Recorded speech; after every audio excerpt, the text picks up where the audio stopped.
All right. I want you, every animal, I want you to be able to guess it before him, okay? Before who? This guy. Mm-hmm. Every single Okay. one. Okay. Alpaca? What the fuck is that? What's that? What's Well, that thing? donkey. Is that a dog? Ooh. Is that a dog? Did he say dog? Cheetah. Is this guy dumb? Yeah. Jesus Christ. Large prey. What is that? A buffalo's? Number 5. Godzilla. Phil the gorilla. Another cheetah. Cute little kitty cat. Cheeto. Is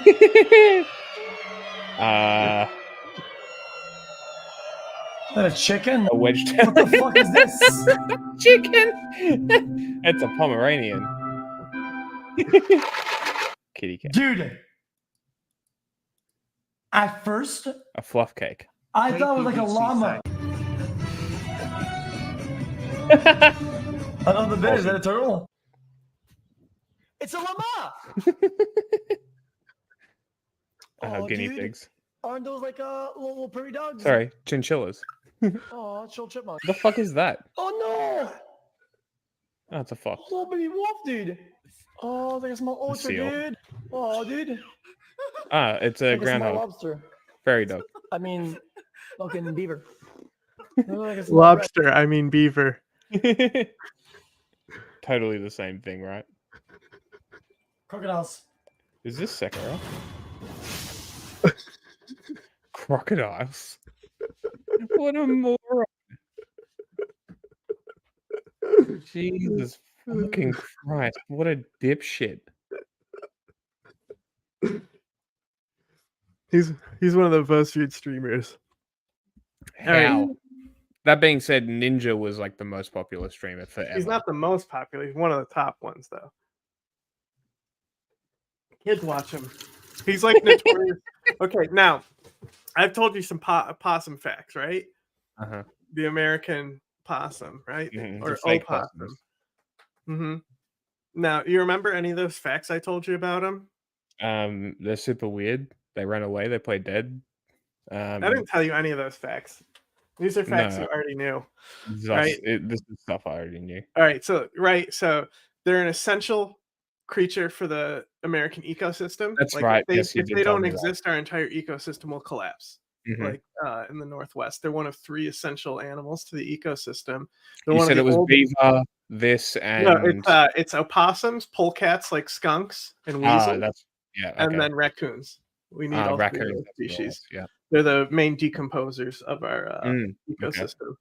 So possums, their diet is almost all bone, right? Mm.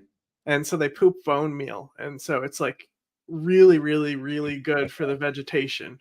Mm. And so they have more teeth than any other animal. Now, this is funny because if you give them soft food, they can't eat it because they're literally designed to only eat bones.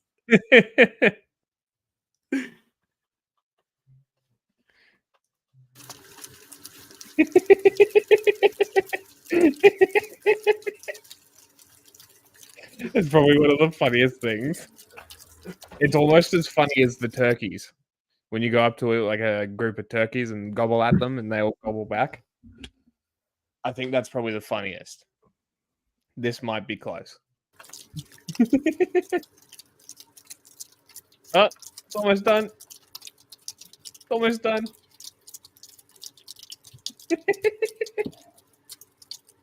You're There's not so many Trump. of them. There's so many of them. This one's struggling.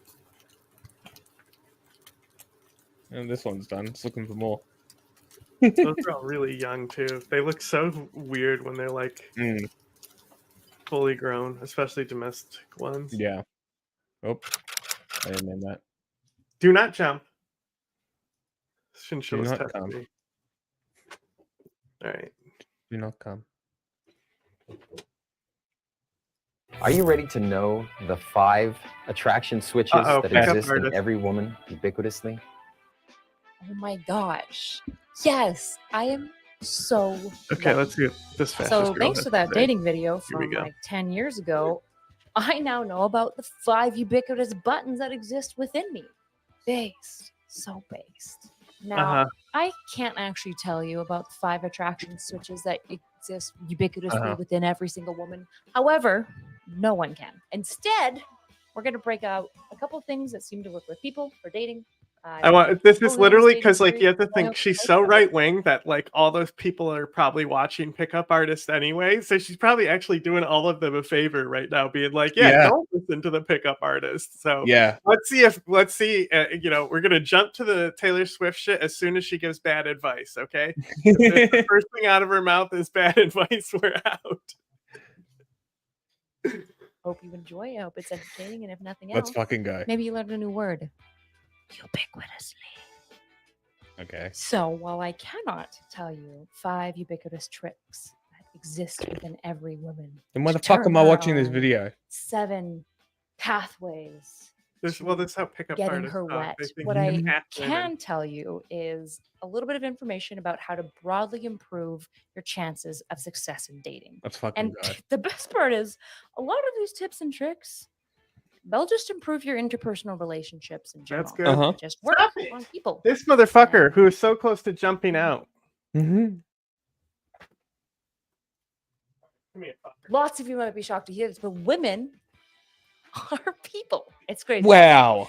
However, obviously there are different things that work for different kind of sexualities. And so what I'm going to tell you is methods that actually have some level do of you mean by that? scientific evidence behind them. Science.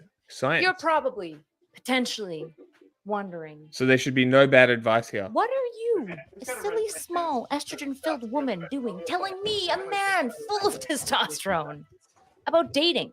You've not had a man's experience Exactly. pursuing women. You haven't had an itchy scrotum before. Yeah, exactly. You've never Huh? before had Itchy you nuts? experienced the Everyone knows about displeasure that. of chest hair sprouting from weird places on your nipples. And to the last one, you'd be wrong. So get wrecked, losers. The fish, knowing not the way of the hook. Please, and the woman, line, explain to me about offer dating. no wisdom. I can't wait. The fisherman in his craft. And is that an AI-generated Chinese parable of the Yes. red pill quote? A fish cannot teach a fisherman how to catch fish. It is. I look. Wow. This This is riveting content. She give good advice yet? Very No, American. she has given no But if we're advice. gonna She's use talking to analogies to ChatGPT? describe dating, I'm not sure yet, but she still has not given a piece of advice. relationships, it's not so much that like women are fish and men are fishermen. It's more like, Well, I mean, working come on. You have to think about the together. audience she's dealing with, right? Like Mm. she's literally like, Important. I understand that you've never touched grass before. You think she's aware of it? Come on, there's got to be a lot of incels in her audience. Can we say that word? I Surely. think that word's banned. Eh. Imcel. I said imcel, like, you know, Mm. like imbecile, except I have a speech impediment. have to do that really weird, These birds are so cool. very niche, Yeah, don't they're really know very how that cool. evolved dance to convince women to breed with them. What do you think going to I the have club studied- is? Have you seen people dance there? They look Yeah, but- ridiculous. We don't do any of this stuff. Like animals, like it's crazy that we evolved to not like display signs that we're ovulating. Mm. Yeah. That is pretty interesting. Maybe it was evolved for a reason. It was. Mm.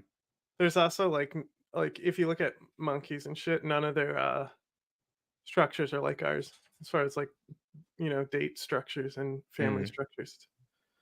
Yeah. None of them are like ours. And I'm not talking about like husband and wife. I'm talking about like the spectrum of sexuality.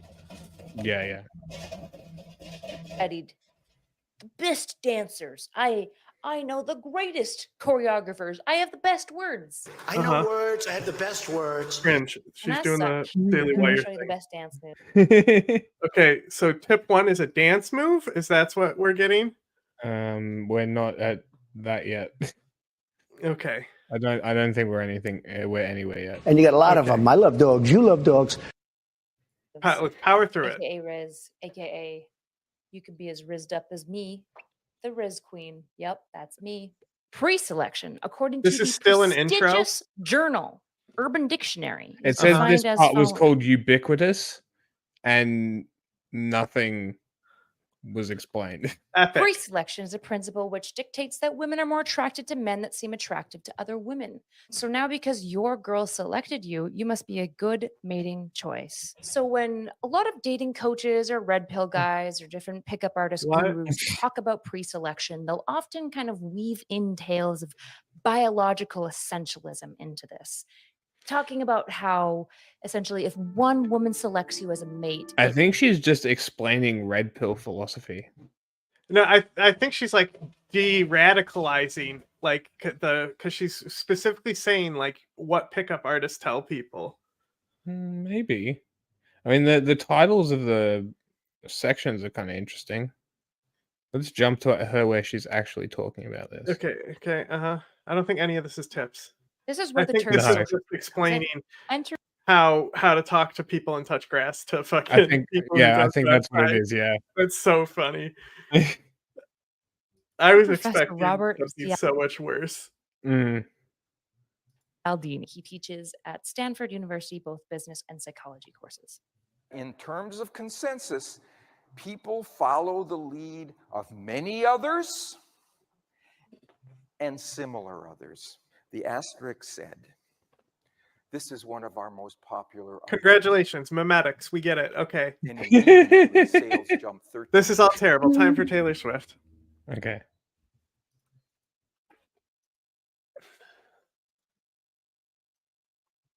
Thumbs down that video. But then the other story is how Right. Taylor Swift, their special strategy is Fine. I have to run and get a sandwich too. It's taking forever. Of course it is. But then the other story is how Taylor Swift, their special strategy is to get young people to vote, is to have her support him. Now, she Donald Trump attacked Taylor Swift. He's fucked. She made $1 billion on stadium tours worldwide. One tour. If you think that she doesn't have 50 million fans in America, you are very, very, very dumb. And to assume that all 50 million of them vote is also very, but, very, I mean, very like, how much dumb. have I shown you of this conspiracy? That they're actually like this is the move. Yeah, I that know they're I've shown you playing. like one thing about it, but how much do you know about this conspiracy? Nothing. But Okay. as soon as I saw that Trump attacked Taylor Swift, I'm like, it's over. You fucked up. Oh, it's so funny, bro. It's so- like attacking a K-pop people, and there's K-pop stands go crazy and start. There's a Tim doxing Pool people. video in there of him explaining. Yeah, there is. I think if you want to get to the source of what the conspiracy is, that's probably the best person to go to because he's definitely going to believe the dumbest version of it. Okay, let me find that one. Here we go. We'll play that one later. Now, everybody thinks there's a PsyOp conspiracy theory, and this one actually made it substantially worse. X blocks searches for Taylor Swift after explicit There's AI two fakes people circulate. things. Make sure this is the right one. Let me check. You only sent one. Let me check. I'll check real quick. Yeah, I'll check. Oh, look who he's sourcing. Benny Johnson. Not the best source. Yep. Benny Johnson is part of this too. I put a Of short course he is. of him in. What am I It's looking just for? them talking. Timcast? Yeah. This is PsyOp conspiracy theory because maybe they talk about it, but it's not shown. Maybe we skip all of this. Search. Okay, so it's both. It's both. There's two of them. So it's Okay. this one. I just don't care about the AI stuff. We talked about that already. Mm-hmm. Here, this is the other Tim Pool one, but there will be stuff about the PsyOp in here as well. One's from a day ago, one's from 11 hours ago. There's two of them. It might even be the same segment, knowing him. Calm December down, buddy. 13th, 2024. Uh-huh. Taylor Swift will turn 35 years old, making Uh-huh. her eligible to assume the office of the presidency of the Okay. United States. This is where Many people are I commenting did that not she scream could. this at all. I just knew that whatever he was going to say was going to be the dumbest thing possible.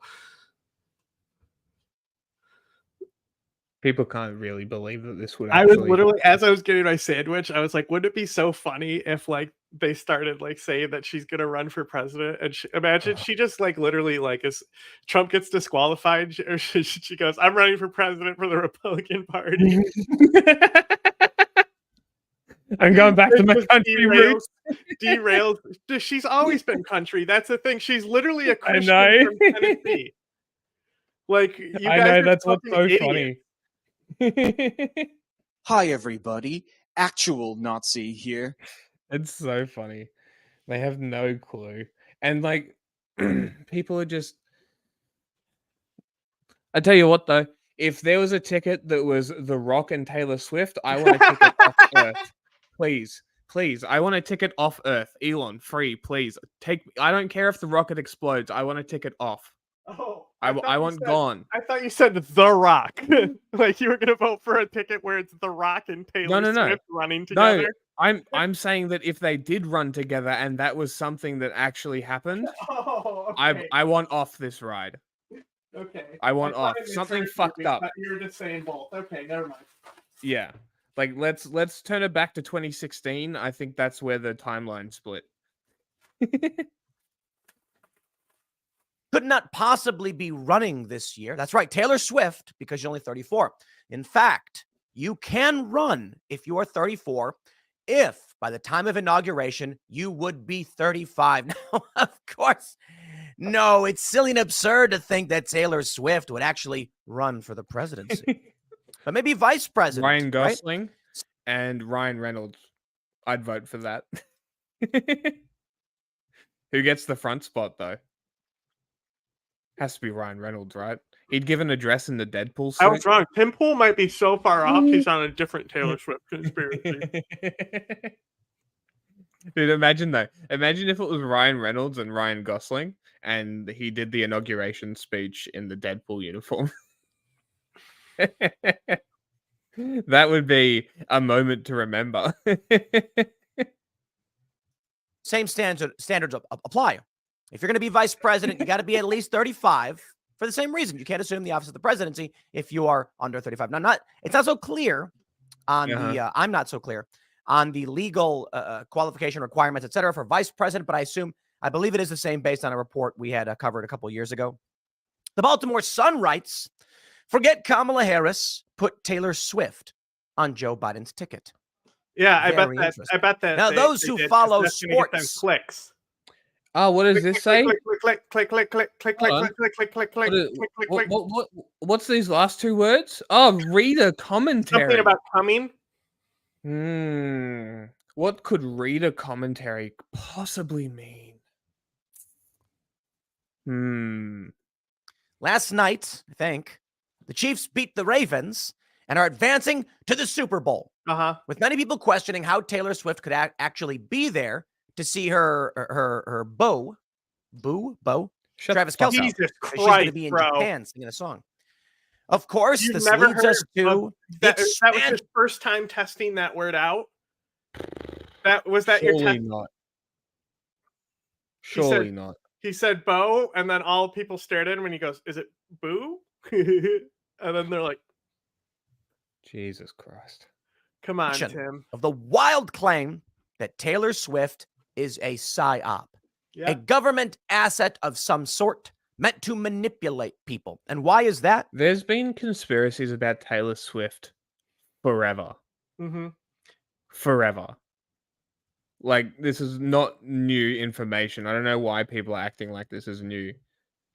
And you know what I'm going to do with this one? Ignore it like the other ones. Because it's always fucking stupid. This is not. It like, just gets bro, worse. This is like literally the main focus of the Republican Party now. I'm aware, which is why it's so dumb. The whole Travis Kelce Taylor Swift thing feels completely manufactured. And Taylor Swift keeps telling people to register to vote. That's what I'm saying. I got to be honest with you. No, she didn't. I want to read. She got paid to make one tweet. Well, it was probably an Instagram story. It was an register to Instagram vote, story, right? yeah. And then she got 30,000 people to register to vote. Mm-hmm. Oh boy. I thought it was in the millions. How much was it actually? Oh my God. Guess what? Blind spot on the left. 12 sources, 100% right wing. Harvard diversity chief hit with 40 plagiarism accusations in wake of Claudine Gay scandal. Oh boy. Oh boy, indeed. Read through some of the wild claims and the crazy things that are going on related to Taylor Swift, and it is pretty crazy. X has banned all searches for Taylor Swift, all of them. Crazy. And they say it's because people keep posting this AI-generated graphic imagery. What a perfect cover. Anybody who wants to explore Sure it is. the CIA conspiracy theory that's going around won't be able to. Sure. Because due to some online trolls using AI, guys, you're not going to be able to search for this because one social media platform is not allowing you to search for it. But Google, Ecosia, Yahoo, Bing, Where's Taylor Swift's Edge, laptop? Microsoft, literally Where's the everybody. laptop? Literally everything else you can search for Taylor Swift, but on Twitter, you can't search for it. See, here's my Illuminati conspiracy theory. Here's my Illuminati conspiracy theory. The Illuminati doesn't want Trump back in, right? So they're like, hey, Biden is getting destroyed with the young voters. So they're like, all right, I got it. We'll engineer, though, that Taylor Swift, who's popular right now, goes to the Super Bowl with the Kansas City Chiefs, and then we'll have all the Republicans get mad at it. So that way young people don't vote for them and definitely vote for Biden, and that will keep him in power. That's my Illuminati conspiracy. well, now you can't even search for anything about Taylor Swift. I'll be honest with you guys. It's censorship. I do not believe that Taylor Swift is some Amendment. CIA asset. I don't believe she's actually. You know what else you could search? You know what you can search for? Nazi, fascism, Simon of Trent, blood libel, Jews. You know, fascism, all good. Revenge porn, no. So it shows that they can ban stuff if they wanted to, doesn't it? I don't believe she's going to be the VP on a Michelle Obama Taylor Swift ticket or anything like that. Sure, I think this is your typical celebrity play relationship garbage. I do not believe that her relationship with Travis Kelce is legitimate. Good now, though. I think they do this all the time. Okay, you've got the Chiefs; they're playing football. They've got some, an athlete they're trying to promote to build a brand. Taylor Swift, of course, one of the most famous people in the world. They go to her and they say, we PR people think it'll be huge for your brand. It'll get you on the cover of magazines. It'll get football in play. We got the Super Bowl coming up. Let's put you guys together and craft this narrative. You'll break up within the year. That is very typical. Now, I'm not saying I know absolutely that's what's going on with Taylor Swift and Travis Kelce. But that seems to be the likeliest of scenarios. The likeliest, because it just doesn't feel organic. I know a lot of people are saying this feels like a psyop. Relationship and I'm like, expert. dude, when I see this stuff, my mind doesn't immediately Relationship go to expert the CIA for people that has he's never met in his entire life and probably never heard of until Taylor Swift 6 months ago and Travis Kelce 2 months ago when everybody started talking about it. But sure, Tim, you're 100% correct. This is the most accurate, most likely outcome. You fucking dickhead. Jesus fucking Christ. Put them into a relationship so that she can get you to register to vote. She doesn't need to be in a relationship with the guy to tell you to register to vote. Taylor Swift has already told her fans to vote. She's already supported Democrats in the past. She doesn't need anything else to do so. It's Perhaps so funny because, like, conspiracy theory is like, obviously, like, like the big time Republican backers like Fox and stuff, like they're pushing this for a reason, right? They they know it's gonna get views and shit, right? Because they're but Tim Pool is the filter feeder at the bottom, right? So he's trying to make sense of all this garbage and be like, I think I have it figured out. There's a few things that don't add up here. I think you've pretty much nailed it. You have pretty much nailed it. is that she's going to be with Travis Kelce at the Super Bowl. Kelce will score the game-winning touchdown. And as he runs into the end zone, putting the game Now to remember, the end, everyone, steer finishing into it this. off. Make And people they'll believe say, this, by the "There way. it is, Steer Travis." into it. Yes. Yeah. The Please. more fascists that believe this shit, the better. Kelce has scored the game-winning touchdown. I know it's not so much like basketball Really where you can laggy. like throw the ball at the last minute, score, and then it's over.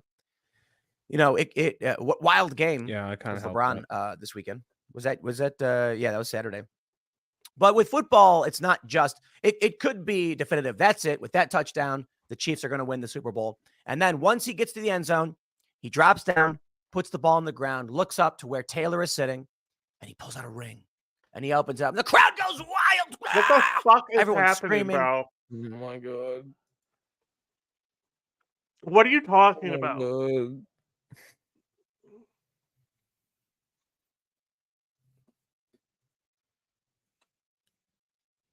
This is what he masturbates about. I think so. Everyone's turning on their TVs. The ratings are through the roof. It is PR Bro, gold. hang Something on. like that. The last game, Taylor Swift was on screen for less than 3 minutes. They cut to her 4 times. Okay? Yeah. Literally, people said, we don't care. Mm-hmm. Like, stop showing Taylor Swift. We don't care. Mhm. That's like viewer Mhm. response. Because guess what? The 2 minutes is enough. The Swifties still tune in just to see her at football for relationship lore. Yep. Some have suggested the trophy ceremony or something like this. He may do it. But during the game at the Super Bowl really seems to be the perfect play. But the perfect play for what? Now, a lot of people think that the goal is to generate such mass appeal and attention for Taylor Swift that when she then turns around and goes, now go vote for Joe Biden, everyone in the country sees it. They all clap and cheer and scream and high five each other. Come on, that's not going to happen. I don't look. I don't know what you expect to happen with Taylor Swift and Travis Kelce, but the best case scenario for whoever is. Surely he's pulling all of that out of his ass. And that's just like his theory of what people think. Like, bro, it's literally, she doesn't need to endorse them. Mm. Like, it already happened. Mm-hmm. It already happened. We are, like, come on, shut up. Is behind the PR stuff is that they just build brand and get on the cover of magazines. That's it. They can charge more money now. They can go to big brands and say, hey, my rates went up 10 times. Travis Kelce now can get on the box of Wheaties or whatever. I don't see how this in any way is going to help registered Democrat voters. Taylor Swift already has her core fans, but get this. It's not enough. Let's read through the news. Tim, Let's if talk you about what's going don't on. think it's going to help, why are you talking about it? What is the point, Tim? Do you think it's And gonna there's a happen few or things I not? do want to point out. I love this Well, he doesn't even know himself. story from the Sun. NFL fans convinced TV station has leaked Super Bowl teams after spotting script in live broadcast. Oh my god. So apparently they had, look at this. On this local news website, it said, Reba McEntire, Usher, and Post Malone are slated to perform at San Francisco 49ers and Baltimore Ravens Super Bowl matchup February 11th. Everyone date thought on it's that? rigged. This proves it. The Ravens are Huh? I said, what's the date on that one? Not Watch Tim piece this together. I'm going to be so impressed if Tim pieced this one together. This one's so obvious. Where's I the mean, date? just look at it. Reba McEntire, Usher, and Post Malone. Do we think that's 2004? Come on. Well, So Usher, let's see if Tim's smart enough to piece this one together. 49ers Ravens. That was like 5 years ago. Exactly. Super Bowl matchup February 11th. Everyone thought it's rigged. This proves it. The Ravens are advancing and the games are meaningless. Rigged? Yeah, I think, honestly, I would not be surprised if a lot of these were actually rigged. But I'll tell you what actually happened with that story. News outlets probably had pre-written script so that in the event the Ravens win, press 1. In the event the Chiefs win, press 2. And so the Tim. guy working in the I back room, really, they've got the know. graphics I was on already the made edge up. of my seat, ready to want to give have the him stories ready his to go. first point of all time. Not today, pal. Usher, Reba McEntire, and Post Malone are not relevant right now. Usher has been relevant in years. Nobody knows who Reba McEntire is now. Oh my god, Tim. Did it say did it say those were the people also performing at the Super Bowl? Yeah, hold on. Yeah, bro. Post Malone headlining the Super Well, Bowl. hold on. No, it is the 2024. We are incorrect. No way. Yep, it's Usher, Post Malone, and country star Reba McEntire.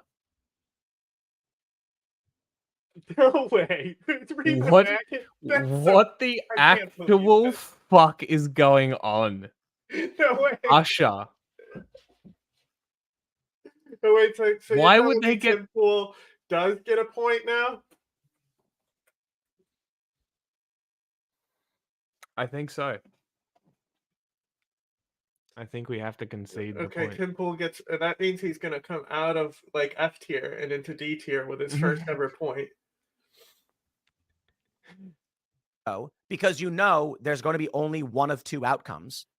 So they say, okay, in the event the Ravens win, we want to be able to nail that story first. So they have it pre-written and then they wait. What happens is they do this with obituaries. That's exactly too. what they do. What happens then is some guy working presses the wrong button. It pops up on the screen. And they're like, that proves it. I love when this happens with like voting numbers. They're like, they released the voting numbers early. And it's like, dude, they're pre-written graphics. The numbers will change. They're making their graphics in advance. That's how it works. Let me talk to you guys about the Taylor Swift conspiracy theory, and then we'll go through all of the weird goings on, and then you can decide whether or not you think there's going to be some weird thing. I'll tell you what I think. You are garbage. Taylor Swift has this stalker who keeps trying to break into her house, and they keep letting him go. And I'm like, she's going to get AI banned, and she's going to get tough on crime policies pushed in place. But I tell you this. Many people think Travis will get down on his knees at the Super Bowl, Many and people, he will be like, Taylor, will you marry me? Wouldn't it be the funniest thing ever if she just goes like, oh my God. Oh no. No. Just no. And then walks off. That'd be like the most brutal. That'd be the best PR ever. That's not going to happen either. Here's what I tell you. If there really was a government PsyOp to try and utilize Taylor Swift to get people to vote Democrat, the easiest thing to happen is at the Super Bowl, a big. So what this conspiracy requires, to be correct, is not only the Democrats being able to secretly converse with the intelligence agencies, the domestic intelligence agencies, covertly around Congress and the Senate, to be able to then dump what is presumably billions of dollars into Taylor Swift's bank account, because why would she need the money, right? At this point, your conspiracy is already bullshit because the amount of people that's required to undertake this thing is absurd, right? So that's the first thing. Secondly, if she went to them, they would still have to get it approved. So, again, you're a fucking idiot. Does this mean we can't edit Tim Pool's beanie over with a dunce camp anymore because he got one right? No, because he's still in D tier. D is the dunce. Fat guy with a MAGA hat runs out and runs up and shoves her or something. I mean, I got to be honest. Worse things than that. I hope Taylor Swift has great security. I wish her the best. I think Taylor's music is fun, and I have no problem with pop. I think she writes good music. Now, don't get me wrong. I'm not saying she writes legendary, historic, generational music. I'm saying she writes good pop music. You get a little bump going. You know what I mean? People enjoy pop music. You're allowed to like popular things. That a whole other subject. But imagine a scenario where a Grimace is now a gay visible icon. Trump supporter What is Sponge screaming Dome? that she's working. What?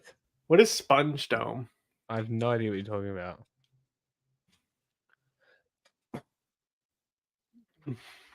working for the CIA attacks her.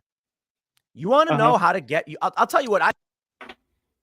Yeah, I have no idea what that is. All right, let's see some real journalist takes now. Go back to the first video. Tim Pool's laid it out. That's about as dumb as it gets. Whoops.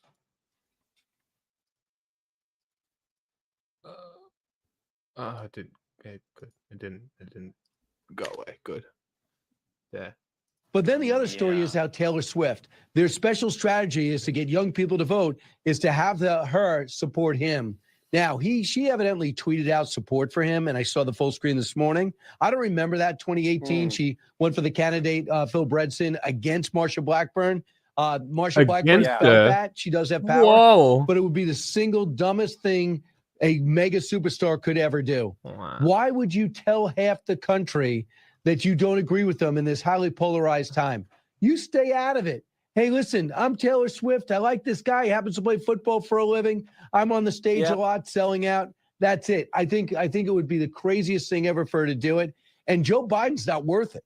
I mean, my goodness, if you need Taylor Swift to get you another 4 years, that's how bad your first 4 years have been. You're done. You're finished. You're through. My God, if you want to watch the entire conservative media ecosystem meltdown, all you have to do is mention this 34. Nope.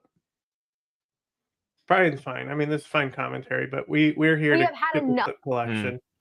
This lady is the one they've been now. showing a lot. A lot She of the shouldn't be people have liberal. sourced that lady as a clip, the Oh, dark-haired one. Yeah. Well, she should be a total conservative, given everything. The Pentagon PsyOp unit pitched NATO on turning Taylor Swift into an asset. Yesterday, she flew private from New York City to Baltimore. Oh, did she? Oh, Yet my she God. constantly talks about climate change. So just please don't believe everything Taylor Swift says. We're all begging. Wow, you mean a billionaire lies about climate change and flies in fucking private jets? Oh my God. Insane. Did you know that the COP26 climate summit, everybody flies there in private jets? Oh my God. Shut the fuck up. You. I think she should just stick to her singing and let her love life be what it is. The New York Times just speculated she's a lesbian. A new poll shows 18% of voters are likely to vote for whichever Not right. candidate Taylor Swift endorses. Uh-oh. Biden effectively has Taylor Swift as his VP. A single post of hers led to 35,000 new registrants. That's arguably more power than the president. She's sharing links. And her boyfriend, Travis Kelce, sponsored by Pfizer. What's her stance on policy, economic policy, foreign policy? I don't think that'll be. So don't get involved. Don't get involved with politics. We don't want to see you there. Tell you what, for these self-proclaimed. Well, I tell you who I definitely don't want to see in politics. Any of those people. I would rather hear Taylor Swift's awful, basic bitch lib takes than any of those people speak.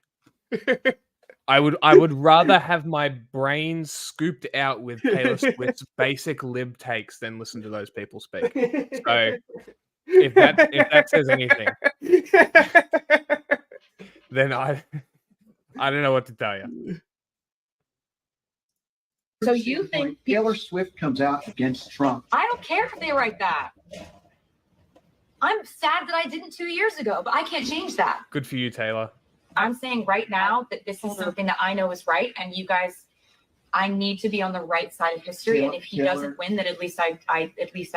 Taylor, here's the problem. I just want to read you what I wrote, and I'm going to try to start. I just really want you to know that this is important to me. I totally agree with the issue. Have you heard hers? Yes, I've read the entire thing. And the bottom line right now, I'm terrified. I'm the guy that went out and bought armored cars. I worry for her safety as much as anybody does, maybe more. It really is a big deal. She votes against fair pay for women. She votes against the reauthorization of the Violence Against Women Act, which is just basically protecting us from domestic abuse and stalking. Yeah, you know, her stalker literally was just arrested like a few days ago. Really? Yeah, just like literally like 5 days ago. She'd been dealing with him for a while. So like literally this is from a few years ago. Like, but it's like, yeah. Honestly, though, I'm not surprised. I'm surprised she's only got one. Oh, I'm sure there's been others, but this one was like a big one that was finally got arrested. I don't know. Very aggressive, were they? I don't know. I'm not a Taylor Swift You're a gay expert. couple, or Yeah. even if you look like a gay couple, you should be allowed to be kicked out of a restaurant. It's really basic human rights, and it's right and wrong at this point. And See? Basic lib takes. It is But- basic human rights, though. It is basic human rights, exactly right. But they're basic lib takes. Like they're not super advanced takes. Like it's not a criticism, right? She's a pop star. She doesn't need to be politically astute. Yeah, I think tolerance is the bare minimum. So Yeah, exactly. Like she doesn't need to know the specifics of the Palestinian-Israeli conflict. She doesn't need to know that Iran funds proxies around the fucking entire Middle East. She doesn't need to know Putin is the Nazi runner of the entire world. It doesn't need to know this shit. But this at the basic level is being on the side of the people. At the bare minimum. And if you're not that, you're probably a piece of shit. So, and if you're offended by that, maybe you should reassess yourself. I can't see another commercial and see her disguising these policies behind the words Tennessee Christian values. Those aren't Tennessee Christian Who's she talking about? just some local candidate. Oh, okay. values. I live in Tennessee. I am Christian. That's not what we stand for. Does she still live in Tennessee? Probably. That's so surprising. I'm very surprised. I would expect her to move to like New York or something. Like I'm sure she probably has something in New York that's interesting. I need to do this. I need you to just, I need you to forgive me for doing it because I'm doing it. And so now, because she's not a right-wing sycophant, He must be a Trumper. Who? Her dad. I think mainly he was just scared because of how They respond. radical shit was back then. Mhm. It was bad. Okay, I think this is gonna be a clip, but we can just jump to what Candace says. It's very short. You're not telling Yeah. me Candace Owens Don't came fight out to him. say that. Huh? I'm talking to the chinchilla. Oh. I'm going to turn it down a bit because I'm going to run off for a second. A brick or a cinder block? All right, happy Thursday, everybody. So I've got good news and bad news. The bad news is that we are edging very closely to a civil Edging? war. I'm serious, a true Anybody up edging? constitutional crisis happening. I do not care about your opinion on this. You are stupid. So I opened my Twitter this morning, and everything that was trending was regarding Taylor Swift. Obviously, she is arguably one of the most famous women on the face of the planet. I love women. Isn't that right, chat? Something happened to Taylor Swift. A bunch of AI pictures. Basically, you can just use artificial intelligence, and it's gotten so clever that you can make it look like someone is naked when they're not. So a website called Celeb Jihad published these deep fake images of Taylor Epic Swift. They're website extremely name, though. graphic, a series of explicit acts that are themed around the Kansas City Chiefs. And obviously, her fans are upset about this, and they should be upset about this. So here's one thing. I only looked at what was going on a little bit about this. I was just skimming it. Celeb Jihad. It's probably one of the craziest statements I've ever heard come out of the mouth of a human being before. Celebrity Jihad, bro. It's revenge porn. That's a weird way to say revenge porn. Celebrity Jihad, man. They're on a holy war. Now, some Swifties definitely go on a jihad. I can't lie. I thought that was the name of the website. Anyway, It's a great fucking name. It is the name of the website. It's a great fucking name. It's a terrible website, but like awful website. Great thematic name. excellent PR move. Mm-hmm. When does he stop talking? On Twitter, and there was him. It's in go group Swift isn't Supreme. Oh my god, shut up. And I can. You're not coming back from this. It's over. You're done. Go home. Anyways. This is They're talking about how much of a violation this is. They're talking about how this should be deemed sexual assault. And I can only imagine how Taylor. What? Fury as good game. Fury has extremely graphic AI pictures of Taylor Swift go viral. Here's the thing. But it's real. I just knew it was. What does Candace say though? Way this exactly like. Taylor Swift feels, waking up and finding out that images that look exactly like her, but of course are not her, are being spread across the internet. By the way, this particular site is absolutely abhorrent. Celeb Jihad was also the website that was responsible for hacking a bunch of celebrities' phones and publishing real pornographic images of celebrities in the past. I think that was back in 2017. So they're known to do this. They understand that there is a desire, a perverted desire amongst some of the population to. I said I'm surprised the website's still running. They haven't been, like, arrested. I'm surprised they're still on the surface web. Like, that's very surprising. I almost forgot. There you go. You see Did he just like her video? And huh? That what he just did? He said, I almost forgot, and he went and he disliked the video. Yes. They benefit on that. Now, I want to be clear that X, Twitter, formerly known as Twitter, has already begun suspending the accounts that has re-shared some of the images, but it's going to keep re-emerging. Obviously, whether it's going to be on 4chan or somewhere else, you can access these images if you actually want to. You shouldn't want to, but you can. And I'm going to tell you why I actually think this happening to Taylor Swift, her having these fake nudes, so to speak, published, is a good thing. Oh my I agree. God. It is unbelievably violating. I agree that this should be categorized as sexual assault. The problem is that it's trending now, okay? and it You get a rise Look, if you qualify that statement with a but, out of attacking the powerless. why is You're it fucking garbage. not stopping? Yeah, exactly. You are garbage. Piece of shit, scum. wasn't trending when we spoke about this issue last year. You might recall that I was putting this on your radar, and I was putting it on your radar because there was a young Twitch streamer who goes by QT Cinderella. She isn't as famous as Taylor Swift. She isn't as glamorous as Taylor Swift, and she does not have the same fandom Really as standing Taylor up Swift. for the little guy. But she broke down crying, talking about how somebody had taken her face and created AI porn. Wow, it's I'm crazy. just going to jog your memory of what she. Crazy. Same thing. Why is it good Yeah, for but Taylor? Candace and is bad saying for her? I reported on this and y'all didn't care. No, she's just saying how good she is. Because, like, Yeah. obviously. Thank God it happened to a rich, famous woman Exactly. now. Now people will care about women. Exactly. And I reported on it. I'm fucking better than you.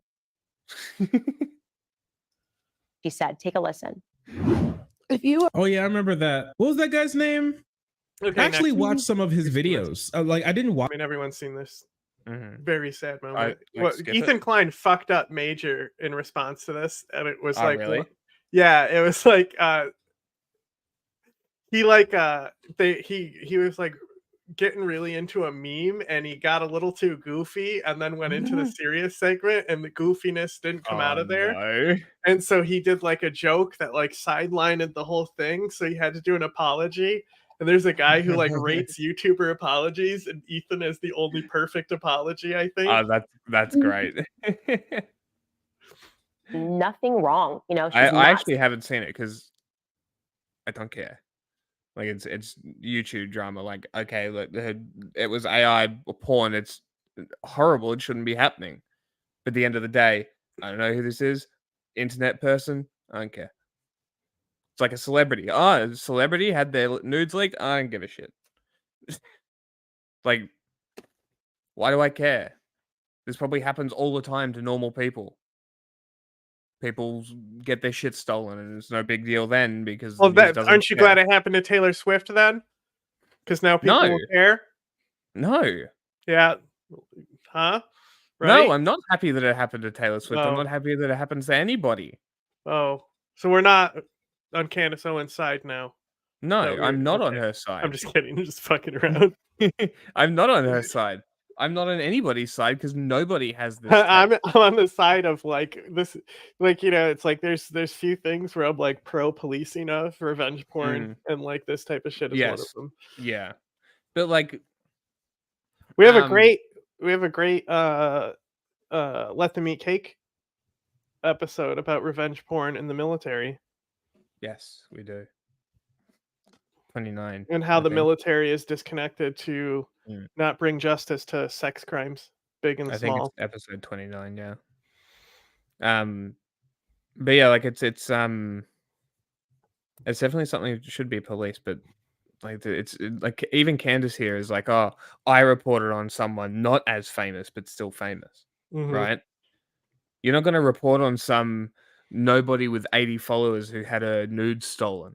And I bet you if we go back, Candace. Oh no, because that was AI. Because they can't do the typical excuse. Don't take the pictures and they won't get in. Yeah. Yeah. Even if that happened, it probably does happen. Do you know how many fucking high school kids probably use AI to generate naked pictures of their fucking classmates? Probably all of them at this point. I think they like used like a Microsoft program for this too. Like a standard like Microsoft Suite program to make Really? these. Yeah, I don't know much about like Microsoft Suite stuff, but I think they have like an AI attachment to something. And they like, and the thing is, it's like there's things built into the AI generator to prevent sexually explicit images, right? So like it literally like can't generate like vagina and dick, right? It just I'm pretty sure. So like they have to type other keywords that would put her in those positions. So there's like, I think Anna was the one I saw who was reporting on it. I think she actually Anna did really good reporting on it, where she was talking about the keywords that they were using to figure out how to get in there. It might have been her. It's either her or Emma. They blend together. Yeah, okay. Selling her body and then having some Like that's something wrong. Doing nothing wrong, dude's not selling. Listen, you can sell pictures of your tit. That's okay. Even if somebody's using, even if you like release a picture of your tit online and somebody uses it in a way that you. We've heard what Candace Owens has to say. We can move on. Okay. There's a few of them. There's a few clips, so, and some of them, I know somebody was crying because I guess we skipped clips or something from Twitch. Somebody was crying on Twitch, so don't worry, we're gonna play the whole clips too because we're only skipping the basic lib takes. I think it's because we're skipping the people talking. Yeah, like why do like we only want the takes. We can give our own commentary, bro. Like, come on, give us the exactly. clips. This one's about the dark-haired woman. We may wade into this. Yeah. Let's see how much of it. In the U.S. electorate, talk about it again because a new Taylor Swift in here. Well, what you just watched there was the incredible moment that a rep from the Pentagon Psychological Operations Research firm pitched NATO's military PsyOp center on turning Taylor Swift into an asset Joe Rogan? back in 2019. Oh, the fuck. Is that Joe? So they put it. So they're playing Joe Rogan saying, "Hey, have you heard about this?" So it's even on Joe Rogan. This is mainstream fucking like. This is the biggest story right now. Is working with famous people or main influencers to share information or a particular message. So I include Taylor Swift in here. Well, what you just watched there was the incredible moment that a rep from the Pentagon Psychological Operations Research firm pitched NATO's military PsyOp center on turning I think it was just soundbite, yeah. That's so funny. Taylor Swift into an asset back in 2019. Now, we've talked about this on the show before, but now we have to talk about it again. Oh, you're so sad about this. The fucking literally putting a white dot like your nose is reflecting light on your nose. I fucking hate it so much. Let me light your fucking face. I'm the fucking grip, bro.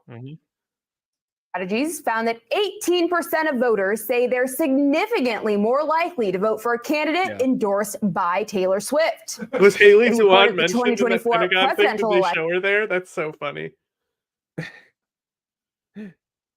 Don't go back. We've already. We'll see 8 million new voters in the U.S. electorate and a total of 41 million Gen Z voters, many of whom are obviously influenced by celebrities and social media. Oh, no. And seeing as T Swift has a whopping 94.9 million followers on X alone compared to Trump's inactive account with 87 million and Biden's POTUS account with a measly 33 million, half of which are probably bots, let's be honest.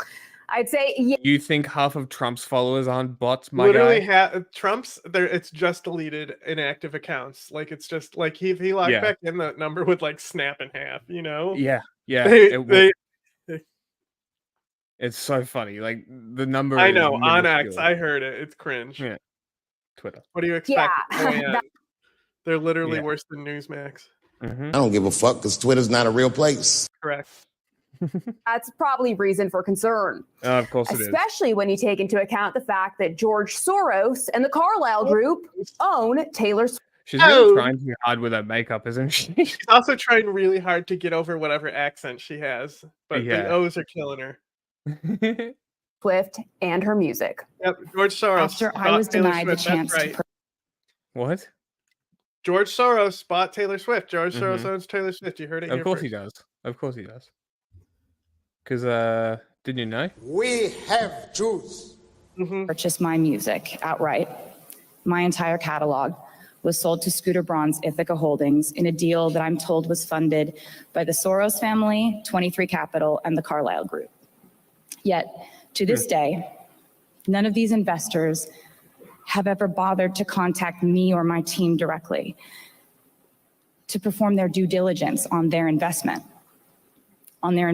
in me, to ask how I might feel about the new owner of my art. Well, yeah, Soros might own. What Taylor Swift did was revolutionary for the music industry. She opened the door to decimate music producers and production studios and labels and all of this shit. She took back all her music. Every single stream of all that re-recorded music is hers. She took all their money. All of it. I could not support this more. And for that reason, I will never have a bad word to say about Taylor Swift. Own her music, but the devil surely owns her soul. We all know Not Taylor yours. Swift. Pause it 1 second. What, you got a problem with that? The devil. Play it through. It's fine. God damn it. No, you're fine. If you already That skipped this, she's leave. It's too late. She's She gets ripped criticizing off of her Soros. music. She's You very go to publicly the criticizing devil, George you Soros. go to the crossroads. You go to the crossroads. You make a deal with the devil. And you criticize the devil publicly. You basically prevent me from owning my art. You own it and exploit it for your own means. Don't contact me. I criticize you, and then in response to that, I give you my soul. Okay, I guess makes sense to me. There you go. That's the deal you make with the devil. I need to log into OAN more. Dude, she's not a business person. That's why she made such a bad deal with the devil. Look, it's a bad deal. She made a bad deal. She literally said it. It wasn't her. It was her label. Yeah. It wasn't even her. Now They she's- now didn't she's contact her. Like independent, so Yeah. World's biggest independent artist. How about that, huh? She made a bad deal. It was there was a give, and then there was another give. Go ahead. Tomorrow. Might own her music, but the devil surely owns her soul. We all know Taylor Swift openly perpetuates all the mainstream liberal talking points. She's very pro-LGBT. Wow. She supports abortion. Oh, wow. Oh, she my condemned God. white supremacy during the BLM Wow. riots of 2020. She despises Trump. And now look, just Oh look. my the God. mainstream media. Like how easy? Look, how easy is it? Like how difficult is it to just do this thing? Like, don't be a white supremacist, okay? Is that really? If that's a tall ask, right? You know, just tolerate gay people exist, right? You Yep. don't have to put their dicks in your mouth, Yeah, right? you don't have to love them. And what was that? Oh, like agree with a majority of America, literally like a majority of America who want like, and also like even then like there's it's like before they have this conspiracy that it was like till the time of birth when that was never a thing before either. There Yeah. was limits on abortion before too. Yeah, that Roe v. Wade was literally 3 months. Mm-hmm. First trimester. Like, it was Like very are these clear. Anything on guns in there? What about other issues that you care about? Are those the 3 deal breakers for you? Must be. It's pretty, I don't know, pretty fucking like who gives a shit stuff. Doesn't affect my day-to-day life. Is massively pushing the pop star to continue furthering their agenda. She suddenly becomes political, and now she's plastered all over magazines, airports, the NFL, and now even the Super Bowl. It's just 24/7 nauseating. The idea, this is not... Those O's. Yeah. Really? Now even the Super Bowl. Now? It's just 24/7 nauseating coverage. And we're supposed to pretend we don't see the PsyOp? Look, we all know what's happening with Taylor Swift is not organic and it's not natural. It's a coordinated marketing campaign by Democrats to leverage celebrities to excite their base into coming out and voting. Crazy. They know Joe Biden is incapable of doing that. Not so the instead, best they person. have to use their Hollywood puppets to propagate a narrative that'll influence the absent-minded masses. I mean, come on. They did it once before. Why not do it again? Yeah, and why this time not? go really hard and double down all the way. Isn't it interesting? She just so happens to be hard. dating Kansas City Chiefs. Huh? Really hard. She's like really hard and double down again. Tight end Travis Kelce, better known as Mr. Pfizer. Oh, who's now Okay. also in the sorry. Super Bowl with Better known, actually, he's better known as tight Let him go. Let him go. I want to hear the laugh. end in the NFL for the Kansas City Chiefs. Unbelievable. This is amazing. This is amazing. And the amazing thing is, I want to make this clear. This is not just her. This is not just Allison Steinberg. This is like throughout the entire conservative media ecosphere. This is the theory they have of what's going on. That somehow Taylor Dude, I Swift can't wait. was Did I tell you that my artificially mom's not- made. all right, I need to give some backstory here. All right. My mom loves football.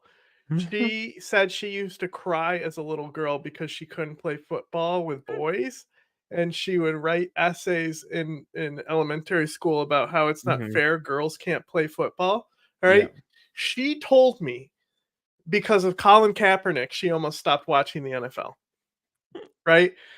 There is no way that she's down because my grandma's coming up to be she just had surgery, so she needs outpatient care and senior living stuff up here to be close to the family, not down in Florida. So they're getting all those affairs together. So month, maybe 2 months, she's gonna come back and I'm gonna talk to her, or ask her about the Super Bowl, and I'm gonna be blown away because she's gonna be like, I didn't watch it because it's too woke. I will be blown away if it happens. Famous, and then in a way distinct from other celebrities, and then decided to start dating this football player from a team that they manufactured their winnings so that they get to the Super Bowl, so that they could install her at the Super Bowl. Is she doing the halftime show? No. She just might be there because she's dating him. Well, why Usher's didn't doing the deep halftime state show. have her do the halftime show? And she could have It's done too the obvious, halftime show, Sam. and at the end, just pull off her costume and have a Biden shirt. Oh, exactly. That'd be You epic. look at the amount of celebrities who endorsed Hillary in 2016.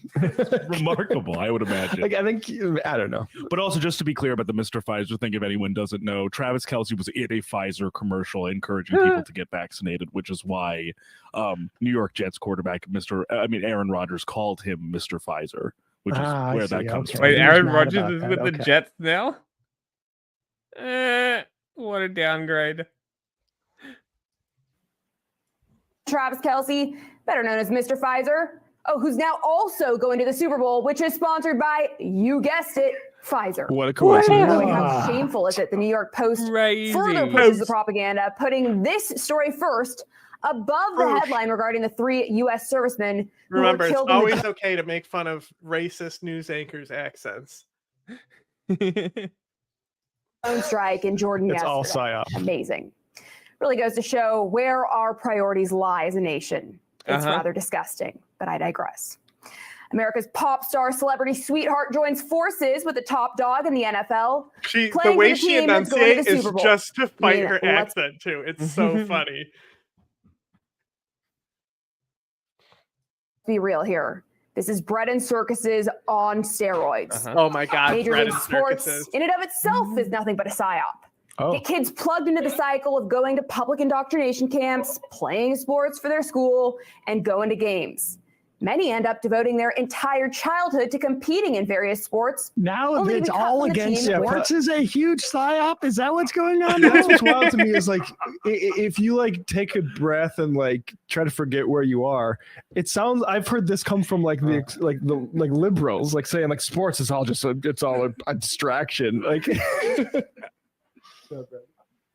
putting their entire childhood to competing in various sports, only to be cut from the team, at which point they become brainwashed into supporting professional teams because they know their dreams of becoming a pro athlete will probably never happen. So then they become obsessed with some grown man who gets paid millions of dollars every year to throw a ball around while promoting poison death shots and child slave labor through for her too. It's so funny. What? You know, a man wrote the script for her too, right? Of course. So he's Like he's always mad. written. He's mad because he went into sports anchoring, and now he's at OAN and writing for OAN instead of being a cool ESPN sports anchor. Even. Yeah. Now he's taking out his aggression on the prompter right now. Yeah. So sad.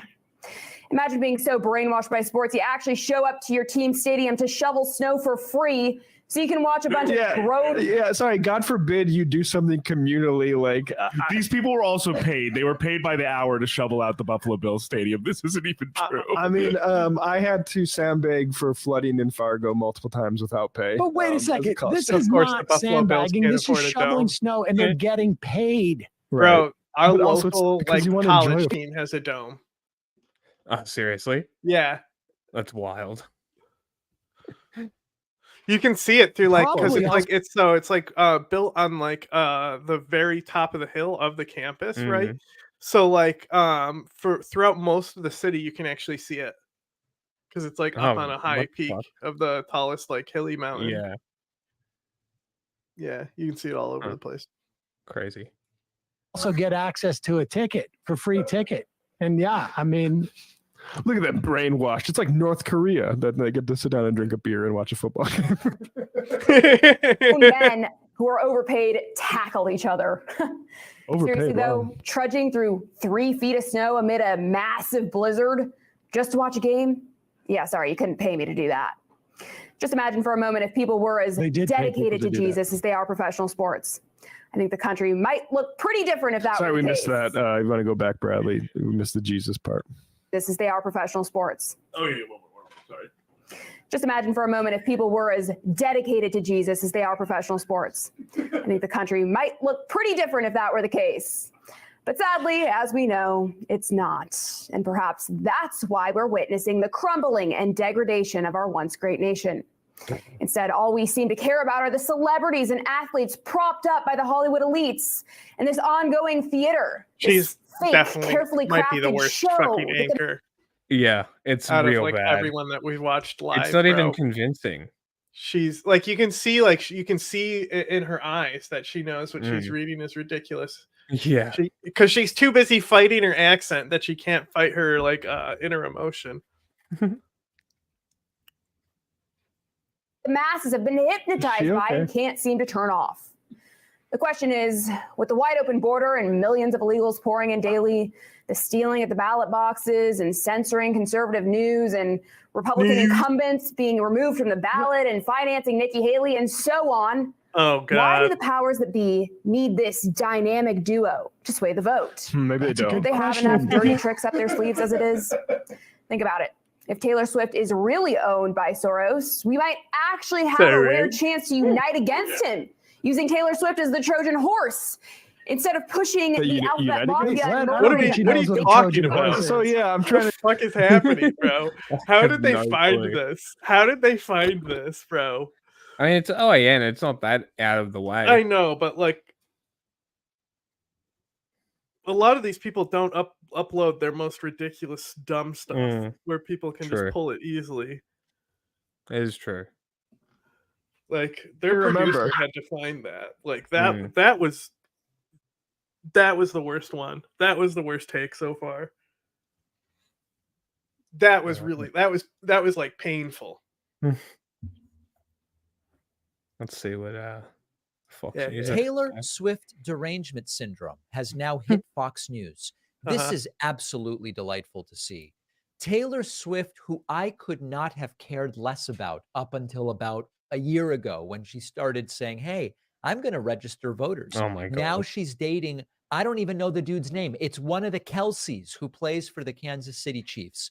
The growing ire with Taylor Swift is stunning to see. And remember, We were everyone, early on this story, we're pushing okay? As this. soon We're as going to make she's- people believe these conspiracies. Yes. Yeah, because they're that ridiculous. Started focusing on voter registration, I came to you and I said, I couldn't care less about her music, but to the extent that she's telling people, young people, hey, you should vote. Voting is something you should be looking to do. Get registered, figure out how to get involved in the political system. That's great. And apparently it's a systemic and structural danger to the American right wing. Check out some of these clips. They are now obsessed with Taylor Swift over at Fox News. Like little plexiglass So you know you can't I'm turn not on the sure. TV, scroll through your phone, watch a football game. Oh my gosh, there they are. Without seeing her. Because we can't move the logo around, can we? Can we position it? What logo? Our logo. No. I mean, I'm No. looking at his green screen background.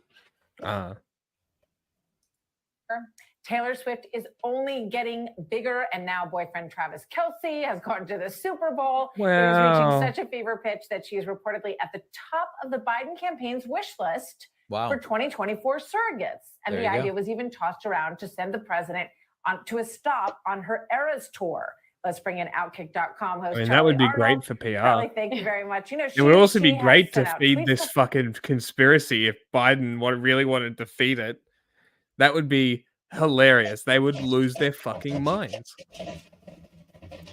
If this is why they're going nuts now, imagine if that happened. Oh my God, it would be so funny. for supporting Joe Biden, so they're not necessarily barking up the wrong tree here. That could happen. Yeah, she endorsed him in 2020. She definitely doesn't look wishy-washy, but actually it's funny. You and I, before we started this segment, we both said that we were cheering for the opposite team, the Ravens, to beat out the Chiefs, just because we have had enough of Taylor Swift for now. They are sick of her. They are sick of her. But here's the facts. Chiefs are going to the Super Bowl, and now there's an online plea circulating that is begging people to become Niners fans for the next 2 weeks.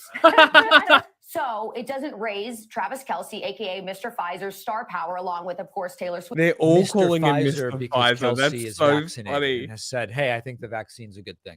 Mr. Pfizer. Because it is so scary. There was a recent poll. 1/5 of Taylor Swift fans said they would back whichever candidate that she endorsed. Wow. You know, let's be honest, a lot of her fan base are 15-year-old girls who can't vote anyways. A lot of the others are already liberal women who would support the DNC no matter what. Liberal women. But there's a lot of other people who need to be careful because she doesn't do what she says. Like, for example, the other day, Here we go. yesterday, This is so she good. flew private from New York City to Baltimore. Ooh. Yet she constantly talks about climate change. So just please don't believe everything Taylor Swift says. We're all begging you. Yeah, you know, I mean, There all you begging go. you. Fox News calling out. Okay. Can go with the next one. Are we done with this? I think we've seen it all. Probably. Okay. Now for the real content. Yeah, Jenny Milk, bro. You know what's this weekend? Sausage Fest. Outstanding. They moved it to Wrigley. Could be louder. He's talking about the weekend. Where did they move it from? I don't know where it was before, but now it's, I think, at Cubby Bear at Wrigley. They have like sausages and music. I don't know why this is funny. It's just, you know, sausages are funny. Yeah, I was going to go this weekend. Anyway. Why wouldn't you?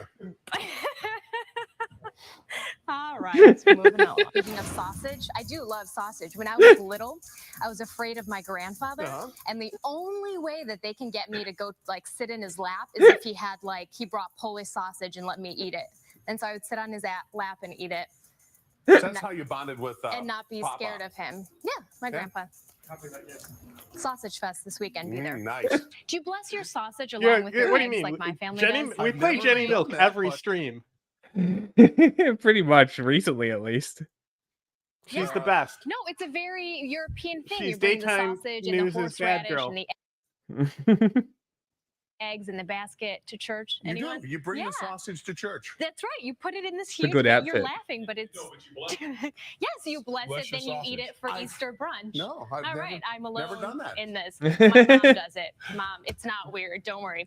All right, Next so. weekend.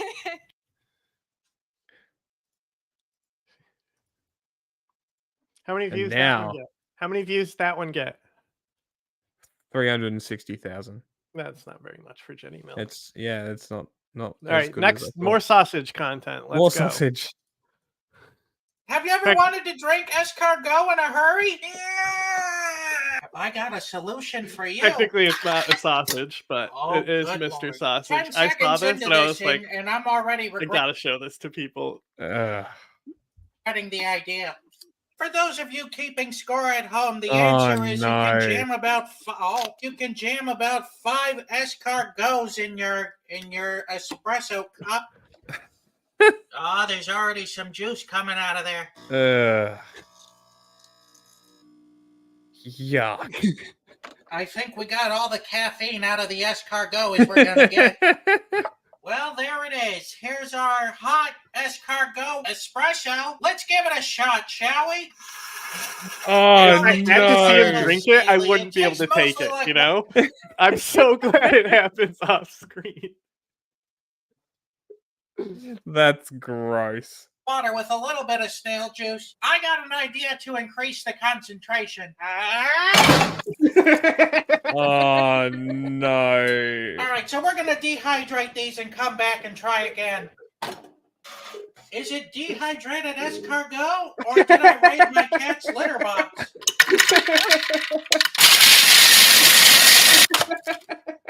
Oh, no. The air is filled with escargot dust. Don't breathe it in. It's toxic. Don't breathe this. This is disgusting. I think it's clogged. It looks no different than espresso beans. Here we go! We got the full espresso experience. This is hard as a rock. Absolutely gross. Yeah. You're better off heating up the water that the snail's coming. So I'm going to have to give the escargot espresso a 0 out of 5. You don't say. Bop, bop, bop, bop. Wow. Thank you for that. Uh, Oh, man. Gross. Sean Fain, I think this is going to be a big deal. This labor sort of resurgence that we've seen over the past, their contracts to the similar This day. is an old and here clip, he but is. it's important, so I wanted to put it Okay. in today's show. Well, I'll listen, but I'm gonna run off for a second. It's pretty short, so. Yeah. Talking about it at the UAW conference just yesterday. Good. Something that's not talked about a lot, but it's very significant, is we set a new contract deadline for May the 1st, 2028, May Day, International Solidarity Day.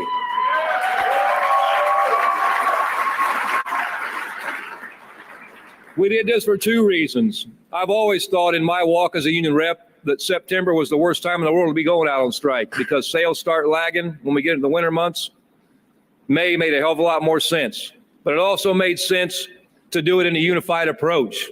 We got to get back to the days, we got to pay for our sins of the past. Back in 1980, when Reagan at the time fired the Patco workers, everyone in this country should have stood up and walked the hell out.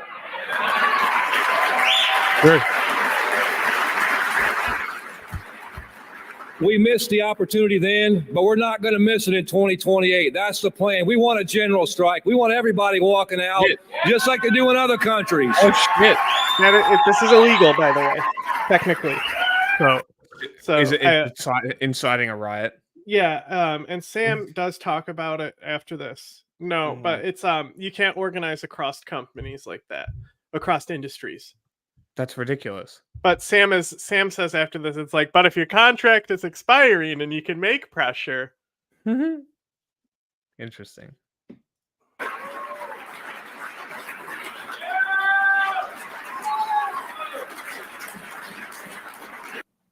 This is the first time I can remember. Maybe it happened back in the 70s and 80s. I don't recall it, but this is the first time I can remember where you had a major union leader saying the words general strike. Oh, and yeah. not, I mean, basically calling for one. I mean, what? This has got to be hearkening back to pre-Taft-Hartley days. Like, we're talking that kind of, I mean, this is the kind of action that Taft-Hartley was desied, right? To make illegal. Well, and here's the thing is that you cannot, the labor law in this country prevents unions from doing solidarity strikes across industries. So insane. However, if your contracts are coming up at those times, and these are, and you come out of contract in June of 2028. Yeah, it's a totally different ballgame. And so this is good to see. And we had other union news. We had spoken, I think, to one of the California state faculty, hadn't we? I believe so. And they had planned a 5-day strike that was supposed to go on. Okay. Oh, we're done? Mm-hmm. More of this? No. No, we can go to the next one. I just wanted. It's just important to throw in that this did happen. We're following some breaking news, this time involving Missouri Congresswoman Cori Bush, who's also a member of the so-called squad. Just coming in, congressional correspondent Kilmany Dukart joining us live on Capitol Hill. She's got the details. Kilmany. What? Sean and Emma, good morning. This came to light late yesterday What a strange afternoon. name. The House Sergeant at Arms announcing that it had received a subpoena by the Justice Department. Early reports pointed to a House Democrat for allegedly misusing security funds from their members' representational allowance. This was actually brought. Is she the Georgia one? Well, did they say her state? I just know she's a member of the squad. Okay. But yeah, I think to so. light I think I'm pretty sure they said her state. Minnesota or something. on the House floor. Omar is The House clerk Minnesota reading because Minnesota is where the Somalis are. Mm-hmm. Well, it started with an S, so. this as part of a routine disclosure on the House floor. And of course, we can now report that according to 6 sources that were sourced by one of these Capitol Hill newsletters, Punchbowl, they are saying that this has to do with Missouri Democrat Congresswoman Cori Bush. She was questioned by reporters late last night about this investigation. She reportedly declined to comment and actually reprimanded that reporter for approaching her because she had a toothache. She was first elected to the House in 2020. And again, a watchdog has demanded that the Federal Election Commission, the FEC, investigate the $62,000 that Congresswoman Bush paid her now husband as a security guard from her campaign account. And back in 2021, also important to note that Bush had taken heat for spending $500,000 on private security despite her impassioned pleas to, quote unquote, defund the police. Now, again, bombshell news here on Capitol Hill. Important to note, she's not the only Democrat here on Capitol Hill under investigation. Democratic Senator Bob Menendez is also under investigation. But we want to play for you again how we heard about this news. Okay, we're done. Nancy. So doing dodgy shit. Okay, politician. The idea of suspending funding for the primary aid agency. Are we skipping a clip? Yeah, because I would rather because Vasa's takes are funnier on this. Okay. Is some anger in some corners of the progressive movement over Joe Biden's support for Israel in its war against Hamas terrorists. How concerned are you, especially given the fact that we have seen protesters over and over and over at his events, How concerned are you that people, young people, Arab Americans, progressives, I'm not suggesting that they're going to go vote for Donald Trump, but how concerned are you that they might just stay home? Well, let me just say this, because I've been the recipient of their, shall we say, exuberances in this regard recently. Did you catch what she almost said there? Victim. She almost said, I've been the victim. I've been the recipient. Go back. It gives you a sense of her mindset. This is someone, incidentally, who has been very, very well compensated for her job as a congresswoman over the years, in the form of what many would describe as insider trading. In fact, she essentially doomed the bill that would have they call her prevented Nancy Insider Trading Pelosi. Congress people from trading stocks. But if you follow You're playing a game called capitalism. Exactly. If you follow Unusual Whales on Twitter. They're using sound bites now too. Okay. I see how it is. They stole it from us. They clearly watch our stuff. He does. Hi, Sam. I already know he does. Hi, Sam.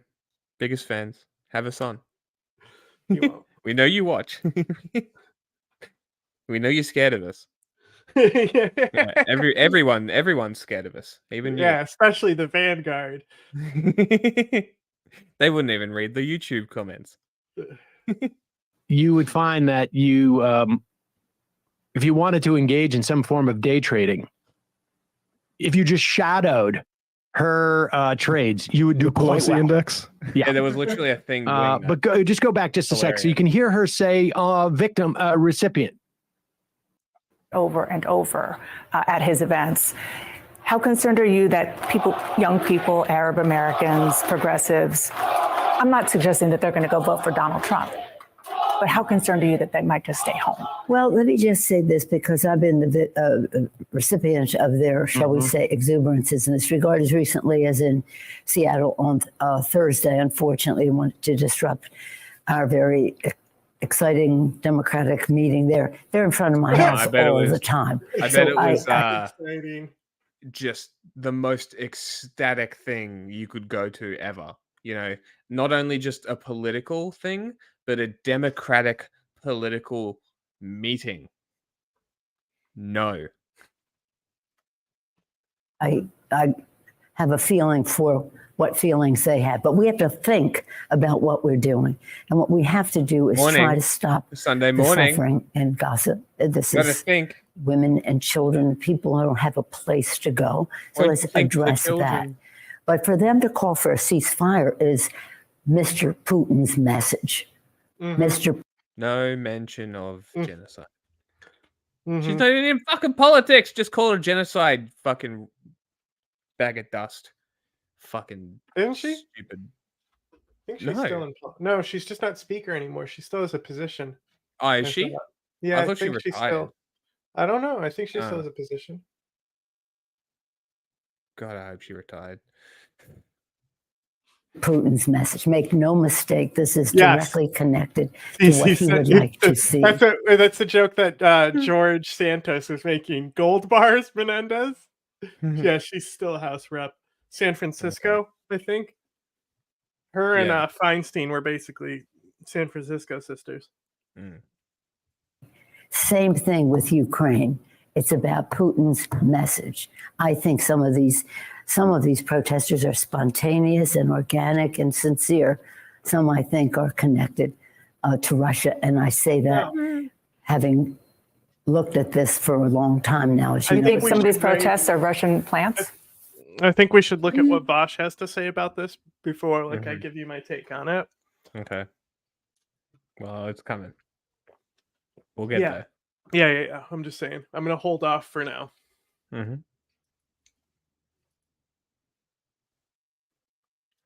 Fuck the David Pakman ones. All right, let's look at fascists. Yeah, Bosch. We'll Bosch get there. on Nancy Pelosi. It's the same thing. It's the same. We're still on the same thing.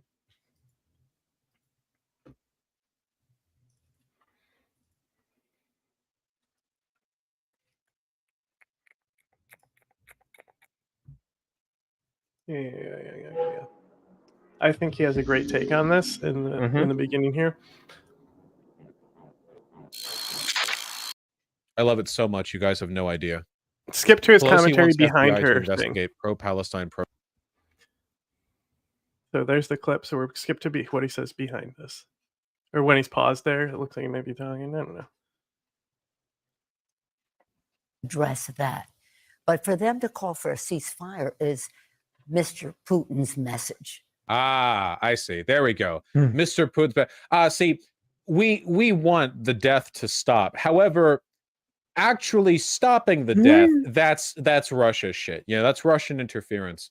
That's you can claim, listen, all right, we will tolerate thoughts and prayers being directed at the slaughtered Palestinian children. However, if you actually do anything to try to prevent them from being slaughtered, you're essentially a fascist. You're the enemy. What's up, Beijing? We're on the other side.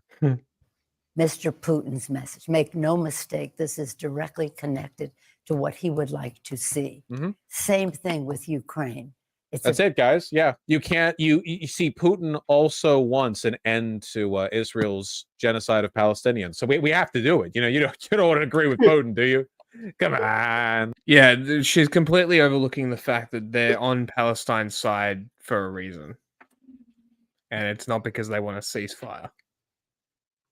It's not the end of the death. It's not none of that. Just wait. About Putin's message.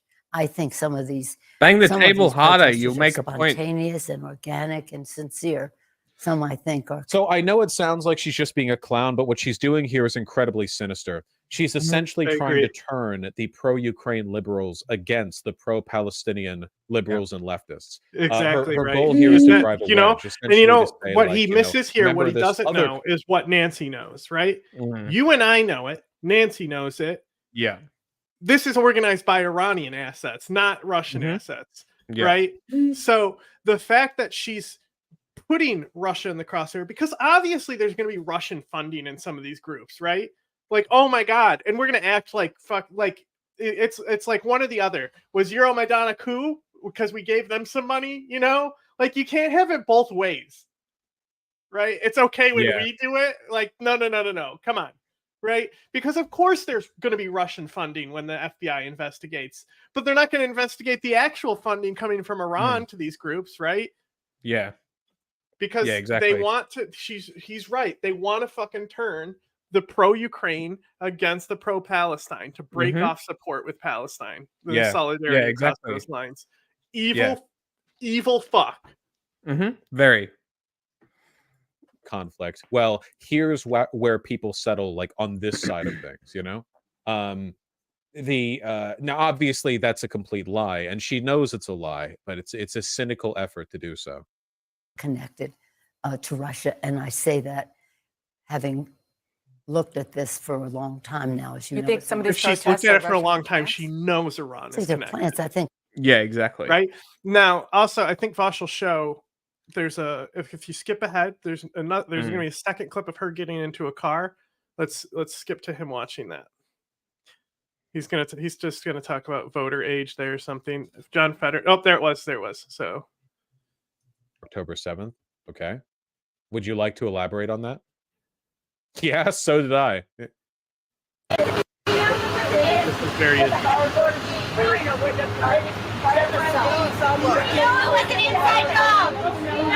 Wait, is that what she said? What? She said go back to China where your headquarters are. That's hilarious. She's talking to Code Pink. Of course right? she is. You can tell because they're old ladies, right? Because that's who Code Pink gets in their cult, right? So Code Pink is actually funded by China. Yes. And what's funny is on a lot of this, it actually got community noted, being like, actually, Pelosi is right on this. Most of your constituents block beside you. Stop the genocide. Stop the Holocaust. Democrats want the ceasefire. The Democrats want the ceasefire. These librarians that the PSL Code Pink gets. Sorry? It's so funny. The librarian ass ladies that the Code Pink gets for this shit is so funny. Yeah. Because they're literally so easy to brainwash and convince. Yes. It takes no effort at all.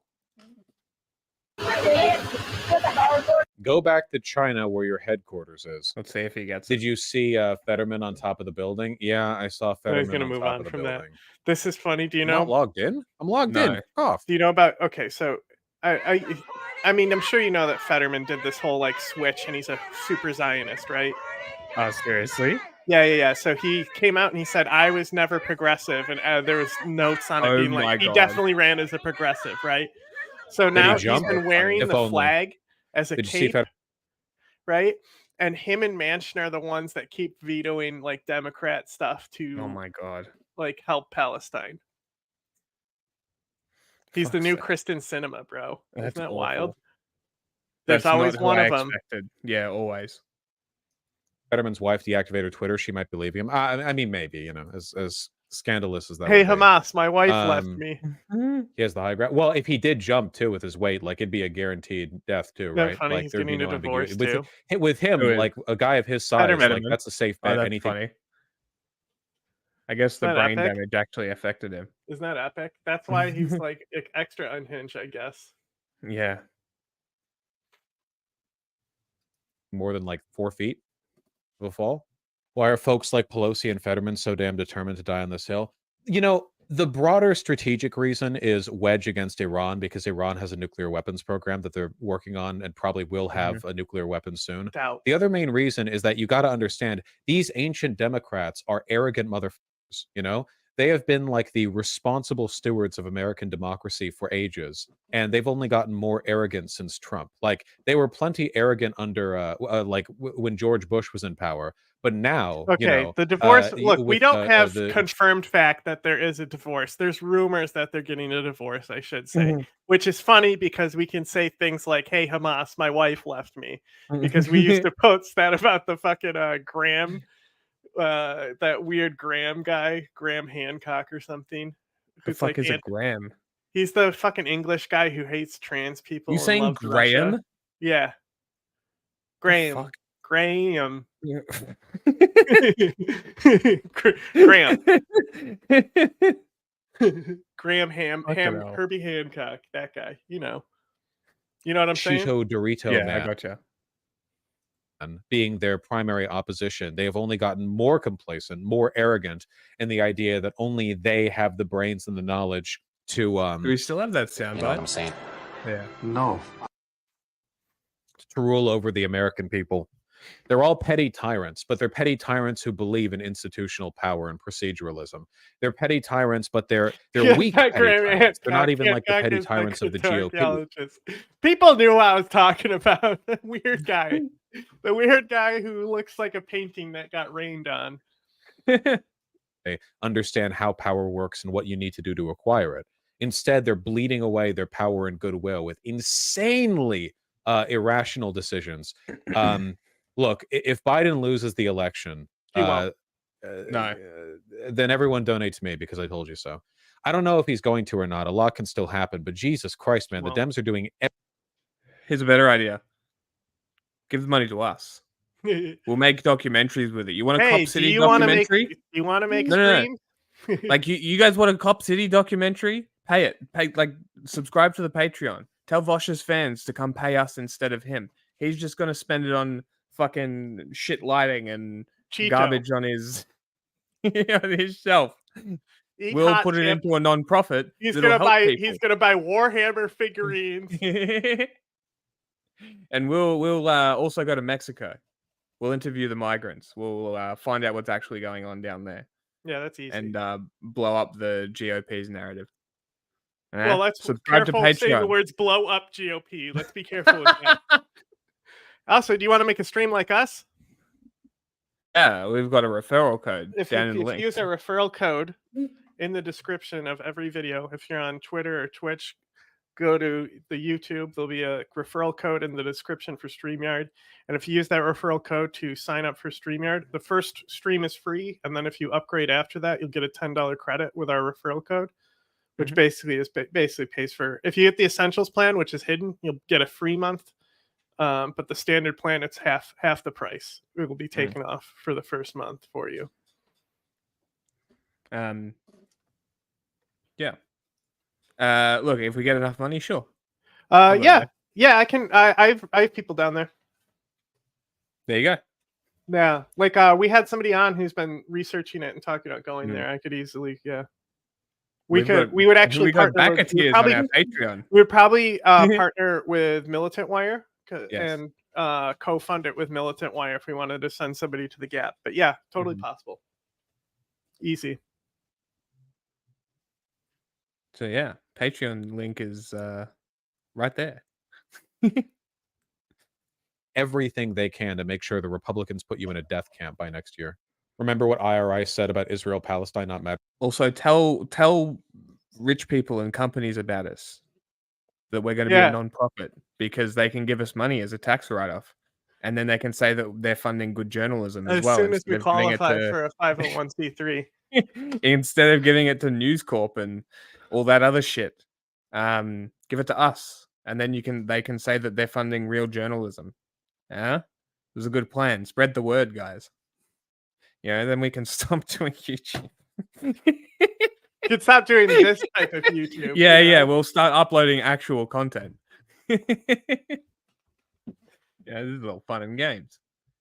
Well, yeah, it's incredibly arrogant. It's arrogance, you know. I think that this is like a specific kind of brain disease that liberals have, because a lot of them are private technocrats, policy wonks, and institutional power holders who think that the key to power is some kind of like mechanical brain that's capable of seeing the path and understanding the systems.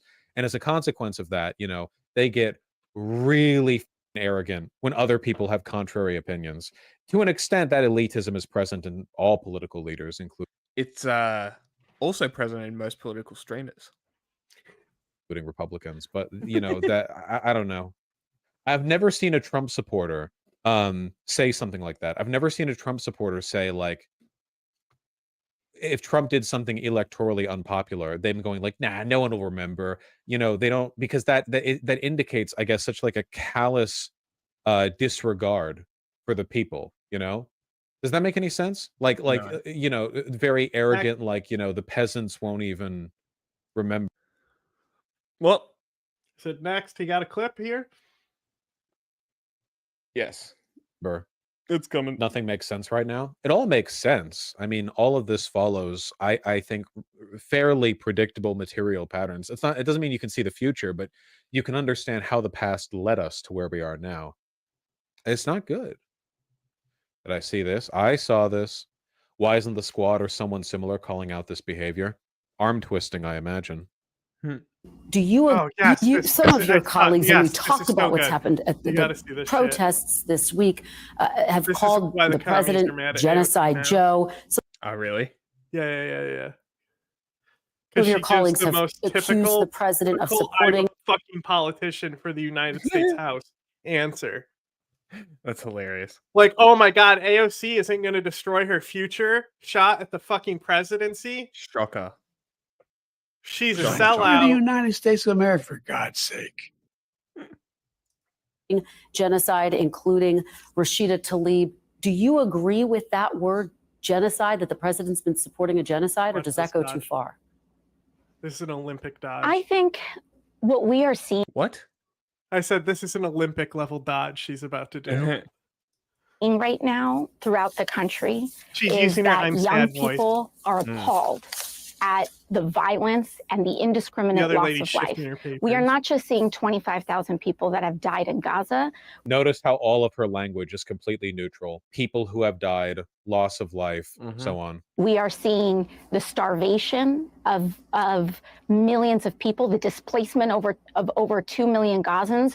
We have There we go. South Africa that has mounted a What would have been better there is illegal displacement. She can't. Forced displacement. That's too strong of language. She's way too prepared for that. Like even forced displacement is still kind of soft to genocide, and it still kind of hints at it. You know, She's in New York, courts bro. in the ICJ. She cannot do Sure. it. true. That's true.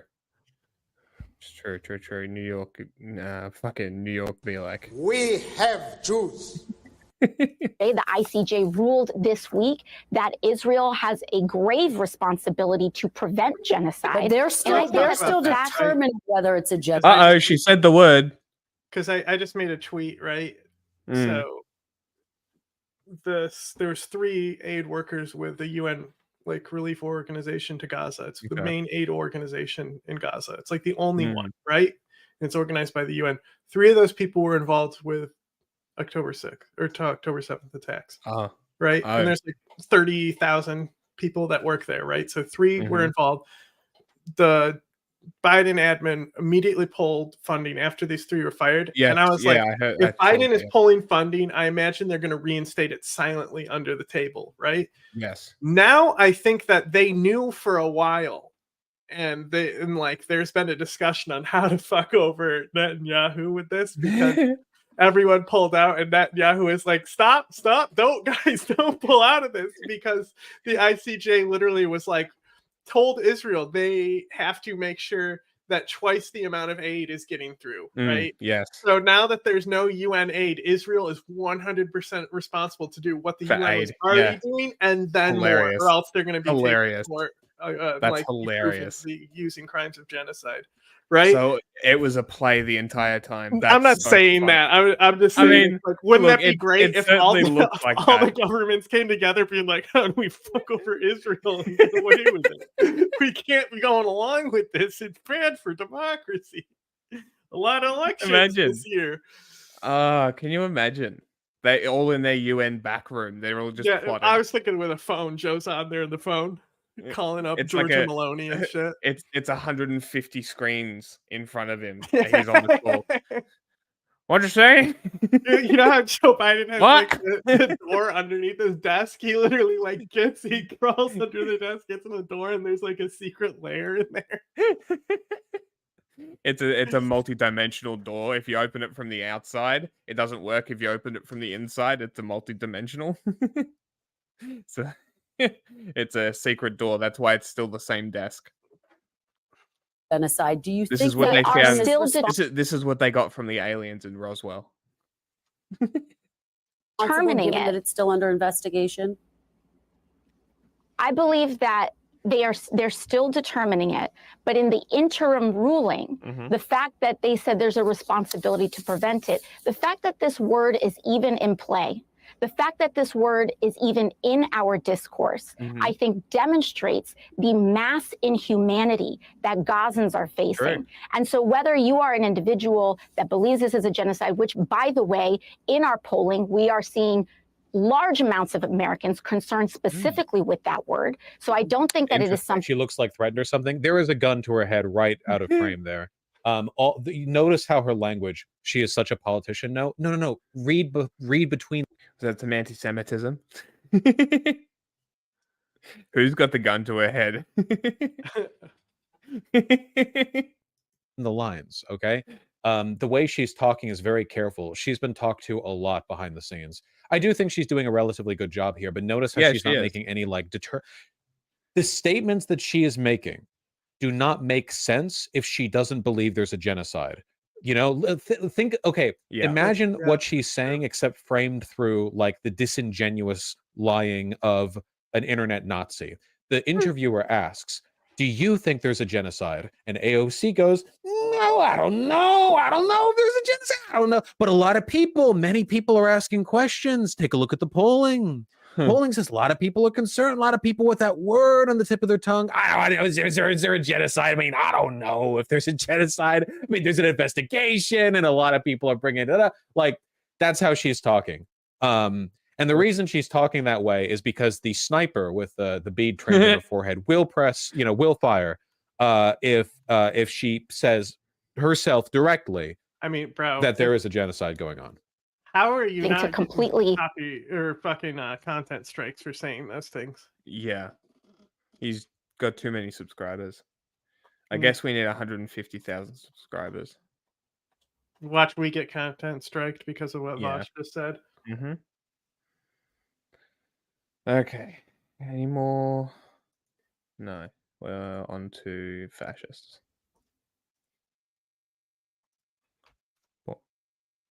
Could you like give the definition of carpetbagger? Okay, here we Yeah, 1 minute. Is this a Mary Poppins question? might So have yes, touched I it have in here, moved but we only into want to the hear from fourth her. district. Yeah. My boys and I needed a fresh start. That's been very public of what the home life looks You're calling like. her a And I'm sorry to carpetbagger. bring that up. I've tried to put Where'd she move to? Well, she moved districts because she's saying it's because of the she's getting away from her abusive husband, who I think she was abusive towards. I'm not sure though. Yeah, I think the conclusion's cloudy there. But she moved districts because she wasn't going to win the other one. Ah, okay. So she But jumped to this district. She moved because it's part of her like strategy to get reelected. Also, so you need 5 years to get the pension, right?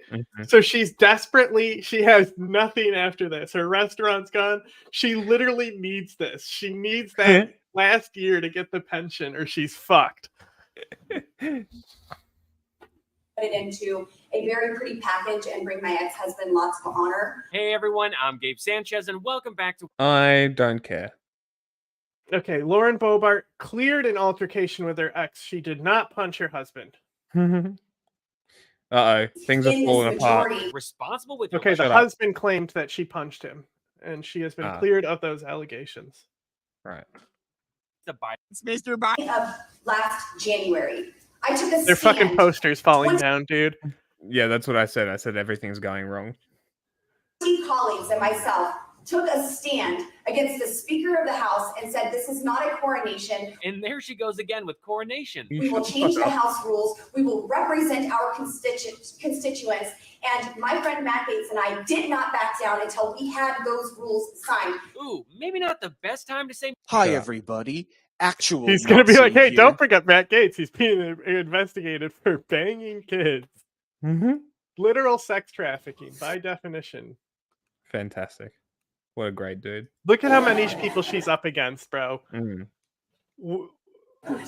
What did you do? What a terrible choice she has made. Awful, yeah.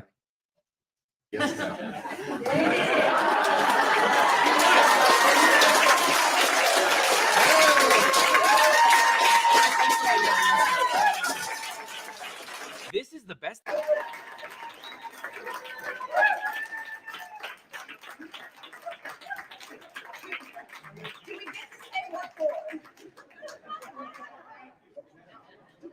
Do we get to say what for? Maybe it doesn't matter. And it was at this moment. We are a nation of laws. All of us raised our hands saying that we have been held accountable for the laws that we have broken. We have paid our dues to society. Some of us are still paying them. I hope you get your gun rights back soon, sir. And look at Lynch's face. He did not like that dig, but then again, he did try to hide his DUI and gun possession. In this pocket.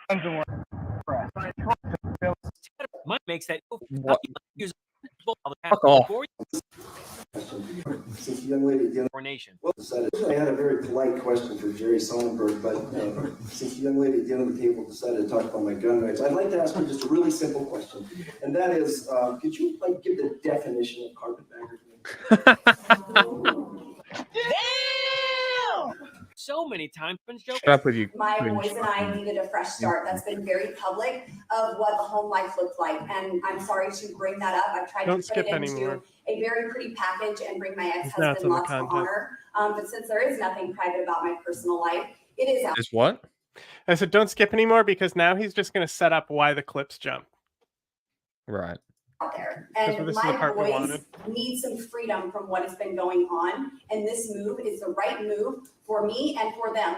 And this does serve Colorado's 3rd district. We have an opportunity now to absolutely secure that seat and keep it red and stop the Hollywood money that was pouring millions of dollars, close to $10 million into that district. It's even funnier that she's gone to Colorado and they're talking about carpetbaggers when that's like a term in the South. For like, well, she's it was a always term. She's always been Colorado. So why are they asking It's about just a that? new then? district in Colorado. So I wonder why they're asking about that, because that seems very irrelevant, if you want to call it that. It says a political candidate who has election in an area with no local connections. You know, like what's his name? What's his name? The guy who ran against Fetterman, Dr. Oz, right? Carpetbagger. Okay, I had a completely different. It says historical, a person from the northern states who went south after the Civil War to profit from Reconstruction. Yeah. Okay. So that's the definition that I'm. Yeah, that's the historical one. Yeah. Just like how there's a historical definition to filibustering, and it's an expansion of slavery. Affecting even down ballot races, which is simply not fair. But that money has stopped. And now the Republicans in the 3rd District have a fair fight against their opponents rather than Hollywood elitists and dark money groups who are pouring money into the 3rd District. Wow, somehow her answer has gotten worse every time that she's had to answer it. Claiming that she's switching districts to give her children a fresh start is not only a lame excuse, but it's also a huge lie. I mean, the only reason that Boebert is desperately trying to stay in Congress is to ensure that she gets a pension, which can only happen once she's served at least 5 years in office. She no longer. We already said this. Why do we listen to you? I don't know. You can jump has her diarrhea-inducing restaurant, and the sales for her. That's true. Did I mention that? Yes, you also said that. No, did I mention the diarrhea though? Boebert said some other dumb things. Which... No. Elaborate. Oh, I mean, well, the restaurant was called Shooters or something, right? No, they gave people food poisoning and they shit their. Oh no shit. Yeah, they fucking undercooked meat and shit because it's a disgusting restaurant. So they got shut down. No, because she owned it with her husband, it's being lost in the divorce. Oh, okay. Yeah, so it got shut down like as the divorce process was beginning because they hated each other or something. Yeah. Which is not surprising at all. Any legislation that comes in front of me to vote on that limits abortion, I will vote in favor of it. If we have to do what the Democrats do and do this in increments, I'm fine to do that because we are saving tens of thousands of lives every time we do that. But I do believe that life begins at conception, and I would vote on a heartbeat bill at the federal level, saving lives, protecting lives, and said correctly on the state, no state has the right to kill babies. Of course, the age-old abortion issue where Republicans still aren't happy even though the Supreme Court overturned Roe v. Wade, so the state... Okay, what you have to say. See, now I told you. She's a white woman with a... Whatever. All right, we've got more clip. Carpetbagger. I have 4 beautiful boys, and a servant's heart is what motivates me. I've served at the local jail. Women who are at risk at their lowest handies at personally introduce them to the God who turn their shame into glory and restore their past and give them a glorious future. And that is still my goal today for Colorado and for America, to bring grace and strength. I am pro-life. I'm disgusted by some of the answers that were set up here. This did not sound like the Republican Party answering questions about pro-life. No nonsense conservative. No nonsense conservatives don't have 60% voting records. Okay. They have 100%. They do not fail you. We have 0% ratings with Planned Parenthood because Planned Parenthood can go fund themselves. We protect life. I look forward to earning your vote. God bless you all. I love you. Lauren Boebert. I love you. That's me closing. Me as a politician every time. I love you. She's going to have to work really hard to get it's a good strategy. This election. Yeah. Because not only is she in a new district, but she's also going up against 8 other candidates who are either just as dumb or regressive in their pro-Trump MAGA policies. But if there's anything we know about Lauren Boebert, it's that she's willing to reach out and give her constituents a hand job or get on her knees, which according to her is where she's the strongest. Well, that's all for me today. Thanks so much for watching, and feel free to follow me at IM. She did tweet that. Follow us instead. Yeah, don't go follow subscribe. Us. I'm gonna dislike this video. Go subscribe to. Go subscribe and leave a comment on our web zone. Go dislike their videos. Email me if you want a pizza roll. Subscribe to the web zone and comment if you want a pizza roll. That are not being enforced. So why give him this in an election year? The cover of this deal that critics say is still going to let a lot. So as we covered last stream, Trump threw a grenade in this immigration deal at the last second. Right? Yes. and we'll come back to some more stuff on this, but this is an Oklahoma guy who basically worked his ass off putting the bill together, and he's fucking done with it. Lot of people in, but he gets to take a victory lap that he's gotten something done. Yeah, well, it's definitely not going to let a bunch of people in. It's focused on actually turning people around on it. It is interesting. Republicans 4 months ago would not give funding for Ukraine, for Israel, and for our southern border because we demanded changes in policy. So we actually locked arms together and said, we're not going to give you money for this. We want a change in law. And now it's interesting, a few months later, when we're finally getting to the end, they're like, oh, just kidding. I actually don't want to change in law because it's a presidential election year. Oh, that's gonna hurt. We all have an oath to the Constitution, and we have a commitment to say we're going to do whatever we can to be able to secure the. This guy has the strongest nose bridge I've ever seen. Yeah, it's like he was sculpted out of clay, you know? Like, he looks like a claymation guy. Border. Wait, so you're telling me that Republicans why are they there want a people always political This has been our great challenge of being able to fight through the final words. I have to be another able- one that might not be Midas touch with the same guy. What's the guy's name? I have it here somewhere. Yeah, I got it. It's the Young Turks. There you go. Would you rather them than Midas Yes. touch? Yes. I also have It one is from interesting. Sam Cedar. Republicans 4 months ago. I also have one where Sam Cedar pulled. That's fine. We'll just do this one. Would not give funding for Ukraine, for Israel, and for our southern border because we demanded changes in policy. So we actually locked arms together and said, we're not going to give you money for this. We want a change in law. And now it's interesting, a few months later, when we're finally getting to the end, they're like, oh, just kidding. I actually don't This want is to still change going in to be law their because it's a swing, so they're presidential going to election commentary year. after this, but it's going to be funnier. Damn. That was Republican Senator James Lankford calling out his Republican colleagues for serving as obstructionists to much needed border security legislation.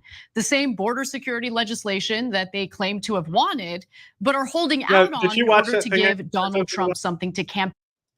What? Did you watch the thing I told you to watch? No, because I was editing the podcast. Oh, okay, whatever. Doesn't matter. There's just a lot of context in it, and like how far this for field this? goes. Yeah. It's all about this stuff.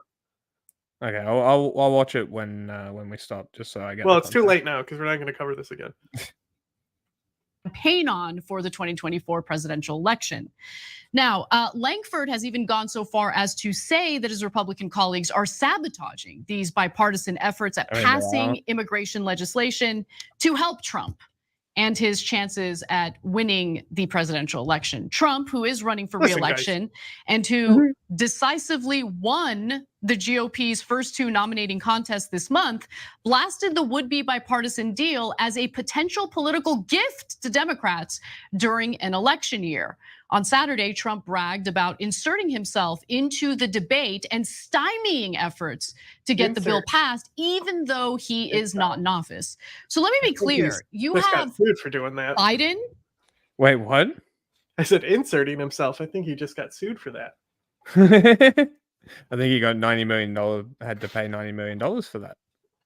Along with Democrats in the Senate, ready and willing to play here's the deal, ball with guys. the most extreme elements of the Republican Party in terms of passing legislation on border security. And now you have Republicans saying, no, never mind, we're not interested, because their daddy Trump told them, don't give Democrats this win. I need something to campaign on. So here's what the current bipartisan legislation in the Senate would include, according to Lankford. This bill focuses on getting us to 0 illegal crossings a day. There's no amnesty. It increases the number of Border Patrol agents, it increases asylum officers, it increases detention if you beds watch so the we thing can. that I sent you, the homework that I sent you, one of the specific things with Trump is that he only cracked down on legal immigration. He reduced legal immigration, but illegal crossings skyrocketed under Trump. Most people don't know that. I did. December was, and also, so what's also really important in that stuff that I told you to watch is polling, right? So the Fox News is right when they're saying that the border issue is becoming a majority issue. Well, December was so busy that they literally got overwhelmed. They like the asylum process shut down, everything was shut down. They're like busing people places out of desperation because they don't even have like the overflow facility capacity because of how bad it was in December. That's wild. So this is why, to counter that, they immediately started working with Mexico, right? Because like they needed to reduce the pressure on the border to process how much came through in December. And right? didn't that deal go through? Isn't Mexico taking up some of the They're slack? still they are doing that, but the point is that this is something that all like the voters are caring about now. It's overtaken inflation as like the number one issue, especially on Republican side. Right? So like overtaken economy now because so we can talk about how America is racist and all these things. The point is that when we're talking about the electoral process and the polling and stuff, people really care about this shit. And the fact that like even Fox News is being open, that Trump threw a wrench in this because he wanted to get elected and stuff. It's a big deal. You would expect it from Trump though, would you not? Like But that's about par. The fact that more and more people are coming forward saying this exact phrasing about how this deal actually is helping us, it's giving us what we need for the border. Yeah. And so he's kind of making enemies. Oh yeah. Kind of shooting himself Oh in yeah. the foot. Well, this is good then. No? Exactly. That's why I specifically pulled this guy out. Okay. Because we've seen Mitt Romney. He's expected Oklahoma. Quickly detain and then deport individuals. It ends catch and release. It focuses on additional deportation flights out. It changes our asylum process so that people get a fast asylum screening at a higher standard and then get returned back to their in the home. Forbes thing where I was saying, isn't this funny that he's misleading people, not talking about how it's because of COVID? Where he was talking about the asylum process is overrun, right? And it takes too long. That was one of his big issues. Isn't this exactly what people wanted? Quicker as the asylum process gets sped up. I feel like that's exactly what they wanted. That's what they were saying, wasn't it? And now people still gonna fucking ride Trump's dick on this. Oh yeah, no, most of them are. To be clear, of course, most of Fox News is too. But there are people on Fox News who have strayed from it, which is interesting. That is interesting. I wonder why. I wonder who's breaking rank and specifically why. Interesting. Country. I mean, it is a goodie bag to Republicans in regard to what they've been asking for with border security and immigration. In fact, Biden on Friday said that the bill would grant him new emergency authority to shut down the border, referring to a provision that would kick in when unauthorized crossings surpass 5,000 over a 5-day average. He vowed to use that new authority because this wasn't in his letter, right? So remember how I said it that it's going to empower Trump? Yes. If he gets in with this power? Yep. This condition being in there is really good. It has to get over this threshold on a 5-day average. Over how long though? 5 days. So 5,000 a day over 5 days. Surpass 5,000 unauthorized 5-day average. Only once? Well, that's when you can do it. Okay. So it would kick in. Day he signed the bill into law, the bill that is ill-fated considering the political maneuvering of Republicans who are trying to get Trump elected. The authority Biden was referencing would shut down most asylum screenings for migrants crossing illegally. Migrants could still apply at ports of entry where a set number of asylum claims would need to be granted, they said. Migrants would be expelled indefinitely until They made an app. It's not like, who cares? I mean, they could already register online anyway. Yeah. Right. But they made an app that tells people when to come. So Republicans have said they're being directed by Biden to come here. Right. Because they made an app to make it like less overwhelming on the border agents. Yeah. Like it's a good idea. It's also a good idea. It's a good way to keep the flow down. If people can register, it's like, oh, hey, look, come it's on still this it's day. still ridiculous, it'll be like 5 months out and shit. Yeah, but it's not a terrible solution, a temporary one anyway. Well, anyone who's willing to do that is going to do it. Other people who need to come now are going to come now. Yes. Yeah. Exactly. It's like COVID, you know. The lockdowns in theory were supposed to just make sure hospital beds didn't get filled. It was nothing about preventing the spread or like stopping the virus, thinking that they were actually going to stop a virus. It was not about that. It was about hospital beds. And they still fucked it up. Yeah. And they lied to everybody and decimated trust and everything. It's great. Well, they could have just said it's about Below hospital 3,000. beds. Sure. 1,750 per day, which would end the expulsion authority period. Cenk, what are your thoughts on this? Okay, so Langford's now, for the first time in his life, experiencing what it feels like to be a Democrat. He's like confounded. I've seen him in a couple of interviews. He's like, I don't get it. These things that the right-wing media is saying is not true at all. Yeah, it's never true. Like you just discovered that? And he's like, this thing on the 3,750, 5,000 people, et cetera. No, there's been 5,000 people crossing the border for per day for a long time now. So Biden is saying that, that it would go into effect immediately. He wouldn't wait at all. It would go into effect the minute that the bill is signed, right? So Langford's pointing that out. He's like, the 5,000 number is irrelevant. Pete, the right-wing media and the other politicians are saying we're gonna let in 5,000 people a day. That's not true at all. We're gonna close the border immediately as soon as we sign this. Who cares what's true, brother? You don't get it? MAGA world doesn't care at all what's true. Right-wing media is filled with 100% liars.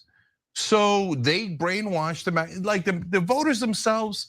They don't know what's going on. They listen to Steve Bannon, Tucker Carlson, Mark Levin, etc. They listen to Fox. They don't have all the wrong information. So that's so funny that he always like abandons his sentences before he finishes them. And then he goes on to the next thing. You got to finish Fox News. Go ahead. Yeah. And then Chris Murphy, Democratic Senator, had one of my favorite quotes here, where he was like, "Well, look, we don't know what the status is now. I mean, they wanted this bill, and we gave them the bill, and Langford's got a bunch of Republicans on his side. So let's see how it turns out." Are you serious? Brother, it's already dead. Are you serious? There's no how it turns out. Gee, I wonder if the Republican senators will stand up to Trump and actually vote against him. Oh my God, okay, is that all the clip? Great, okay, we're not listening to them, cool. Right, let's go to more fascists. I have some video. Yeah. Okay. This guy also works for the Young Turks, I think. He talks for a long time.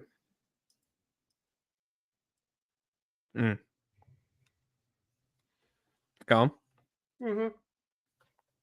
There's another thing where it's from the other side of the aisle where they think she's owning. So we'll also look at that eventually. Yep. I'll find that. Oh no, I'm not sure if I sent it yet. Oh, okay. I'll see if you have. Does not look like it. Because most of it's for the impeachment stuff. I haven't seen the impeachment stuff. Breaking federal immigration laws. Mr. Chairman, I yield back my time. Gentlelady yields. I now recognize Mr. Garcia for 5 minutes of comment on the amendment and the nature of the substitute. Well, thank you, Mr. Chairman, and we should certainly, I think, be embarrassed to be here today. This is a complete sham impeachment. I also would like to point out that the previous speaker on this committee has been spending a lot of her time actually fundraising off of this impeachment effort, and so the fact that she's posturing to taking it seriously, I think, is quite a joke as well. Now they're not telling us. Well, I mean, because they're impeaching the head of Homeland Security, but we'll get into that more because there's a lot of this. This was 7 hours today of this. Jesus Christ. And it happened. Boom! It was like a snap impeachment, right? They presented. We'll look at them present the articles and all that stuff later when less people are watching. In this Congress, yeah. And I'll play a fantastic clip of. I don't care. Quiet part out loud that this is all about politics, and so now it's. Oh, you're telling me that politics is all about politics? I've never seen this room too. Like they're all so crowded. Is this the room where the guy got fucked? It might be. Oh no, the president can do it without legislation. Never mind that you've been calling for HR 2 this entire Congress. No, now he can do it himself. Well, he's tried to do it himself. He's tried. He's passed numerous policies that would have streamlined the asylum process through ports of entry where migrants are vetted, that would have presumptively made ineligible anyone trying to cross the border in between ports of entry, and would have done a number of different things to address the problems. The voters like, we don't want Republicans any went to court to sue him to stop him from implementing the policies to address the border. So your own party is sabotaging and undermining this administration's efforts to address the border while you are trying to impeach him by saying that they're not addressing the border. The hypocrisy is the least of it. Your attack on the rule of law and our democracy is the worst of it. He's And specifically you better be focused on careful. the Republicans here, I'm assuming. Oh yeah, all of them. I mean, Yeah. they snapped. This is a specific committee on Mhm. Homeland Security. So like Homeland Security has its own committee it reports Yep. to in Congress. Okay. So this is the Homeland Security Oversight Committee. They Yeah. did a snap impeachment on the head of Homeland Security. Okay. About the bed that you make. I yield back. And that is how it's done, right I there. think those are the only 2 clips from this guy. Oh, there's one more. On behalf of those facts, here's a little bit more from Dan Goldman. This, on the other hand, is an impeachment process that you are moving forward because you claim that Secretary Mayorkas, who's obviously working under the direction of President Biden, is failing to secure the border. Mayorkas The is the irony guy being impeached. of the fact that Mm, Secretary okay. Mayorkas has spent the last 2 months plus with a bipartisan group of senators negotiating legislation that would address the problems at the border should not be lost on anyone. You are sitting here right now trying to impeach a Secretary of Homeland Security for neglecting his duties literally while he is trying to perform his duties and negotiate legislation. Duty. Now, the real reason we are here, as we all know, Ladies and gentlemen, is we are because all Donald Trump domestic wants to run on terrorists. immigration for as his #1 issue in the November 2024 election. And that's it. This We is smart really for just him a to big do it, camp. but he Yeah. went about it the wrong way, I think, here. Mm-hmm. Because it might be the #1 issue by then. People are talking about, Maybe. what about Biden? You losing young voters. Blah, blah, blah. Okay, so this is so funny. Everyone on the right is up in arms over this. So I want to hear your interpretation of what happened here. Okay.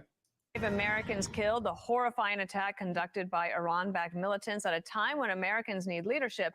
The Biden administration is choosing to stay pretty tight-lipped, although maybe leaking behind the scenes on how it might respond. Listen here. Well, I'm from not going Georgia. to telegraph what we might do in this instance or get ahead of the president, but I What's can the name? again What's tell you, as the network is president it? said yesterday. Can you hover Fox. over it? No.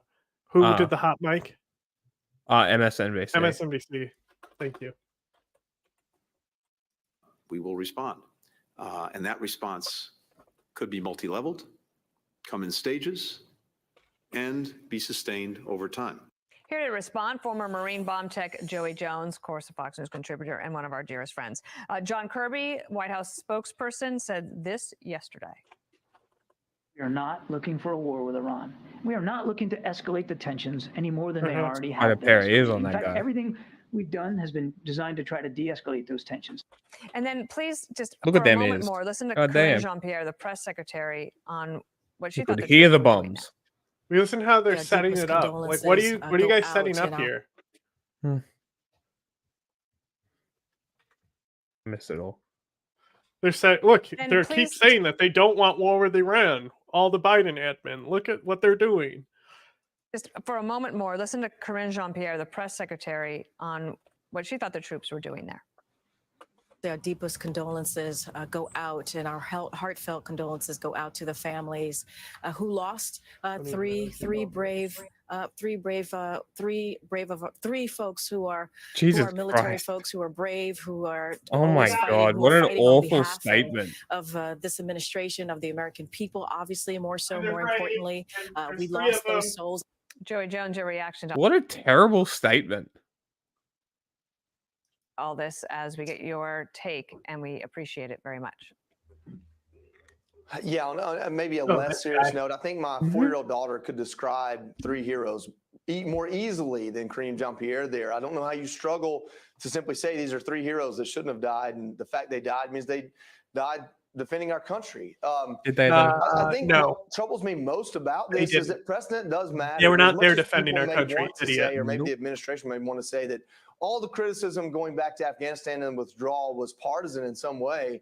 What? We sit here now and we see that Iran knows they can kill at least 13 service members without any type of retaliation, because that's the precedent this administration has set. Their only retaliation was to kill, I believe, 10 civilians because they had bad intel and acted too quickly without any type of plan.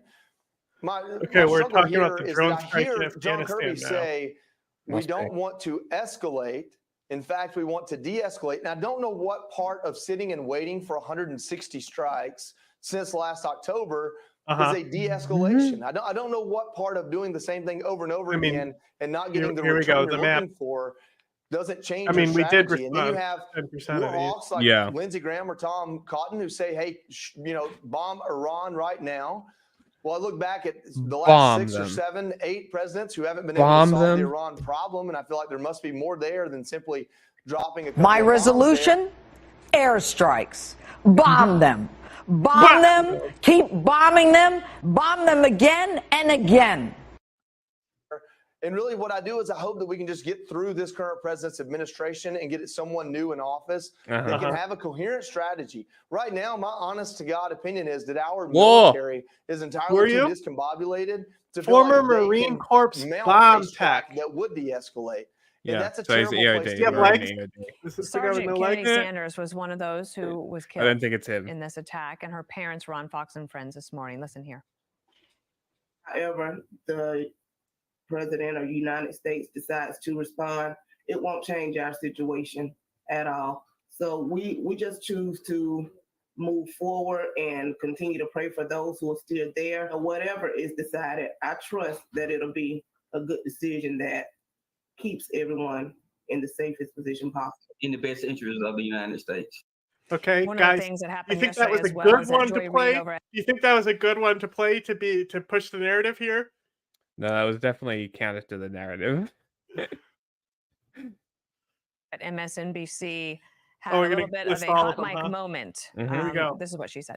Rocket drone. Over Rocket the weekend, drone. President Biden Okay, said here we he's go. ready to take action if Congress is serious about solving the border issue. Border issue. If that bill Okay. were law today, I'd shut down the border right now and fix it quickly. And Congress needs to get it done. Starting another war. So that was her talking Okay, about so starting let me another war. say. What was the context there? So we said at the context, Iran. Suddenly the hot mic is about the border. Yeah, that's what the fuck is going on? Why did we This is- do all that setup to set it up this like is- she's this talking is about fucked. Iran? And then fuck up the stings and fuck up your framing completely. Yeah, nice work, guys. Top tier fucking News Corp, guys. But like this is what they're all doing, right? Yeah. All the networks. No, just Fox. You know, they've all reported MSNBC had a hot mic incident. Yeah, oh no, hot mic. Oh no, who cares? Oh We my don't even God, know someone's she gonna was fuck. criticizing Biden there. Yeah. Because it's about the border, right? Mm-hmm. She could have been criticizing any of the GOP at the border and all that shit. Yep.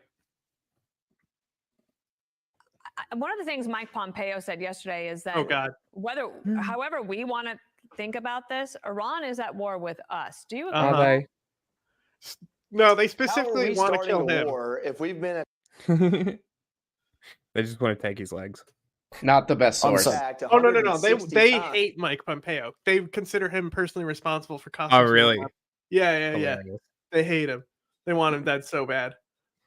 I'm actually surprised he didn't run for president. I thought he would be one of the like best Republican candidates to follow up, but I assume that he didn't because he's still a Trump guy. Yeah, maybe. And he was like, "No, I'm going to stay out of the way because Trump gets elected. Possibly. He's bringing Pompeo right with him." Yeah. Only choose to retaliate in a way that hopefully prevents, and I may be wrong in that number, but hopefully prevents the next strike on us. If you want to say we started the war, then we started the war by having troops in Jordan, Iraq, and Syria to begin with. But President Biden made the choice to do what's called over-the-horizon capabilities and pull everyone out of Afghanistan. That puts a target specifically on those troops in the region. Okay. If you want to say we're starting the war, This is then some we're starting the war by shit saying James would Israel be is saying our to somehow ally. connect it to fucking Haqqani here. And we will defend them. Which Pompeo is had a mission of campaign the for like a troops minute, in and then that Trump was region. probably like, We can follow this all the way Listen, back to Jimmy Carter if we Pompey. want to. The fact is, we have troops on the ground in the Middle East that are currently being attacked, and Iran is essentially saying, yeah, we're the ones doing it, and we have to decide a strategy, be decisive and forceful. I don't want to be in a war. I certainly don't want to be in a war with President Biden at the helm, because it is obvious that he and his administration Good act thing completely that's out of that's fear what of what those might soldiers be are done. there doing. They're preventing a war. Lucky. Lucky they're there. Mhm. Imagine if they weren't, then you'd have literally what, you know who would be the two big factions that go to war first before we have to intervene? Turkey and the Kurds? Nope. Israel and Lebanon. Iran and ISIS. Right? Those would be the major territorial grabs we would see right away. Yeah. Turkey will expand into the Kurdish region. Yep. You have a buffer zone with Iran. They'll make deals I've with wanted Iran. that Turkey forever. will not Yep. attack Iran. They already have it planned out. Iran will get the middle highway. Turkey will get the high highway. Turkey already has pipelines there. They already use those pipelines to sell oil to Iran.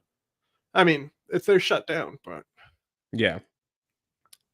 Oh, what if a certain apparently terrorist force decided to bomb those pipelines? I mean, they're shut That down. would be awkward. But that would be they certainly would be a target if this happened. If like everyone got pulled out of the Middle East, right? Immediately ISIS and Iran would be the first movers. Yeah. They would move in and they would take territory. Within the day. And then it will be so the reason why Iraq went bad, right, was a Sunni Shia civil war. Yep. Because of Al Qaeda, not because America was there. The war started. It's on America's soldiers because the war started, but the civil war outbreaking was Zarqawi, a Jordanian terrorist. Yeah. Who, and Al Qaeda from the start has stated that they seek to overthrow Jordan. So yes, they have. Yeah. So then you want to talk about Afghanistan getting involved too, like. Who knows what that will happen on that end? That is even another fucking grenade. Who knows what's happening there? It could blow up into a powder keg for the entire region. But we'll see.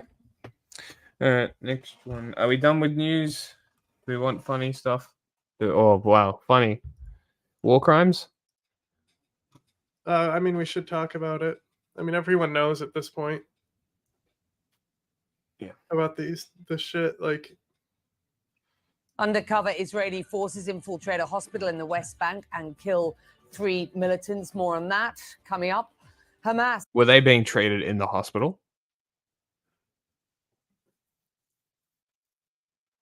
Studying a new proposal for a truce in Gaza, but says its position on a complete withdrawal of Israeli forces from Gaza has not changed. And new details on the 3 American service members killed in a drone strike on a US base in Jordan.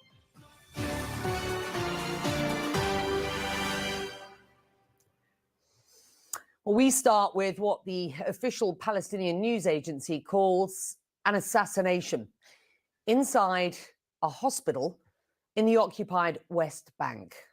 The video that you are watching now shows undercover Israeli forces infiltrating the Ibn Sina hospital disguised as medical staff and Palestinian Pretty civilians, wild. including as women. Hold up. Israel's far-right national security minister, Itamar Ben-Gvir, shared this clip on... Dang it. Okay, I have a great photo of Ben Gvir, by the way, that one of my insiders sent me. It's very funny. Speaking of Okay. pulling out, what's going on with Iraq and the American troops? So we reported on this maybe because last stream or the stream before, we criticized Vash's opinion on it, I believe, because everyone is falling for this narrative. This is an invented narrative. So the Pentagon has a contingency plan, right? So there is no American troops in Iraq. They're in Kurdistan. They help with Iraq with advise and assist roles, right? And these are like command. They're not like your standard like troops there, right? So then they don't have jurisdiction. So Iraq cannot remove these troops from Kurdistan. And they have not even sent a formal letter to the Pentagon. So anything you hear about anything like that, if they're not sending a formal letter telling them that they want the troops removed, they're not actually doing anything. It's not a process that's happening. It's just a fucking propaganda stunt that the Pentagon obviously is going to have a contingency plan for, and that was sold to you as well because the media loves selling Iranian narratives to you. social media, congratulating the forces on a, quote, impressive operation against what he called terrorists. Well, officials from West both Bank, sides by the way. confirmed that West the Bank, by the way. killed 3 young Palestinian men. Hamas said the men were Jenin Brigade's fighters, an umbrella Jenin group Brigades, of bro. armed Palestinian Not even fucking factions Hamas. within the Jenin Israel-occupied city of Jenin. Not like, let me check real quick because I know Lion's Den isn't. Let me check to make sure these guys aren't even labeled as terrorists. Okay. I'll play it. Of course, individual And people one committing acts of terror would still be terrorists, but Yeah. let's see. But like official terrorist group. Palestinian militant group, not a terrorist group. Great. So they're just killing people. Was a member of Hamas's military wing. Hospital officials there say the men were sleeping at the time of the attack. So CNN brave. Senior international correspondent Ben Weedham was inside that very hospital just a few months ago. Ben, what do you make of Wow, what we've relevant. Well, certainly this is a fairly brazen attack. It happened between 5 and 6 a.m. About a dozen Israeli soldiers, as you said, disguised War as crime. medical personnel. Women, they had a wheelchair with them. One of them was carrying a baby's car seat. They got up to the 3rd floor of the hotel, rather the hospital, excuse me, and headed to a room where there were 3 young men. Now, the Israeli military says that the target in this case was Mohammed Jalabne, who they say was involved in previous attacks on Israeli forces who have gone into the Jenin refugee camp, which is just a few minutes walk away from that the Ibn Sina Which they hospital, shouldn't do. and has been They the should not scene be of in the refugee dozens camp. and dozens of Israeli incursions into the camp. I'm They pretty shot sure him and that 2 other where men. One of Shireen the was men shot. That was in Jenin, right? I always ask this when we talk about it. I'm pretty sure she was shot outside of the when they were raiding Jenin refugee camp. So, and we also have reported on it several times. Was in the hospital. He is actually injured in an Israeli airstrike on the Jenin refugee camp back in October, an airstrike that killed 4 Palestinian youths, including a 15-year-old boy. Now, as a result of that airstrike, he was partially paralyzed in his lower body, and what we understand They went there to hunt down a staff- partially paralyzed man. Okay, so what they did is they paralyzed someone and then they went to the hospital and shot undercover to double tap him for no reason whatsoever. Great. Well, he's a militant leader. So what? He was a non-combatant at that point. He's giving orders. Prove it. Okay. Israel won't. War crimes. Nobody's asking him to. War crimes.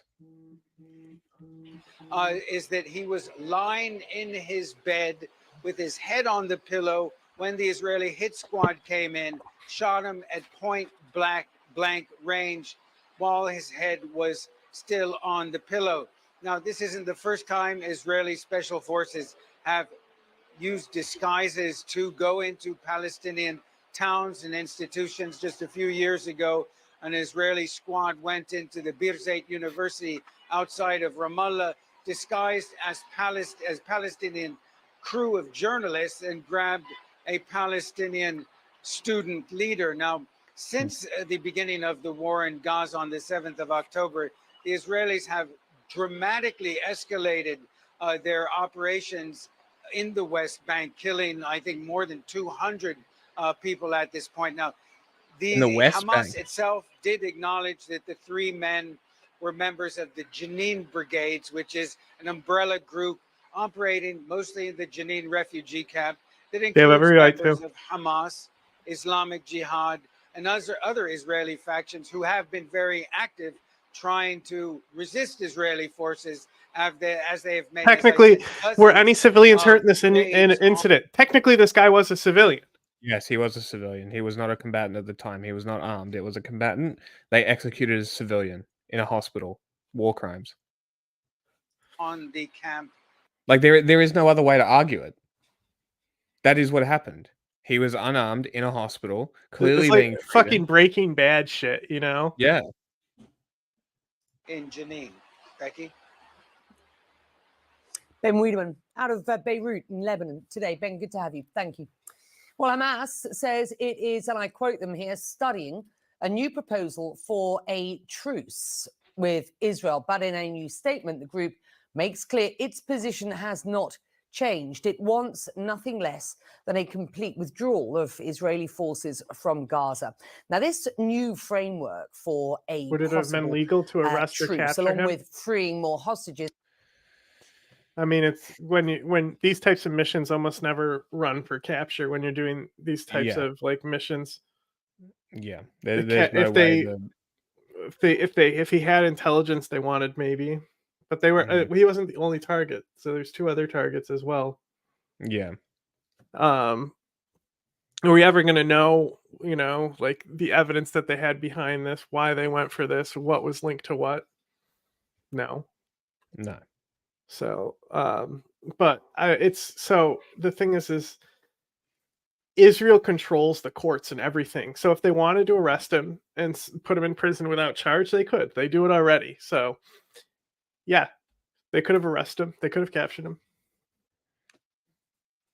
And Palestinian prisoners came out of international meetings in Paris this weekend. Here's what the Qatari Prime Minister, who was at those meetings, had to say before this proposal was sent to Hamas.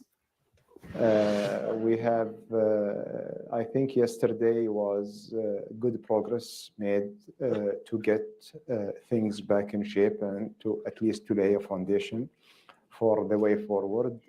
Also, we cannot the deal say that that's going to this, go forward as we see it right now. What's going to happen is basically Israel is going to let Saudi Arabia control the Gaza Strip. Oh. Potentially, that's what's happening. Is that better or worse? I mean, it's just like, well, they're Arabs, they can do it, right? I'm not opposed to that. If it gets Israel out of it, Yeah, I don't know. we'll see. will makes us, you know, in better shape very soon. But we are hoping actually. Imagine if what happened is Saudi Arabia takes over and then they make a deal with Palestine to give them autonomy, and then they become their own state. Wouldn't that be hilarious? Just imagine. Yeah. So yeah, it is part of the Saudi Israel deal. It's going along. It's also advancing like Abraham Accord shit, stuff like that. I don't think they would be like politically running Gaza or something like that, but they would like take responsibility for it or something. And what does Saudi Arabia get in this? The image of Saudi Arabia was heavily damaged, especially with things like 9/11, right? It's for the, you'll talk to a lot of Americans to this day, and like they'll probably say like, oh, who's worse, Saudi Arabia and Iran? They'll still all like, even if just the basic racist is gonna hear Arabia and pick that one, even if they don't know the connection to the hijackers, that type of shit. So Mohammed bin Salman is very invested on reforming. He's trying to Dubai pill Saudi Arabia, right? So he's very focused on like infrastructure projects inside the country, like looking and having like liberal reforms, like women driving, but then they fucking execute them in prison if they talk back. So he gets a lot of face points. He wants to seem like he's the guy in the Middle East. And unlike Iran, he is intelligent enough to know how to be the guy. True. Yeah, and Sisi. Sisi is an idiot. Erdogan is an idiot. Both of them are idiots. They want to be the guys too stupid to figure it out. To relay this proposal to Hamas and to get them to a place where they engage positively and constructively in the process. So now that the proposal has been relayed to and received by the terror group, what can we expect? Well, Alex Marquardt, following developments from Washington for us. Jeremy Diamond is in Tel Aviv. Alex, let's start with you. Let's just walk us through what we understand to be the framework of this potential deal. I'm gonna let well, and it is important that I think we do continue to call this a framework. These are broad ideas of what could be implemented, and everybody from the Qatari Prime Minister to the U.S. Secretary of State and others have cautioned that there is still a lot to figure out in terms of the details. But broadly speaking, what we have learned this would look like, according to a source who is familiar with these discussions, God, I fucking is that hate once that implemented, phrasing. there would be a pause in the fighting initially for around 6 weeks. And Becky, during that time, that is when the remaining civilian hostages would be released by Hamas and the other groups who hold them. There are more than 100 Israeli hostages and other nationalities still being held. But initially, the focus would be on those civilians. At the same time, 3 Palestinian prisoners for every civilian hostage would be released, that same 3-to-1 ratio that we saw in the first hostage release. And then we would start to see second and third rounds of releases. The IDF soldiers, both the men and the women, who would then be exchanged. There would be a longer pause in the fighting. We believe that Hamas would then demand a higher ratio, more prisoners being released in exchange for those soldiers.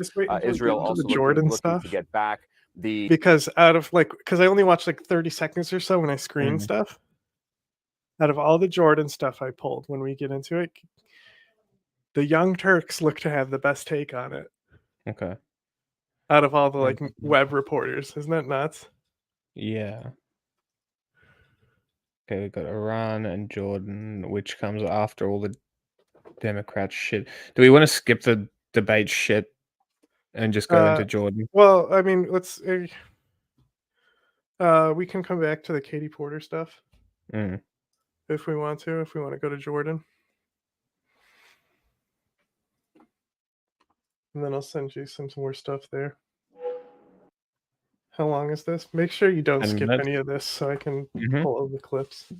10 minutes? Yeah, that's enough time for me to pull everything for you.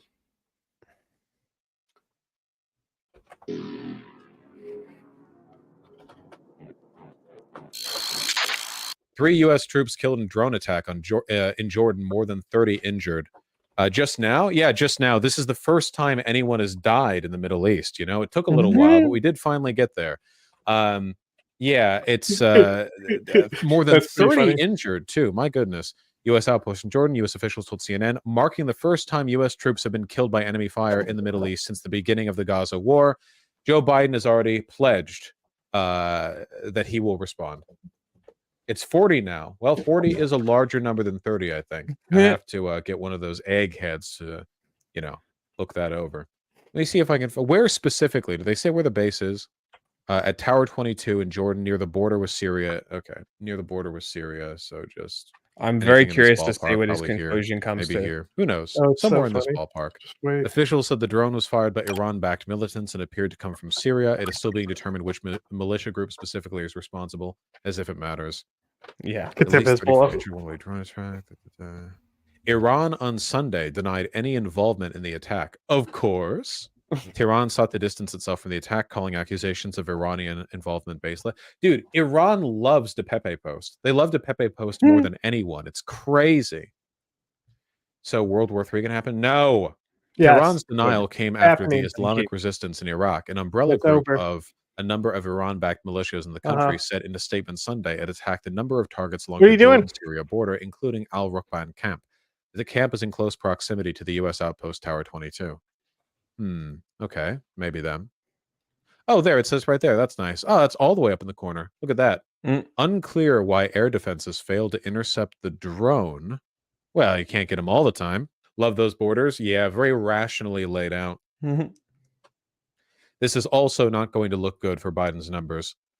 He's probably going to get more hawkish to compensate. Jesus Maybe. Christ. The Biden administration has been criticized primarily by Republicans for not taking strong enough action against the Iran-backed groups for their attacks.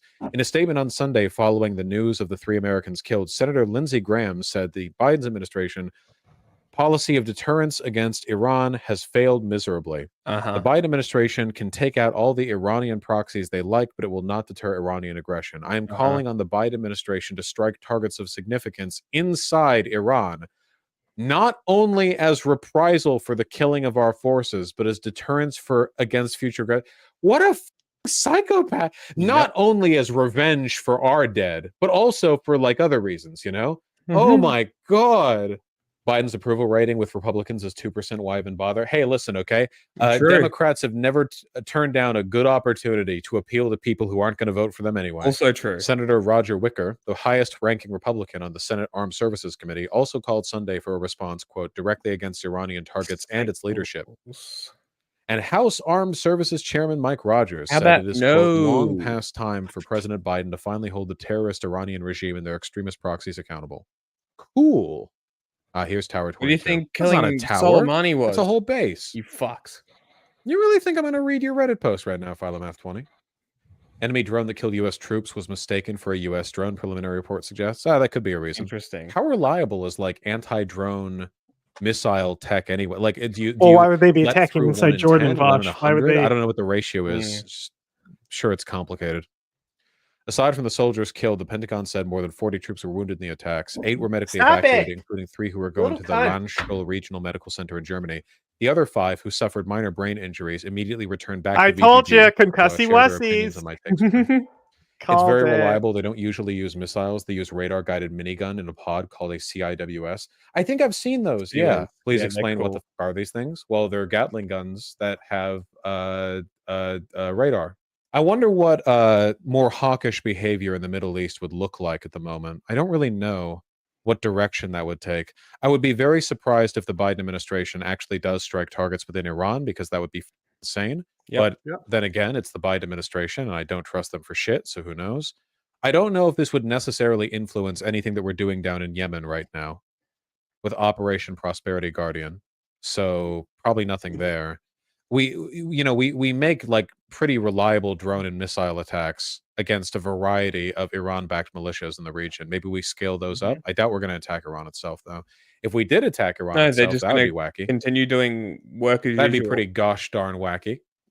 As of Friday, there had been more than 158 attacks on U.S. and coalition forces in Iraq and Syria, though officials have described the constant volley of drones, rockets, and missiles as unsuccessful as they. Yeah. It's admirable in a way. At least he's learning. It's a lot more than other people do. I mean, it's. They have frequently not caused serious injury or damage to the infrastructure. Nice, man. I feel like we have to leave the Middle East, man. I don't know. Correct. What an idiot. Philomath20, thanks to you being annoying, I now think it's doubly good. Huh?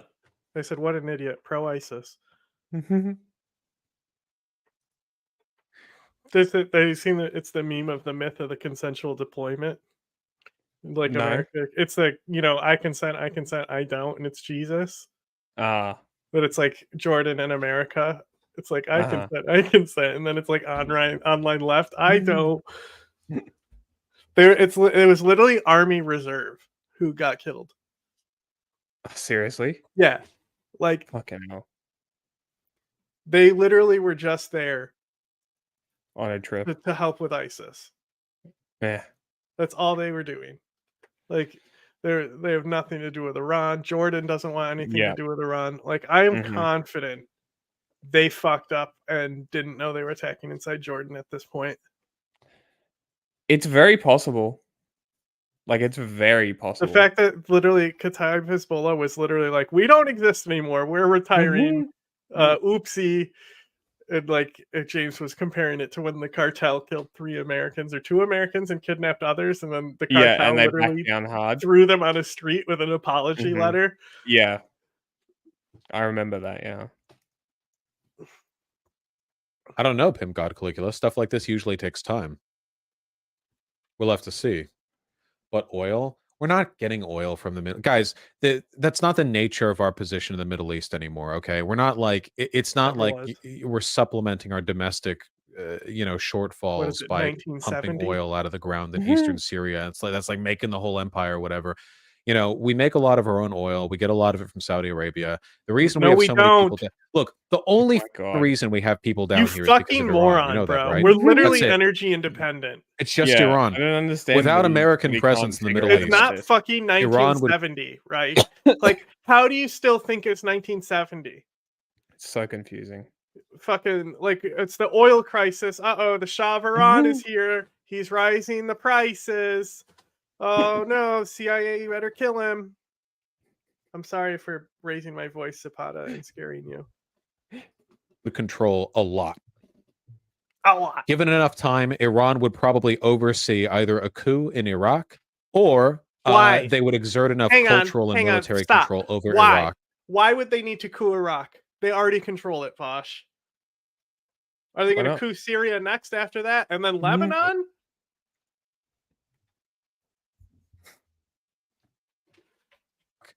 Through their close presence and their militias, that they would functionally control Iraq, at least to the extent that they find They already do. necessary. Syria would fall, and so would Rojava. Iranian candidate. What? Hang on, I'm getting a chinchilla. I'll be right back.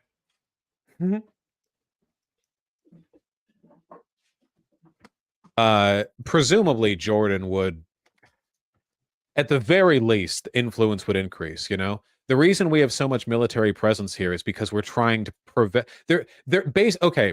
right now the Middle East is like Iran and Israel are both doing the like Popeye rolling their sleeves up thing, and they're marching towards each other, and America is trying to keep them from smashing. Oh my god, everyone. It all has to do with fucking Israel. This is totally not policy that Iran has been doing for a fucking 2 decades. Without Israel involved. Yep. You got it, bro. Fucking Smashing into each other. Like That's the fact that, unironic. like, we can just see something like boom, we know a strike happened in Jordan, and we can already predict what the response is going to be. Yeah, it sort of tells a lot. It really gives away the game. A big part of it. Direct conflict between Israel and Iran would be bad for business because it would influence, stability in the region, Saudi Arabian oil, blah, blah, blah. Israel, because it's run by lunatic psychopaths, wants to control a massive territory 5 times the size of current Israel borders, and probably also fantasizes daily about like nuking all the Arabs in their vicinity. Meanwhile, Iran funds, trains, and provides arms to 5 trillion militia movements spread across the Middle East. So, they're having a great time. Israel gets a lot of support from us because we want them to keep Iran from developing their nuclear weapons program because none we of don't them want to ever invade do. Iran I don't know why you hold your breath. directly. It's it's a whole mess. It's a goddamn guys. Did you know the Middle East is a mess? Has anyone been brave enough Is it though? to tell you about this before? Is it? How messy is it though? He couldn't tell you because he has no idea. I mean, I'd say that certain places are unstable, right? But I really don't think Iraq is a mess. I don't think Jordan is a mess. I really don't think Lebanon is that bad. Like the economic crisis and the government is shit. You know, you have typical problems that you have in most governments here with corruption and things like that. Yeah. The issue is definitely that there is insurgent groups like Daesh, like Syria, awful. Kuwait is a great country, right? Everyone liked Kuwait. Nobody has bad things to say about Kuwait except Saddam Hussein. You know, like the UAE, fine. Oman, fine. Saudi Arabia, fine. Egypt, fine. Turkey, fine. Cyprus, if you want to count it, fine. Iran is okay. I mean, they're stable. They're not doing great. You know, like, is it really that messy? You would say yes. Syrian Democratic Forces are now building military towers, Right here, equipping bro. surveillance Look at the cameras, and source that equipment he's alongside pulling the up, front bro. lines with the Assad Literal regime. And IRGC agent. What the fuck? And I've look never what it seen them said. before. Look what it fucking said, bro. Syrian Oh, SDF forces, SDF are now building military towers equipped with surveillance cameras and equipment alongside the front lines with the Assad with regime Assad, and the building guard IRGC. towers with Assad, working with Assad, right? Furthering this narrative that the Americans are abandoning the Kurds for Iran, you know, which we already looked at him before to criticize him about his fucking shit take when he actually believed that the American forces are going anywhere in Iraq. Yeah. And they're not even in Iraq again, right? The Assad, Iranian imagine this, bro. Imagine this shit that they're working with the Assad regime and the Islamic Revolutionary Guard Corps. Yeah, bro. IRGC definitely working with the SDF. Definitely not backing the tribal forces in Deir ez-Zor to fight them. Which also, by the way, the SDF there is Arabic. They're Arab forces there. Revolutionary Guard Corps. Goal initially is FDF held Deir ez-Zor, then SDF held Raqqa and Manbij. I don't know if Rojava is going to last that much longer, guys. I'm not going to lie. Live UA map Syria. Does this give nice, clean control borders? Yeah, close enough. Let's get that key up. Where's the key? Show me the key. Where's the key? Key. Nice. But I'm blocking it for you guys. Yellow is Rojava. Red is government and pro-government forces like Iran-backed militias. Green down here is FSA, moderate rebels, more radical groups like Hayar. Green is the wacky zone. Golan Heights. I don't see any Islamic State territory. Bro. Hey, I it's the suspect black Islamic State is black. Yeah, I know. Yeah, he'll figure it out. Oh, is this meant to be black? Yeah. Because this is like a very light gray. Is this black? I thought this was non-aligned. Yes, this is. Oh, okay. Well, it says They're trying black. to force it in All right, Islamic well, State. whatever. Sure. Show patterns instead of colors. Yeah, I'm colorblind. Wow, that's not any better. Never mind. No, show colors. No, go back to showing colors. Wait. He's nailing this. We won't go coverage, back. Okay, whatever. Anyway, the moral of the story is that good luck, Rojava. They're not going to be easy to invade. No, well, they're not going to they be just easy had. to invade. I'm but not they've sure if got a you lot saw, but lined they up just against them. did their. They're still in the process of it, but they're doing the raids on the camp. So they're going through. They've had enough, even being bombed by Iran and Turkey. They've had enough logistics to perform operations inside the camps to clear out the camps. They found mines that were being built in some of these camps. All this stuff. So far, the operations inside to clear the camps have been going great. Everything looks fine.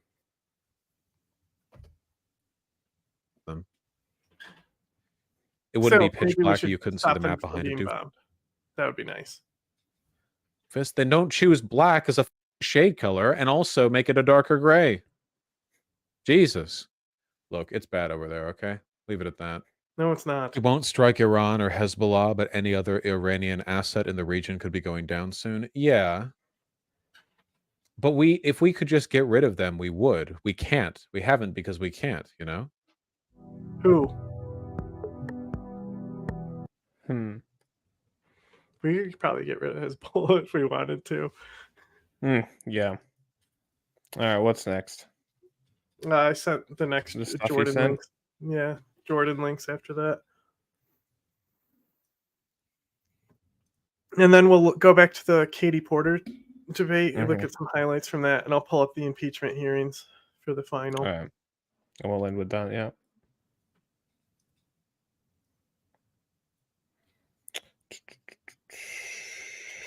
Put a marker in. Been forgetting. There we go. I would love it if they What? I would love it if they just stopped. It's just like at least if you read James, you'll get most of the story straight, except you'll keep coming to Connie conspiracies. This attack on those U.S. forces despicable and wholly unjust. And now he and his team are working towards deciding how exactly the U.S. will respond. In a statement warning the death of those three. So noisy. Like despicable and unjust. Come on, I mean, we've been over this, bro. That's definitely in the golden U.S. zone. service Yeah. members, the president said, quote, "We will hold all those responsible to account at a time and in a manner of our choosing." Hey, I got it. President Joe Biden blames Iran. In American football, I'm not sure if you have the same rule in Australian football, but there's like a universal end zone. So like even if you're out of bounds inside the end zone, it's still a touchdown, right? So that's what it's like. It might have been out of bounds, but it's still in the end zone. It's in the golden zone. Totally chill. Totally chill strike. They just aren't supposed. They're only supposed to give concussy wussies. They fucked up killing 3 people. Yeah, that's all. That's all anybody's mad about. And is promising to retaliate against them after 3 U.S. troops were killed in an overnight drone strike in northeast Jordan near the Syrian border. Now, if you're wondering what U.S. forces were doing in Jordan in the first place, a lot of people were asking that question after this news broke. We'll get into the details on that. So I was her framing here, right? Where it's like you're wondering why they're there, right? I was like, of course they're gonna take this angle, right? I was totally ready for Anna's typical shit. I was totally set up for her narrative after this. That in just a moment. Now, dozens more of our service members were injured in the attack, some of whom had severe injuries, including traumatic brain damage as a result of this drone strike. Now, U.S. Central Command said at least 34 troops were injured by the one-way attack drone, with 8 flown out of Jordan for follow-up care. Those were the individuals who were severely injured as a result. It described the 8 as being in stable condition, so that's a Yeah, I saw that. Pretty crazy coincidence. Yeah, well, they normally dispatch in units. Good update on the news. Now, the large drone struck a logistics support base in Jordan known as Tower 22. It is along the Syrian border, as I mentioned earlier, and it's used largely by U.S. troops involved in the advise and assist mission for Jordanian forces.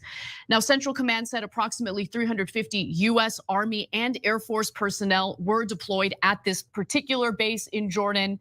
The 3 who were killed and 3 people were killed, and then most of the individuals, Army soldiers in particular, were wounded, and U.S. troops have used Jordan, a kingdom bordering Iraq, Israel, and the Palestinian territory of the West Bank, Saudi Arabia, and Syria as a basic. Junk doing the intro, you notice, like. Where's Junk leading into the story? It's always tossed to Junk, and he has to go, okay, listen, it's the same reason that we have me open the show. Loggers! Point, some 3,000 American troops typically are stationed across Jordan, not just this particular base, but across Jordan. Defense Secretary Lloyd Austin said the troops were deployed there to work for the lasting defeat of ISIS 3 officials said the drone struck near the troops' sleeping quarters, which they said explained the high casualty count. And just about half an hour ago, the Wall Street Journal did some additional reporting on this story and noted that the reason why it was difficult for the US to strike that drone before it hit its targets is because there was a US drone returning to the base at the same time, which they confused for the unfortunate drone that was seeking to attack them. It's like they got now, Biden lucky was and traveling unlucky in at the South same Carolina. time, right? Yeah, yeah.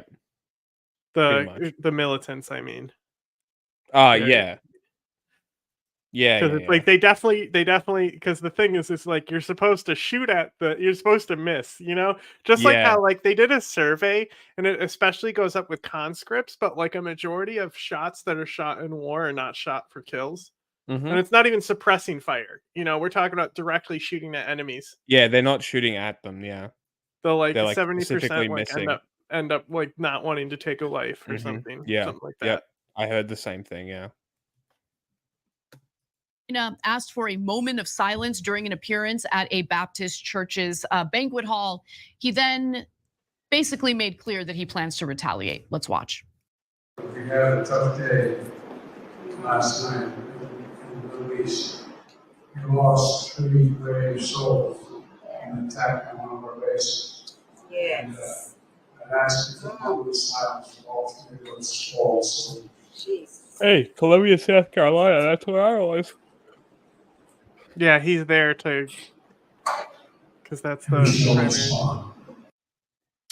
He's what? He's there because it has to do with primaries and stuff. Yeah, I imagine. I Sidelining Trump and shit. That's terrible audio. It's difficult to hear, so I just want to reiterate what he said. We had a tough day last night in the Middle East. We lost 3 brave souls in an attack on one of our states, taking part in this attack. And even today, the United States does not have confirmation on which militant group ordered the attack, but we do know that the drone was coming from Iraq. Go ahead, Cenk. Yeah, so Listen, he guys. says that it was Yeah, so listen, guys. wholly unjust. It makes it sound like it just came Oh up my out of God, nowhere. it's just I mean, these copy pasted. we were just minding our business in the Middle East, and all of a sudden, these awful, my terrible God. Muslims just attack us out of nowhere because that's their nature. No, we bombed a militia that we think is connected to Iran in Iraq, though it's Wrong in one. Iraq, Funny, and we though. bombed it and we killed their leader. My And resolution? They've now taken hear that? responsibility for this drone strike. Now, do we know for sure that it was? You hear what he just said? Yeah, that we killed their leader. Is he talking about Soleimani? No. So like, remember how I said that I heard that a commander in Kataib Hezbollah was killed. Ah, Remember yes, I said yes, I this? do. Yeah, He is the only person that I've seen out of all the screening and stuff who has brought up that a leader was killed. interesting. That's very interesting. I wonder why he's the only one. Why they're the only one? Seems strange. Was them? No, we don't know for sure, right? But they did take responsibility, and we did kill their leader, and we did bomb them. So this, but you almost never see that. Like, I got to it in like paragraph 28 in one of the articles that I read. The rest of it makes it seem like, well, golly gee, we're just minding our business, and all of a sudden somebody bombs us and kills us. No one could have seen this. Oh, we got to strike back hard. Okay, we have to strike back hard. So everybody says that because we're all heartbroken over those 3 guys who died. They're Americans. We love them. We didn't want them to die, right? But are we convinced striking back hard is going to solve the problem? I mean, striking them hard in the first place is what created the problem. So, okay, we're gonna strike harder, and then when they bomb us again and kill more of us, we'll all act surprised again. Oh, I don't know where this came from. Nobody could have seen this coming. I mean, we're just busy killing them all, and then they had the temerity to kill. Jesus Christ! Is there anything else? Please keep going. I'm loving this. Some of us back, and now we're just dumbfounded by it. I thought that if we had killed enough of them, they would finally be obedient to us and know that we are superior to them. And then they should all listen to Israel, and they should all know. Literally, like right after this, they sent us apology letters. It said, "We're giving up terrorism. We're out. Please don't kill us." I'm in Spain without the X. when they're occupied and be a good, docile population who's abused for the rest of time. I don't know why they're so upset. They say with a straight face, and the reporters write it down. Oh yeah, I can't tell. They're like Iraq, the Iraqi, like Kataib Hezbollah is like one of the most hated groups in Iraq. Like it's literally ISIS, them. Like, come on, bro. Is, does the United States government care about the lives of our service members? I don't even think that's a question. Of course they don't. Because if they did, they would maybe reconsider how easily they send them abroad. Are you asking that question now? Do they not understand? Did they? So he read that they killed. He got to the part where he read that they killed one of their leaders, right? But they didn't get to the apology part. They're just to help Jordan deal with ISIS, a Jordanian originating terrorist group. Yeah, well, they probably don't realize that it's originally from Jordan, do they? What does he mean by occupied? Am I missing something? Well, yeah, you see, junk didn't consent. So it's the myth of consensual deployment, you see. Abroad to fight Israel's war for them. What Let's does keep this it real. mean? What and does this mean? Against where is Israel involved in this? Wherever they want, obviously. Like, these people fucking see Jews everywhere. And then they want to pretend like they're not anti-Semitic. Like, they're the good ones. I'm fucking better than you. We have Jews. Members of our military have Pakistan is increased threatening my since the border. October That's it, 7th Buster. attack. No more military aid. And as we know, the Biden administration sent more of our soldiers over to that region of the world in an effort to deter an expansion of this war to a regional war. But all we've seen so far is an expansion of war in that region. In fact, let's take a look at this graphic and I'll explain what we're looking at. So this is actually a graphic that was striking a few ships with from some anti-ship missiles and drone. Is that what you consider an expansion? Of course she does. I think they probably have reporting on the 7 American troops that are deployed in Yemen as well, acting like that it's a serious deployment. Made by Fox News, but I thought they did a good job pinpointing the various attacks that US soldiers have been dealing with since October 17th. There have been at least 159 attacks on US forces. And so according to the Associated Press, Iran-backed militias have struck American military installations in Iraq more than 60 times and in Syria more than 90 times with a mix of drones, rockets, mortars. So it's literally like a container truck and it's Optimus Prime style opens up and there's a fucking missile platform in there and they shoot fucking missiles out of this container truck. No, I haven't, but that sounds like some COD shit. It's like, it literally is though. Like, it's literally like in Iraq and they shoot missiles out of a truck. It's pretty cool. America does the same thing, does it not? Oh no. We don't we don't disguise shit like that. I guess. We paint missiles, it extra missily. We make it look extra missily. On Sunday was the first targeting American troops in Jordan during the Israel-Hamas war and the first to result in the loss of American lives. And considering the rhetoric that we're hearing from the Biden administration, it appears that we are headed straight for a war with Iran, which would be absolutely disastrous. Sure, which is they something are, that the Anna. American people don't want, which could be absolutely devastating for the men and women in our military. And I'll explain why with some statistics to back it up. Now, an umbrella group for Iran-backed factions known as the Islamic Resistance in Iraq earlier claimed launching explosive drone attacks targeting 3 areas in Syria, as well as 1 inside of occupied Palestine. The group has claimed responsibility for dozens of attacks against bases housing US troops in Iraq and Syria since the Israel-Hamas war began. 3 officials with Iran-backed militias in Iraq who spoke on condition of anonymity because they were not authorized to discuss the matter with journalists said the drone attack against the base in Jordan was launched by one of the Iraqi groups.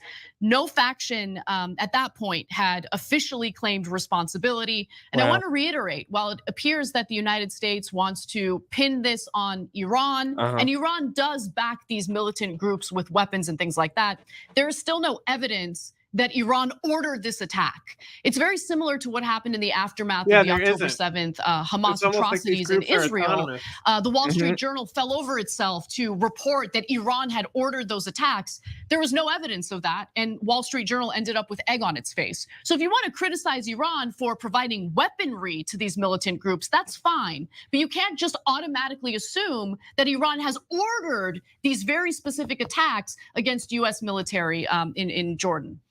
Yeah, and I don't think that's the main issue at all. If you go punch someone in the face and they punch you back, you can't pretend to be surprised. And you can't say, okay, that's why I did. Like, oh, you punched me back, and that's why I have to murder you and your entire family. Thing that I'm looking for, but this is kind of what it's like.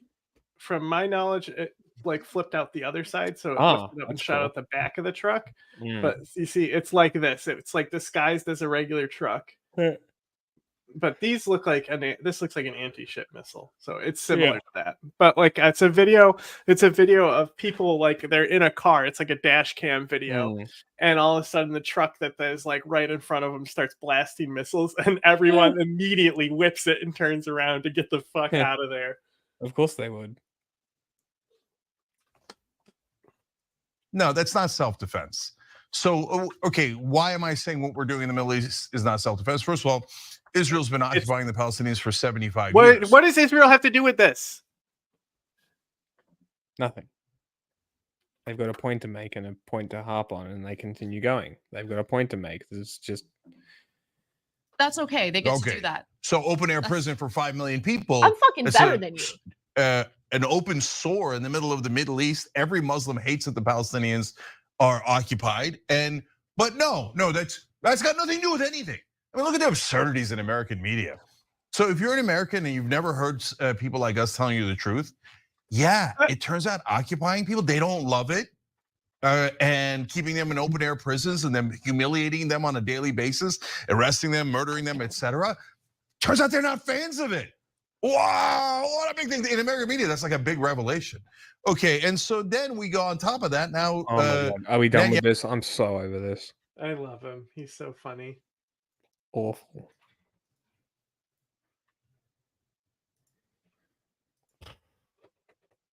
Oh my God, I'm so excited for this take. Great. Hold on, everybody. Oh my God, and right away, bro. He doesn't even have his microphone in front of him. You can't hear him. Fucking news Borat. He never fucking lets us down, man.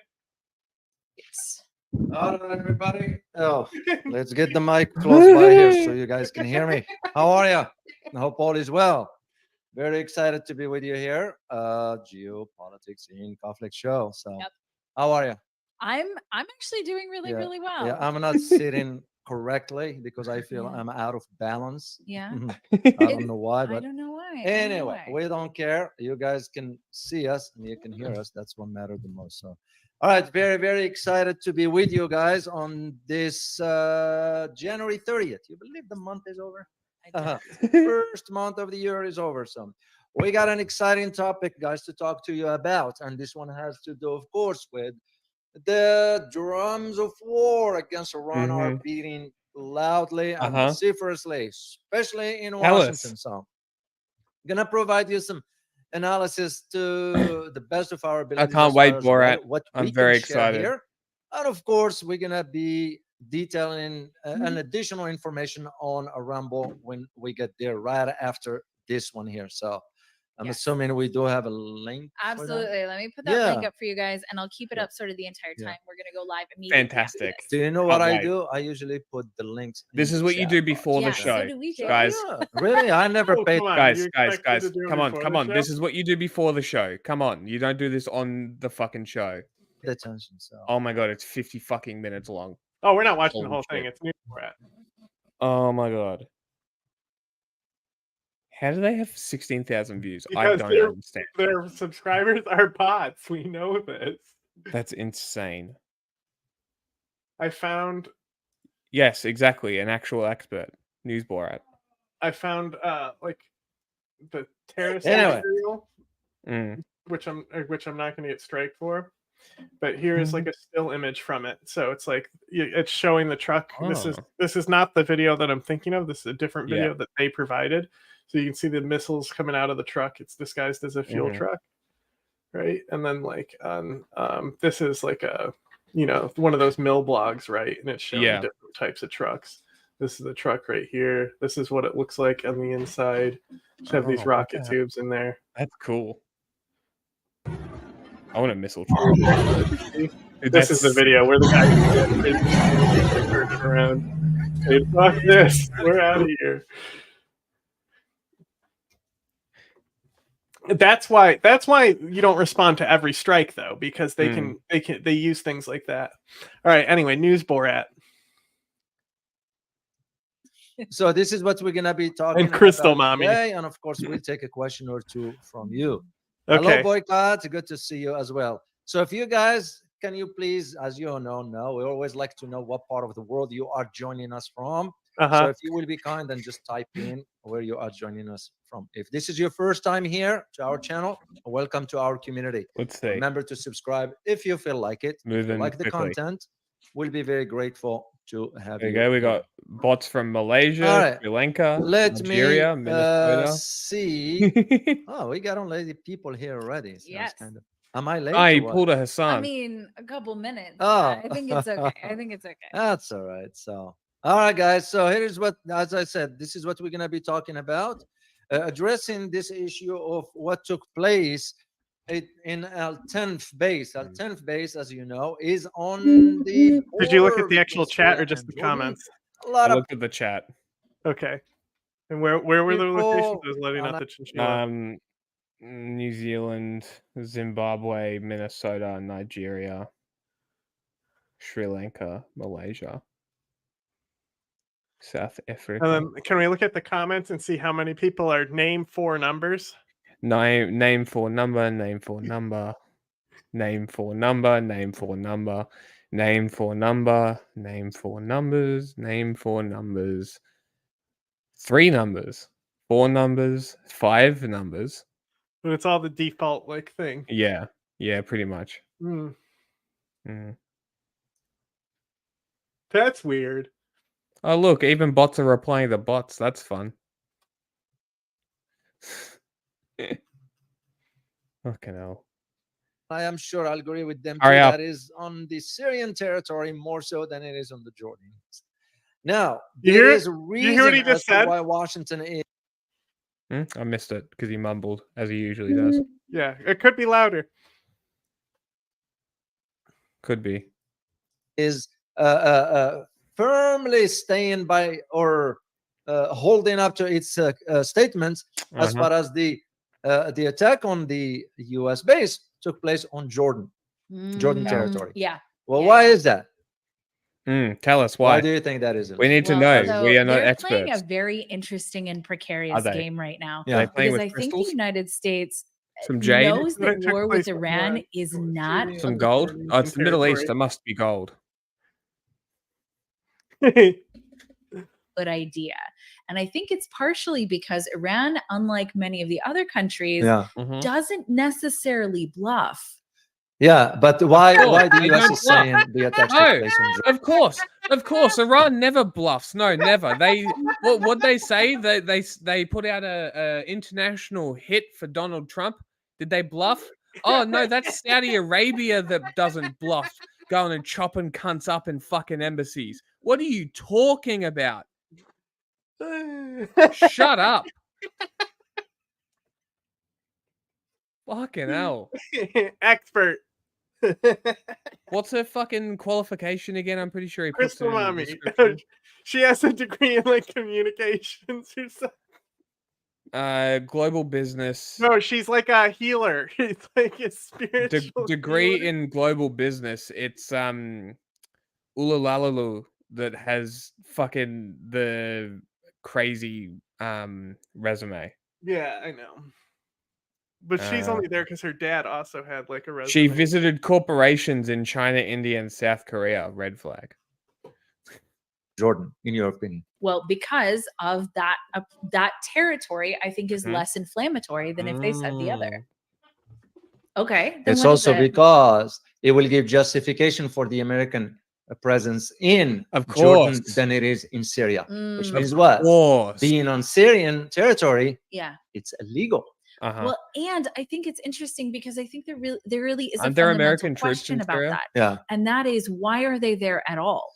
I Well, think that's a that's question. exactly what are we doing in Syria? Yeah. So, yeah. In addition Interesting to question, guys. Asking the real questions here. This is so funny. They're so fucking Iran pilled that they're even saying it's Syria and not Jordan. The Jordanian government stated it too. So yeah, taking something that doesn't belong to you permanently. Permanently. Well, that's what it is regarding oil and where that oil goes to. Yeah, for Iran, you're correct. Iran And I is think interested in the oil that flows. is the big and the supply elephant in the lines. room Well, yeah, here. it's because first of all, see, Iran, the Syria is that's why where Assad is. It's on the coast. The province there, Ululao, it's on the coast because it's a port. It's a very important port for Russia as well, right? So there's a lot of business along with Lebanon, right? So Iran needs a highway to transport the resources through there, and that's why they go through. I mean, you saw the map. You saw where Rojava started and the Assad territory ended, right? Yep. Well, you can take something that doesn't belong to you. Yeah. Yes, I mean, you can. it's just the right thing to do, regardless. So why are we taking something that doesn't belong to us? We don't pay for it, right? And you just hand it over. Could it be that maybe Jordan asked? What are we taking? Well, no. It's Syria, remember? Oh, of course it's Syria. Of course, it's not Jordan. Yeah, they're just sitting in I know. Syria. Easy mistake. All those Middle Eastern countries are the same, right? They all look the same, right? Some of it is used for other bases of the U.S. in the. Remember, we have some in Iraq. Remember, and of course that presence in Syria, and now the 10th and so forth. So it becomes the question of where the U.S. is saying is, oh, wait a minute, we're gonna have to cover our butts per se, if I may use the term, legally. It's because under international law, you are not supposed to be in that country. America, notorious international law. There's so many idiots who are going to believe this narrative because because think about it. It's like how Ukraine even said Russia wasn't going to invade, and people think that's a point. So now people are going to repeat this point that even Jordan said it was in Syria. It's fucking so insane. People should just listen to us, as Jacinda Ardern said, but it's also if you're intelligent, you should also listen to News Borat because it's funny.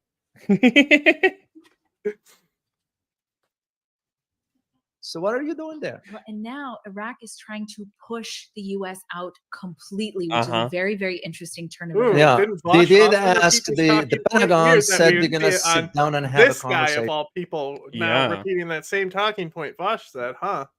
How interesting, right? Maybe it's almost like he should check his sources and shut the fuck up.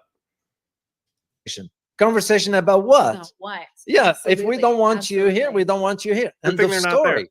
You still maintain Mm-hmm. diplomatic ties, but for the presence of the military, hey, Japan. Didn't they also South Korea. in the same vote to Australia. order the withdrawal of Germany. U.S. forces there, which they didn't send a formal letter for, but the U.S. still did it anyway, right? So they didn't send a formal letter there back then. We wrote an article on this, right?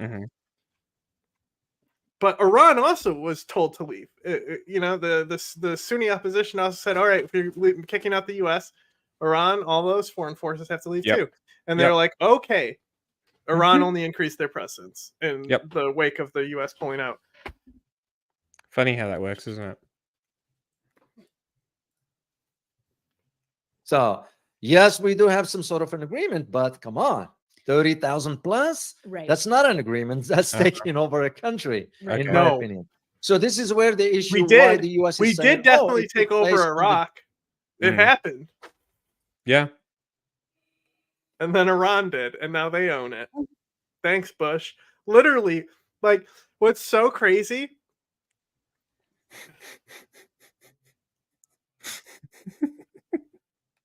This is what I wanted. She did. She did say that. She did. It's my favorite quote from her. We are your only legitimate source of news. We should put that in the intro. if I can find that quote, I can get it for a soundbite too. If she said it out loud. Anyway, the Iraq War or something. I don't remember what I was saying. The Jordanian territory. Yes. How much There are is you watching another of this? also concern in Jordan that the government in Amman came up so quick and said, no, this didn't take place in Jordan. True. Their concern has nothing to do with the welfare or security of the U.S. Yeah. Their concern has to do with the public uprising because Jordanians are already pissed at the monarchy for not doing anything to the for the Palestinians. Yeah. True. So the monarchy doesn't care about Palestinians. I've always said this. I don't shy away from it. True. Yeah. And also, that will be a great concern to the Jordanians that they're going to realize, oh, American soldiers, American troops are on our soil. Yeah. Because that's Yeah, been Jordan didn't know. arranged. As one who worked in Washington, Oh, I'm he's talking still about the aware public. of some very sensitive. What? He's talking about the public, the Jordanian public. Now Yeah, they're going to be like, why are surely they Americans? fucking knew. You're allowing your mic right now. Surely they knew. I mean, sure, but he's not exactly wrong on this part of his analysis. In fact, he's now more correct than Vosh was.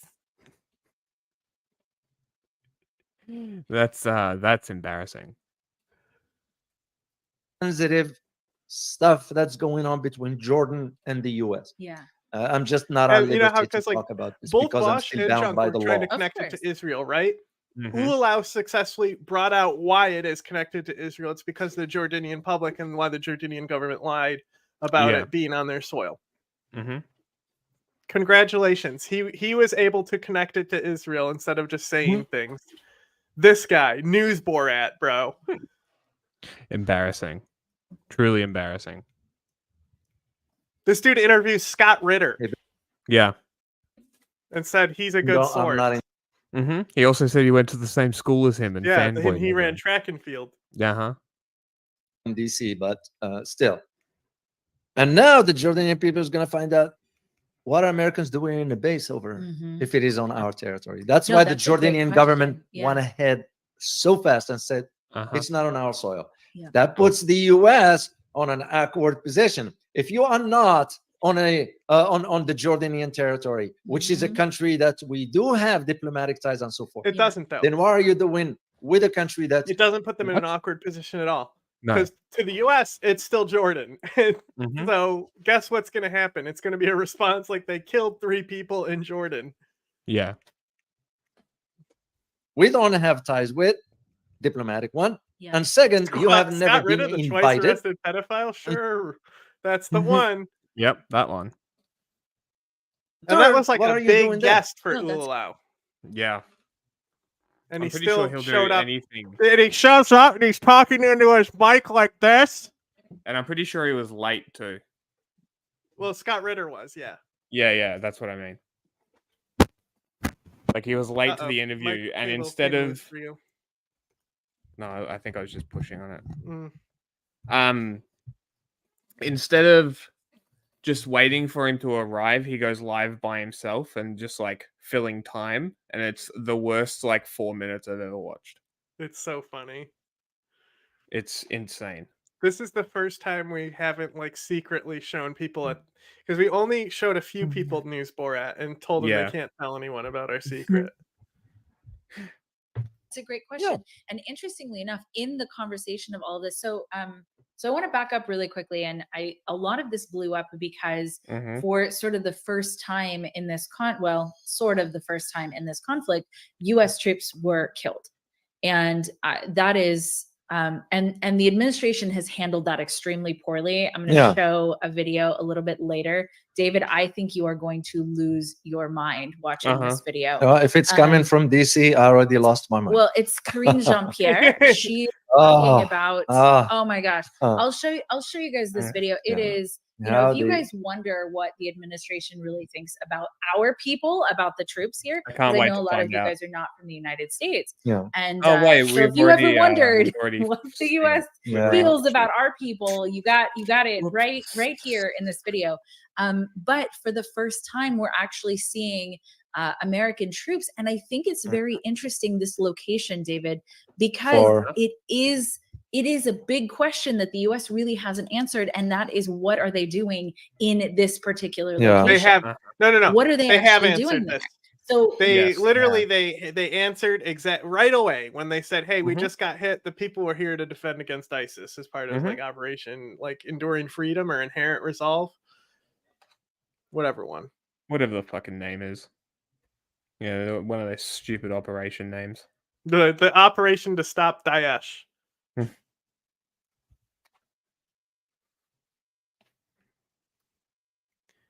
What is your best guess? Because I also have a theory on what they're doing there, and it has to do with what is rich in that region.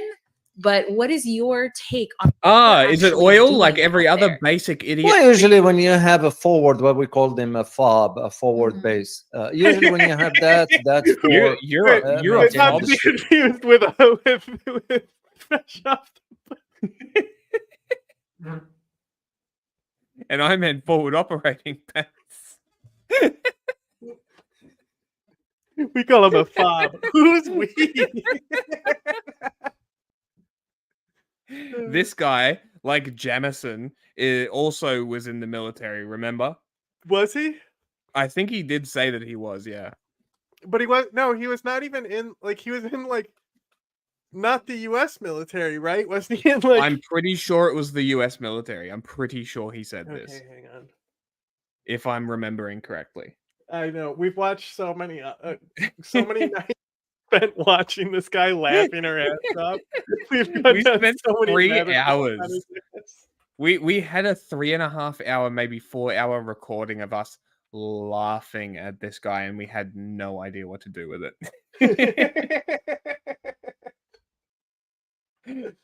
It's so funny. Deep lore. Strategic presence, that's one. And second, you will be acting on behalf of another entity, in this case, on behalf of Israel. Yep. And third one, that serves as a surveillance. That's usually what it is. But of course, the natural resources and all that stuff is always the reason. Resources. That's Come on, tell always us. the case. What is it? Especially in that part of the world. What is it? So we all know how the Middle East is. So I have a couple of questions about this attack in general, right? And this is a question sort of to They're everybody. They're going to be very astute questions. And I would like... Yeah. Come here, buddy. Yeah. That's my dog. He's leaving the studio. He can't stand you talking either. He didn't want to go. They're holding him up there. So here are my questions about this. Okay. So you're first screaming of all, again. So there were the does missile say air veteran defense in system, his or the Twitter drone air bio. defense system There you go. failed. So it was supposed to shoot it down, not get it over the troops. It failed. Yeah. Okay. And the reasoning why it failed was particularly interesting. Apparently, another US I guess with drone was coming in. right wing logic, that would make all veterans pedophiles, right? That's how that logic works. Scott Ritter is one. Yeah, that's how it works, right? That's the logic. That's like the Ben Shapiro logic, right? I'm pretty sure I nailed it pretty spot on. You know, standalone complex shit, coming to conclusions that don't actually exist because you're a fuckwit. You know, that sort of shit. And at the same time, and so there was confusion as to whose it was. Is this friendly? Is this not friendly? It tells you the right hand doesn't know what the left hand is doing. Isn't that Yeah. Okay, so interesting. We're moving on. I want to see her video though. It's the same one we've seen. Oh, okay. It's this one. Hey, he was on Fox News Radio. It's this one that we've seen. Now we There's get no more wiki young on him. Turks because I want to. There's a LinkedIn page, but I need to like sign in and shit to see, and I don't care enough. Mm-hmm.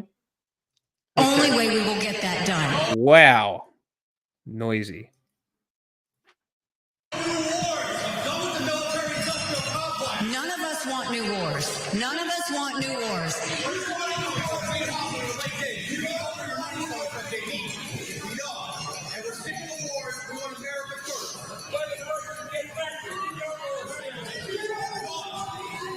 I miss News Borat.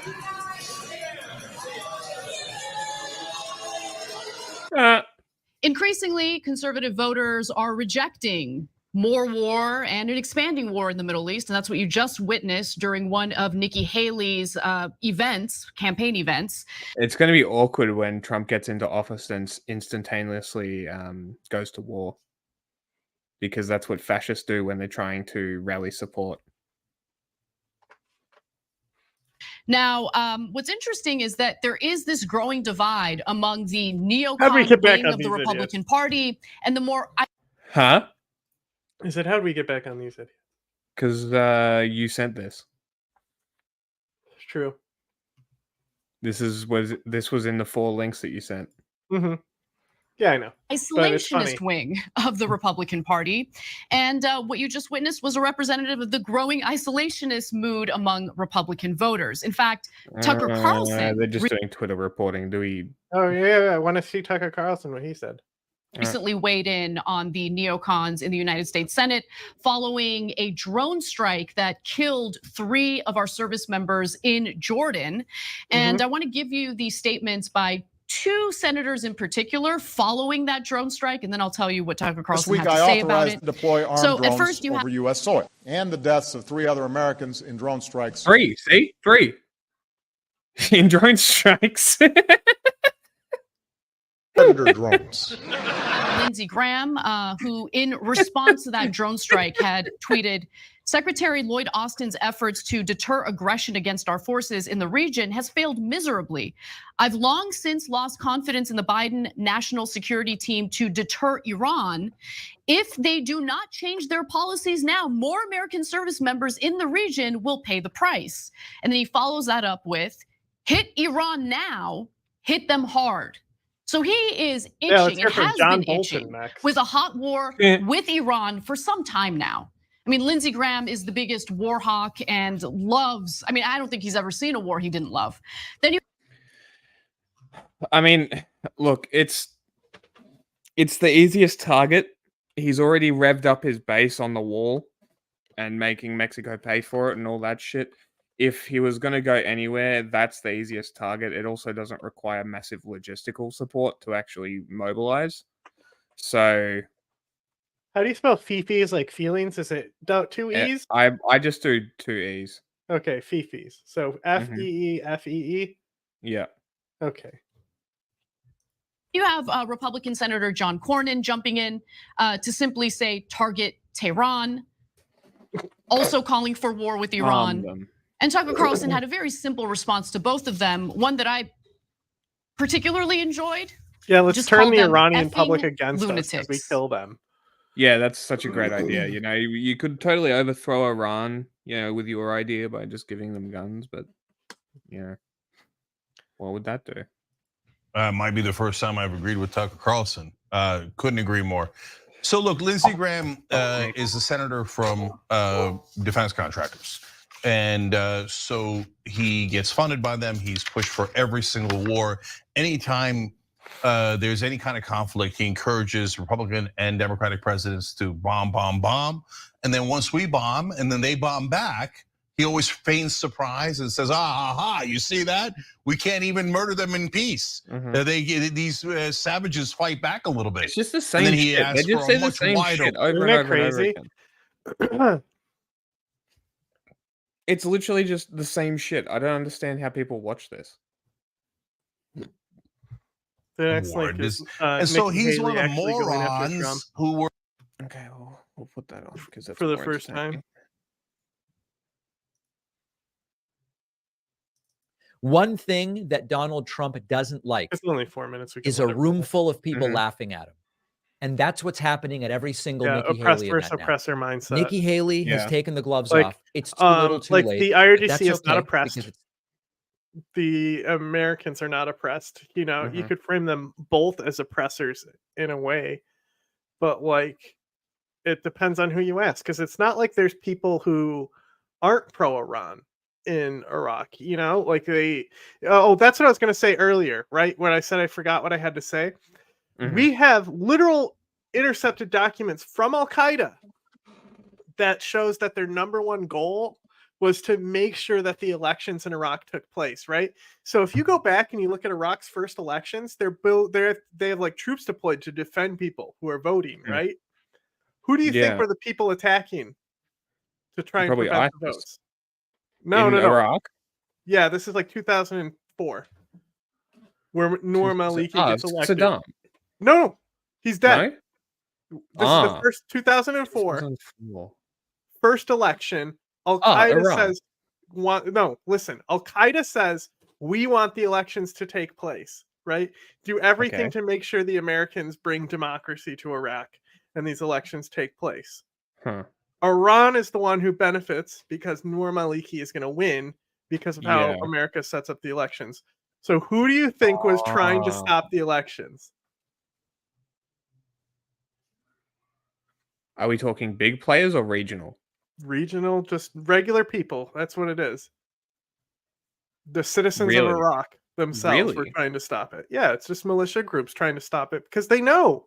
They knew exactly what it was going to happen, that it would spark a civil war. They're not stupid. Al-Qaeda put it in their fucking doctrine for the plan there.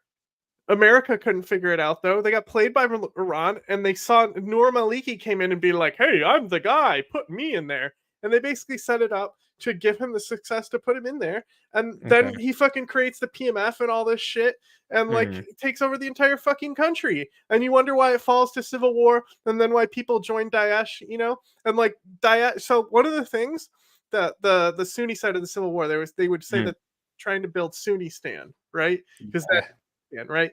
This was then resurrected by ISIS in Mosul, right? Really? Fighting for Sunni rights. Why? Noor Maliki parks tanks outside of the fucking government offices after he purges the Sunnis from the government the moment the U.S. leaves Iraq. This guy, you know, he tried, and his worst crime, he tried to block George Bush from being hit with a shoe. True. That is his worst crime.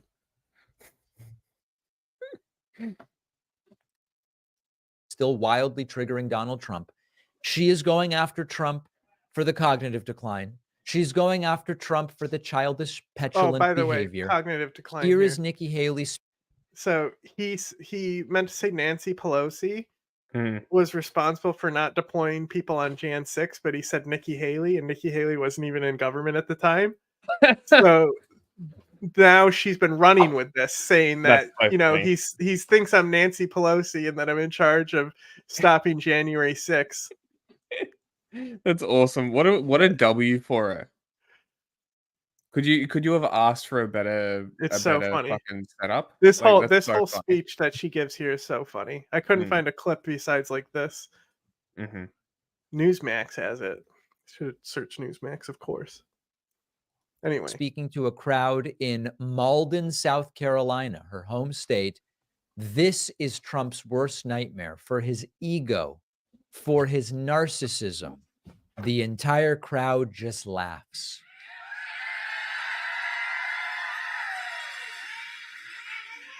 And what happened after that was a sight to see.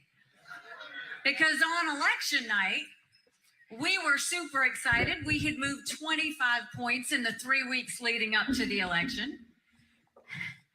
And Donald Trump was totally unhinged.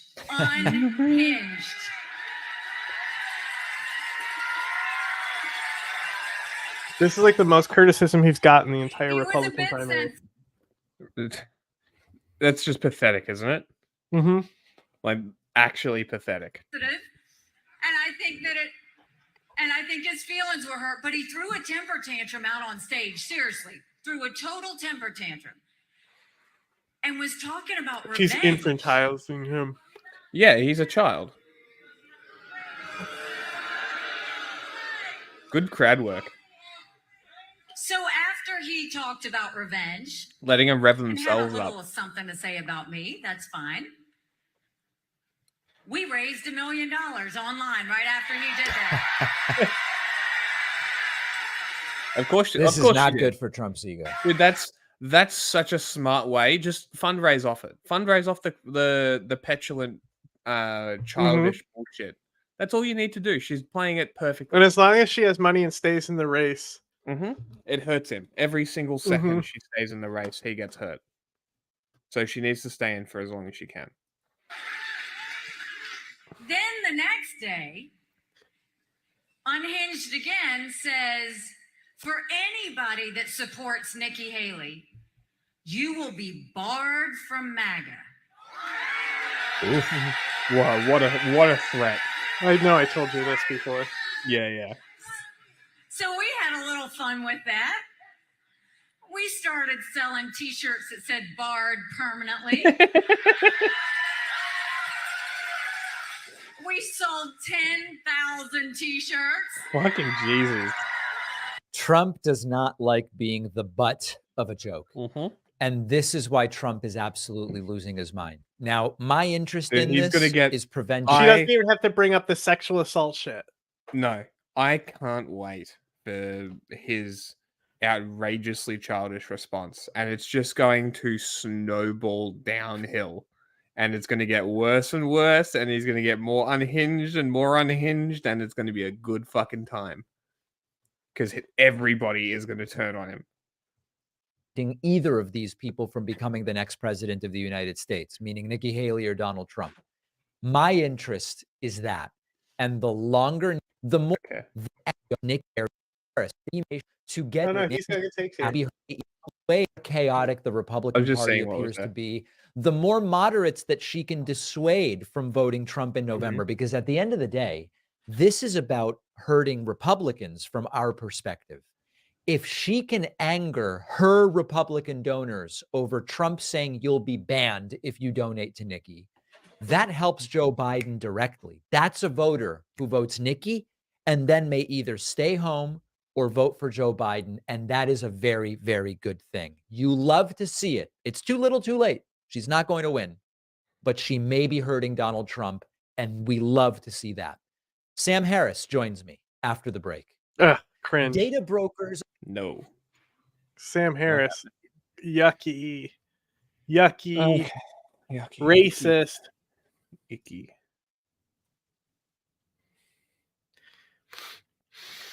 This is my favorite clip this week. We've talked before about how Republicans will vote against the bill and say, I'm against wasteful spending. The bill passes, and then they take credit in their state, in their district, for the things that are funded by that bill. Well, Jim DeFede, I hope I'm pronouncing his name correctly in one of these iterations. He's an investigative reporter for CBS News Miami.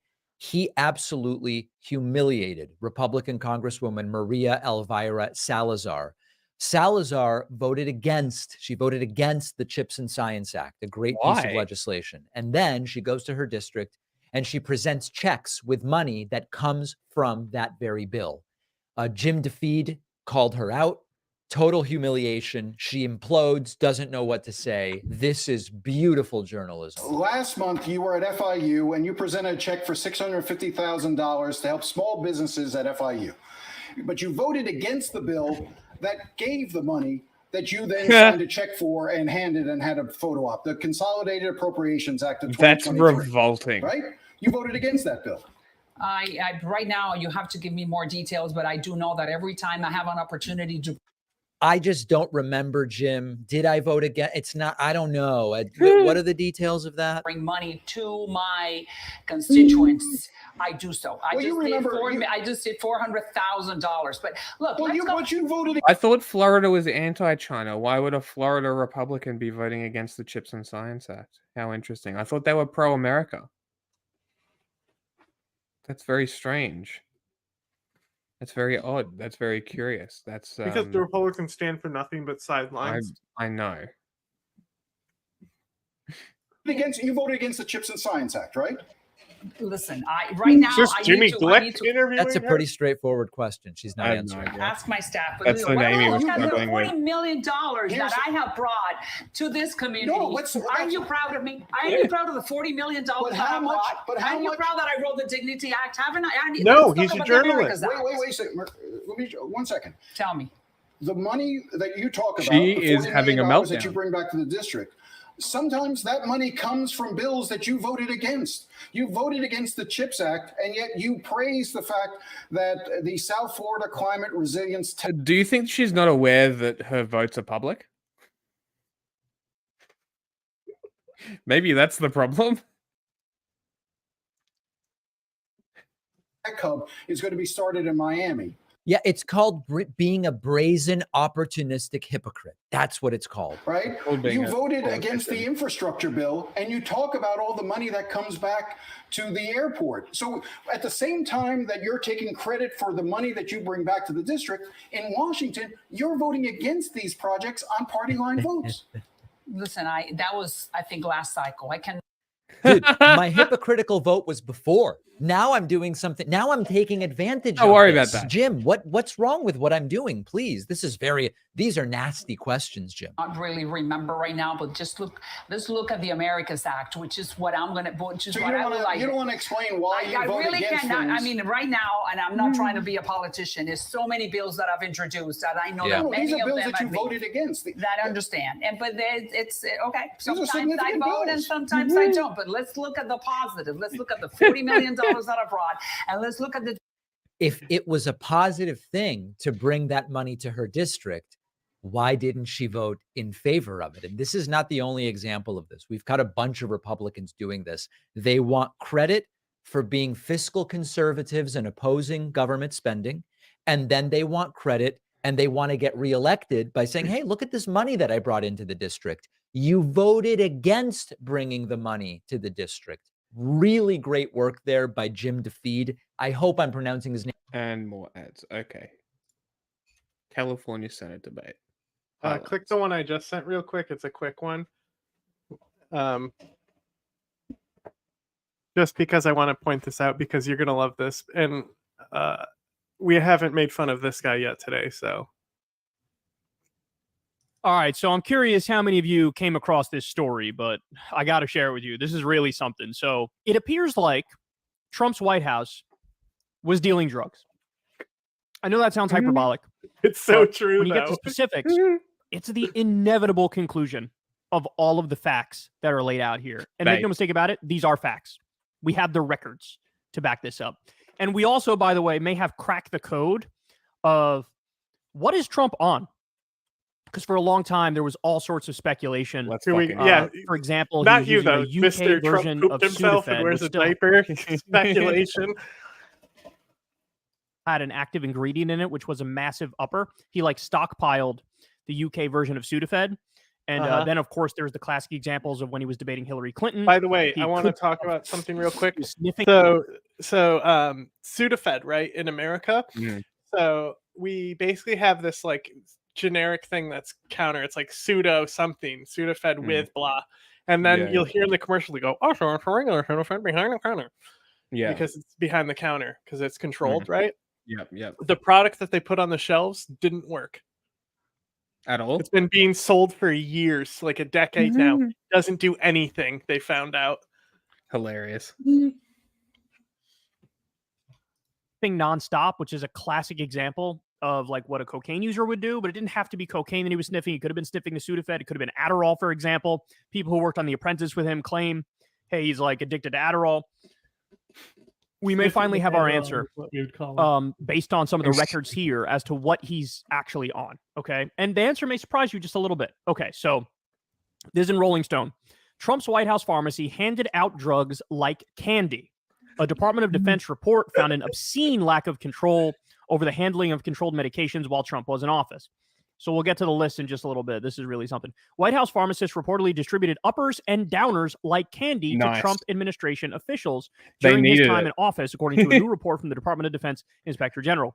So just to be clear, when they say uppers and downers, what that means is these pills were absolutely being used. Trump created the Adderall shortage. It wasn't like, oh, there was an abundance of cholesterol medication that was being handed out. No, it was all like stuff that makes you high. Okay. The 80-page document, which was released on January 8th, found all phases of the White House medical unit's pharmacy operations had severe and systemic problems due to the unit's reliance on ineffective internal controls to ensure compliance with the pharmacy safety standards.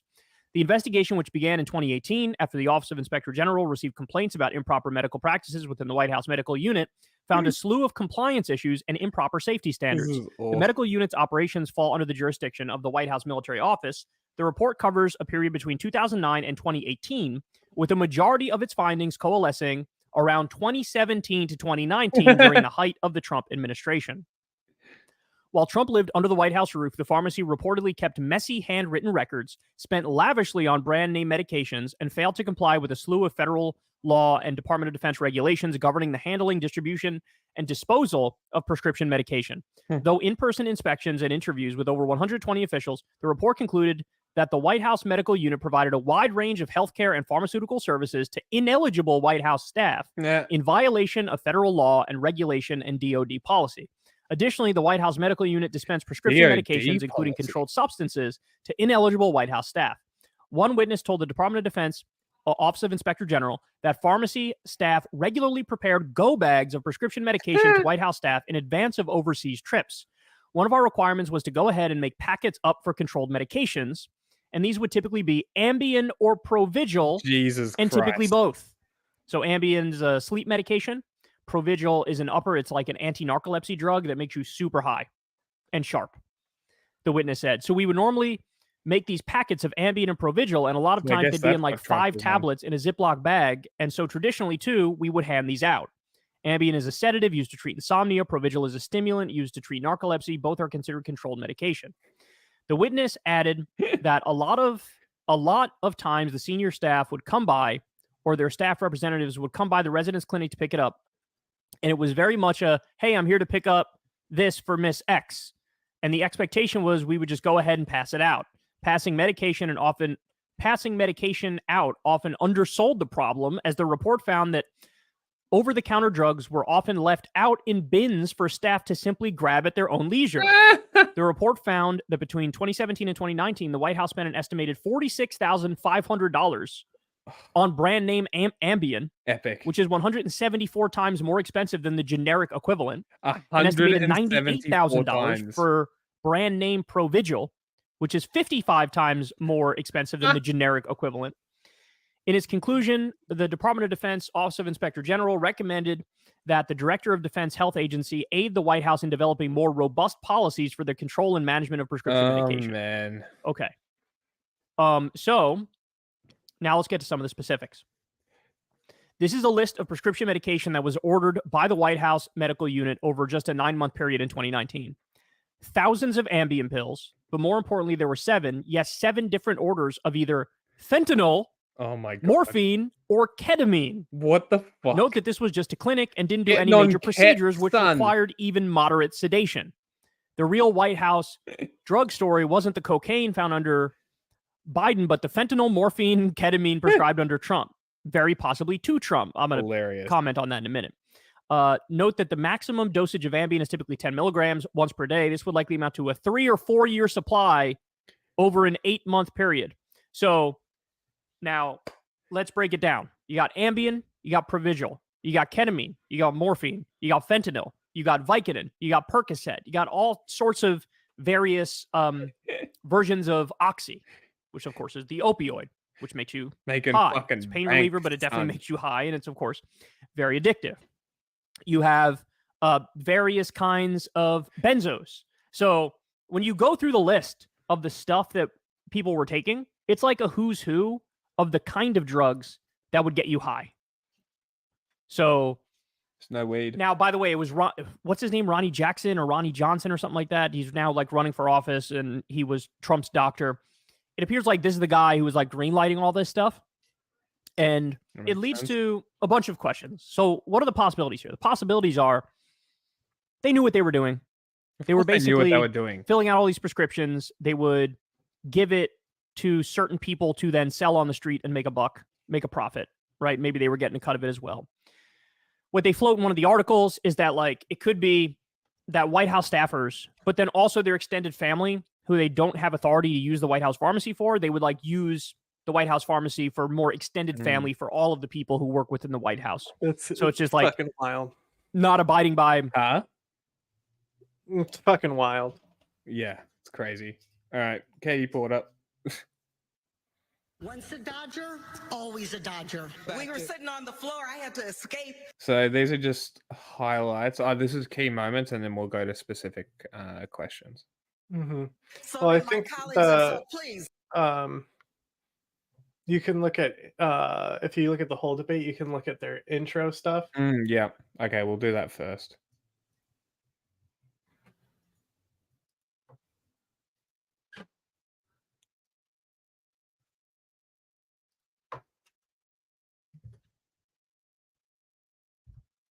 We have met with each of the candidates and we have developed these rules, and I'm going to give them to you all so that we're all working off the same page. Candidates will have a 3-minute opening statement determined by lot. Representative Sherman first, Congressman Allred second, and State Senator Gutierrez third. Questions from the moderators will follow. Leonard and I will kick off the debate and hand it over then. That's not who we want. This is Texas. Oh, okay. Yeah, there's also a Texas debate. Who cares about this? My bad. Who gives a shit? Go back to the other one. Once a Dodger, always a Dodger. We were sitting on the floor. I had to escape. That's all right. We'll just if you can find the opening statements. Doesn't really matter because it's only between two people at the end of the day. Yeah. I mean, if you can find the opening statements, whatever. But if not, no biggie. The United States will not be any safer, let alone the rest of the world. But look, at the end of the day, it's about what have you gotten done? I didn't hear anything from Representative Porter about anything she's actually accomplished. Sir, you lied to 300 million people. You can't take that. That's why I recognize him. It's fucking Adam Schiff. On the stage there at USC as Congress members Katie Porter, Barbara Lee, and Adam Schiff, and baseball legend Steve Garvey faced off in the first televised debate of the race for U.S. Senate. The candidates sparred over healthcare, Israel, homelessness, Trump, and much more in a debate that was co-moderated by LXM Politico's senior political writer, Melanie Mason.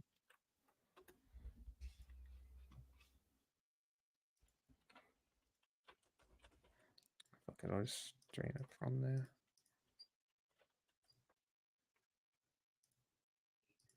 California environmental voters. Mason with Politico. I'm Alex Michelson from Fox 11 Los Angeles. And I'm Melanie Mason with Politico. This will likely be the most competitive race for U.S. Senate that California has seen in decades. Because of that, we're on live in a lot of places right now. We're on TV on Fox 11 Los Angeles and stations that carry our weekly political show, The Issue Is. We're on the radio on KFI, AM 640, and other iHeart radio stations across the state. And we're streaming live on Politico.com and FoxLA.com and social media sites. Speaking of social media, we encourage you to use the hashtag Senate Showdown in your posts tonight. 90 minutes we will be together, commercial-free at KFOs, but feel our discretion. Based on our recent the debate. The Democratic Congress member from Oakland, Barbara Lee. The Democratic Congress member from Burbank, Adam Schiff. The Democratic Congress member from Irvine, Katie Porter. Retired Dodger and Padre legend from Palm Desert, Republican Steve Garvey. Republican? Ladies and gentlemen, your candidates. Thanks so much. All right, so let's begin now. We picked who would go first by picking. That's right. There's only 2 senators per state, right? You either won or... Yeah, okay. That's why it's a big deal. Yeah, okay. I forgot about that. I'm like, why is this a big deal? But yeah, I forgot there's only 2. depending on your perspective. But let's start with you. You're here with 3 Democrats who in the House, you vote together about 90% of the time. So I think a lot of voters are trying to figure out what's the difference between you. So if California voters get you in the Senate, what's the big difference that they get compared to your 2 opponents here? Well, good evening, California. I'm really excited to be having a spirited debate with you about our state's future. Before I was elected to Congress 5 years ago, I was a consumer protection advocate. I took on... We just listen to opening statements and we'll get the highlights of the Democratic, the Senate debate for California. Corporations and Washington officials asleep at the wheel. What I saw then, what we all know now, which is that Washington is broken. Lobbyists and big corporations spend billions. It's funny, all these people say Washington's broken, but they're in Washington. Does that mean they're a part of it? Are they part of why it's broken? Well, they're trying to fix it from the inside. To make sure that their agenda is at the top of Washington, D.C.'s agenda. Special interests have too much power. True. And we, remove money as from politics. Californians, we don't have enough. Remove money from politics. Let's shake up the Senate. Let's change how Washington works. I'm calling for an end to earmarks, outlawing corporate PAC donations and lobbyist donations, and a ban on Congress members trading stock. It's what we want. We need a leader who puts our This is interests good. first, to build housing, to fight climate change, to lower costs, not someone who caters to special interests. All right, Congressmember Lee, now to you. Remember, the question is, what's the difference between the 3 of you? Thank you very much. Good evening. I want to thank our host for this debate tonight and thank all of you for being here. Let me just take a moment also to acknowledge and thank... They are on a full-time salary. I'm pretty sure American politicians get 6 figures. Australian politicians get a minimum $200,000 a year if they're in federal politics. Leaders, both federal and state in Australia, for example, get once they are the leader and retire or quit or get fired or get replaced, they get their salary for the rest of their fucking life. So the taxpayer is giving them $500,000 a year for the rest of their life. Every single one that comes through.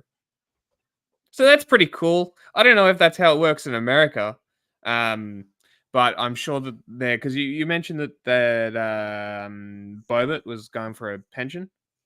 Yeah, 5 years. So how much is the government pension for serving? I couldn't tell you. Hmm. I can Google it real quick. Because I'm pretty curious, because I wonder if it is that much, and I wonder if presidents get a stupid pay package per year like the Australian one does, which shouldn't even happen. They should have to go back and fucking work for a living like everybody else. You fucking lazy fat fucks. Fuck this country. Is this a primary? What is this called? California Senate. It's just a debate. Yeah, I'm just putting debate highlights. I've already got one. I've got 3. You've already sent. I'm just making a tweet. My good friend Congresswoman Waters, who is here tonight from Los Angeles, who has done so much to help push the progressive agenda forward. I want to just say a couple of things about myself and who I am. I have been a consistent progressive who gets the job done, who has delivered for my constituents and will deliver for California. I believe in... Yeah, that doesn't surprise me at all. This is exactly the kind of shit that I'm talking about, right? Politicians should not be paid their wage for the rest of their life off the taxpayer's dollar. They should have to go back into society and work for a living. Like, you're meant to be a regular person, but this political class is above everybody else. That doesn't seem right. I don't know about you. Fucking ridiculous. Remarks. I believe in not being derelict in my duty. California is one of the states that sends money to Washington, D.C. We don't get our money back here at all. And so I believe in targeting and sending money to nonprofits and to organizations that Yeah, send it to deserve us. their federal dollars. Give it for to us. homeless shelters, for LGBTQ plus health clinics, for education, for We've done a lot of housing, stuff on that. for climate initiatives, everything that our community needs. And so I am not going to stand here and say I don't believe in earmarks. I do. I believe that I need to direct federal tax dollars to California. Got it. We will do more on earmarks a little bit later. Katie Congressman Porter's better. Schiff, to you, the biggest difference between you guys up on stage. Alex, California needs a senator who can I fucking lead in hate the this big guy. fights. Also has a record of getting Listen, things done. so here's As you the point out, issue. we have a lot of What's going on here? So, from what I've seen metric wise, Katie Porter's did well here. Yeah. But the Adam Schiff has like the millionaire backers, right? Yes. And because it's a populated state like California, nobody watches this shit, you know? Yeah. So it's all about how much they can pay to be on TV. Yeah. So because he's going to saturate the TV market, he has the best chance of winning. Yeah, of course. the similarities in our voting record. But when our country was threatened by a would-be dictator in the Oval Office, one of us stepped up to the middle of that fight. I took on the president. I investigated him. I led his impeachment. Beyblade battle, Jelani versus Akani. Jelani's cool, unlike Akani. I served on the January 6th committee to hold him accountable. We need a senator in California who's ready to lead in the big fights, but we also need a senator who can get things done. I have a record of getting things done. I prosecuted oil companies as a prosecutor. I took on the health insurance industry to pass the California Patient Bill of Rights. In Congress, I brought back millions to California to build affordable housing. We need a senator who can get things done, and I have a record of delivering. He's a cop. All right, Congressman, thank you so much. Mr. Garvey, they will fund the LAPD. Because you're not a Democratic member of Congress. We're getting to know your political beliefs. You talk a lot about being a member of political beliefs? Do we need to know about political beliefs? Could you give us some of your political beliefs? Kill everyone now. Condone first-degree murder. Sports in the past. Of course, the Senate is sort of set up like a team sport. There's the Republican caucus and the Democratic caucus. You want to join the Republican caucus. I'm wondering if there's anything that the Republican caucus, who usually votes together, has done recently that you disagree with. And if so, be specific. Well, let me establish myself first. I think many of you know me. Over 50 years ago, I came to California. The Dodgers brought me up for the day my dreams came true. I put on a uniform. It was also the first day that I came to California. And as I took that cab in from LAX, I saw a vibrant state, a state that was different than my home state of Florida. And that was the beginning of a career. Censored Florida. The beginning of being your neighbor, being a Californian, taking a lot of pride going around the world and representing this great state. But early on, I thought this was the heartbeat of America. California, with its vibrancy, led this country. And then all of a sudden, one party started to take over. There was only one voice in California. I like his nose whistles. And this vibrant state became a murmur. Yeah, my right nostril. As a conservative no, I think it's his. Is it you or is it his? No, it's him. But I'm saying mine will stand whistle up against something career real bad. politicians. Time to step up against those who have created policies that are we're out of time. Putting this state but just real into quickly, the quicksand. question was, is there anything you disagree with your party on in the Senate? Is there?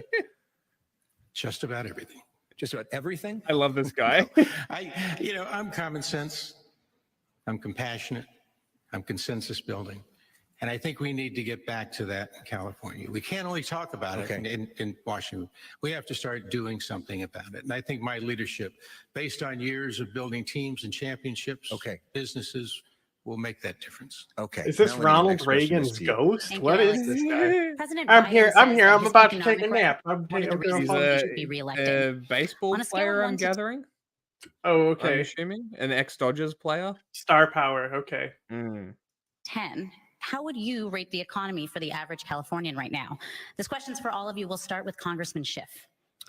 Too many people are struggling. The problem today is not that people aren't Funny, working. I hear a lot that the US is problem a today shit is that show people are from these working, politicians. and I they thought still they were can't meant to make enough to be get by. Housing is too instigating unaffordable. hope in the Childcare Americans. is too 'Cause unaffordable. A lot of these speeches are very America's fucked. That's really what everything sounds like. Every single person that I've seen talk, except for maybe Nikki Haley, actually, has just been like, America's fucked. You're all fucked. Vote for me. I'll fix it. That's basically everybody's message at this point. I swear. Like anybody that comes in with a hopeful message will win. People can't afford to put food on the table or the price at the pump. Why is President that? Biden has done a lot to address this, but there's a lot more that we need to do. We need to build hundreds of thousands of units of affordable housing, and I have a plan to do exactly that by dramatically expanding the low-income tax credit. We need to go after prices at the pump with a windfall profits tax on oil companies. We need to bring down food prices by enforcing antitrust laws against these grocery store mergers. There's so much that we can do to continue the work of bringing prices down, to make life affordable. But I think the president has done The words incredible affordable work, but and much California are not in the same sentence. I was there in 2019. It was unaffordable. I can imagine now it's even worse. There's not two words that go together. more that we need to do to deliver for California. So just to follow up on that with the things that are still yet to be done, can you put a number to how you would rank the economy right now between 1 to 10? I would say probably a 7. Still, people are struggling. And a lot of it, frankly, has to do with marginalizing labor, making it difficult to organize, making it difficult to get a contract, making it difficult to enforce a contract, which is why I'm going to go to the Senate to fight to restore collective bargaining so that we can raise wages and incomes. Great. Thank you. Thank you, Mr. Can't you do that in the state? Like, can't you just do that in the state? I guess they're federal politicians, aren't they? Technically, the senators. Yeah, the Senate technically is the federal level, but they do have to do stuff, especially in the House. You do have to help out your district a lot. You have to work with like local lawmakers. I mean, that would make sense. Garvey, so we hear 7 from Congressman Schiff. What would your number be? Oh, I would say it would be 5 at the most. And how would we get it to 10 if it's a 5 right now? We get to 10 by, first of all, I've been on a tour of California. When you talk about the economy, I've gone around this state. I've talked to people. I've talked to them face to face. I've asked them what their life is all about. 10, 15, 20 minutes. They poured their heart out. And they look at me and they say, Steve, first of all, thanks for running. But you're talking to us. The career politicians that we elected talk down to us. They tell us our life is fine. They tell us the economy is fine. They tell us you should pay more taxes because you live in California. You just have to go to the gas pump in the morning and see hardworking Californians buying $10 worth of gas instead of 10 gallons worth of gas. When they get up in the morning, mom thinking, am I going to make it through this week and be on the positive side? It's a very Republican point, isn't it? Of Californians feel that they're losing money. He literally just reminds me of boring Ronald Reagan. Congresswoman Lee, Mr. Garvey says it's a 5. How would you rate the economy? Okay, we're getting into questions now. Let's go back to the highlighty thing. Highlights. Yeah.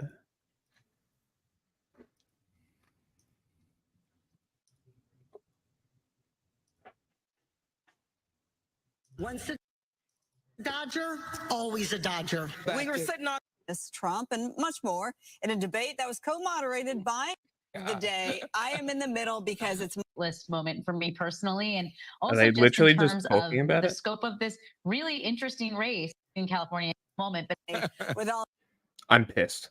I swear, if it's only this, I'm going to be annoyed. There's the one with the criticisms.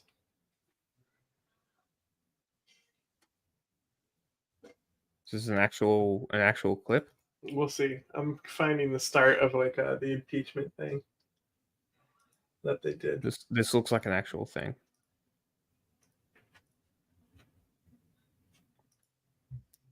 Technical errors. First to Congressman Schiff. Here we go. In 2019, when you served as chair of the House Intelligence Committee, you spoke repeatedly about, quote, ample evidence of collusion in plain sight between the Trump campaign and Russia. 5 years later, many Republicans, including Mr. Garvey, say that you lied about that evidence. What is the evidence, and did you allow partisanship to get ahead of the facts? He did lie, didn't he? The evidence is pretty. Did he not? I don't know. I was looking at links to send. Clear. Donald Trump's campaign chairman, Paul Manafort, was secretly meeting with an agent of Russian intelligence, giving Russian intelligence internal campaign polling data, while that same unit of Russian intelligence was helping the Trump campaign through a hacking and dumping operation, through a email, through a social media troll farm in St. Petersburg. So yes, that's collusion. And what's more, the Russians reached out to Donald Trump's son, Don Jr. That's not collusion. This is literally what the Republican argument is for fucking Hunter Biden. Shut the fuck up. Literally shut the fuck up. I've been saying I want him to go after the Trump kids. That's all it was. Because it's funny. That's all it was. Like this whole Russia bullshit. Like, yes, it happened. There's no evidence of collusion between Trump and the Russians. Nothing. Zero. Show me communications explicitly between Putin's regime and Donald Trump, and I will officially renege my statement and say that he is a truthful politician.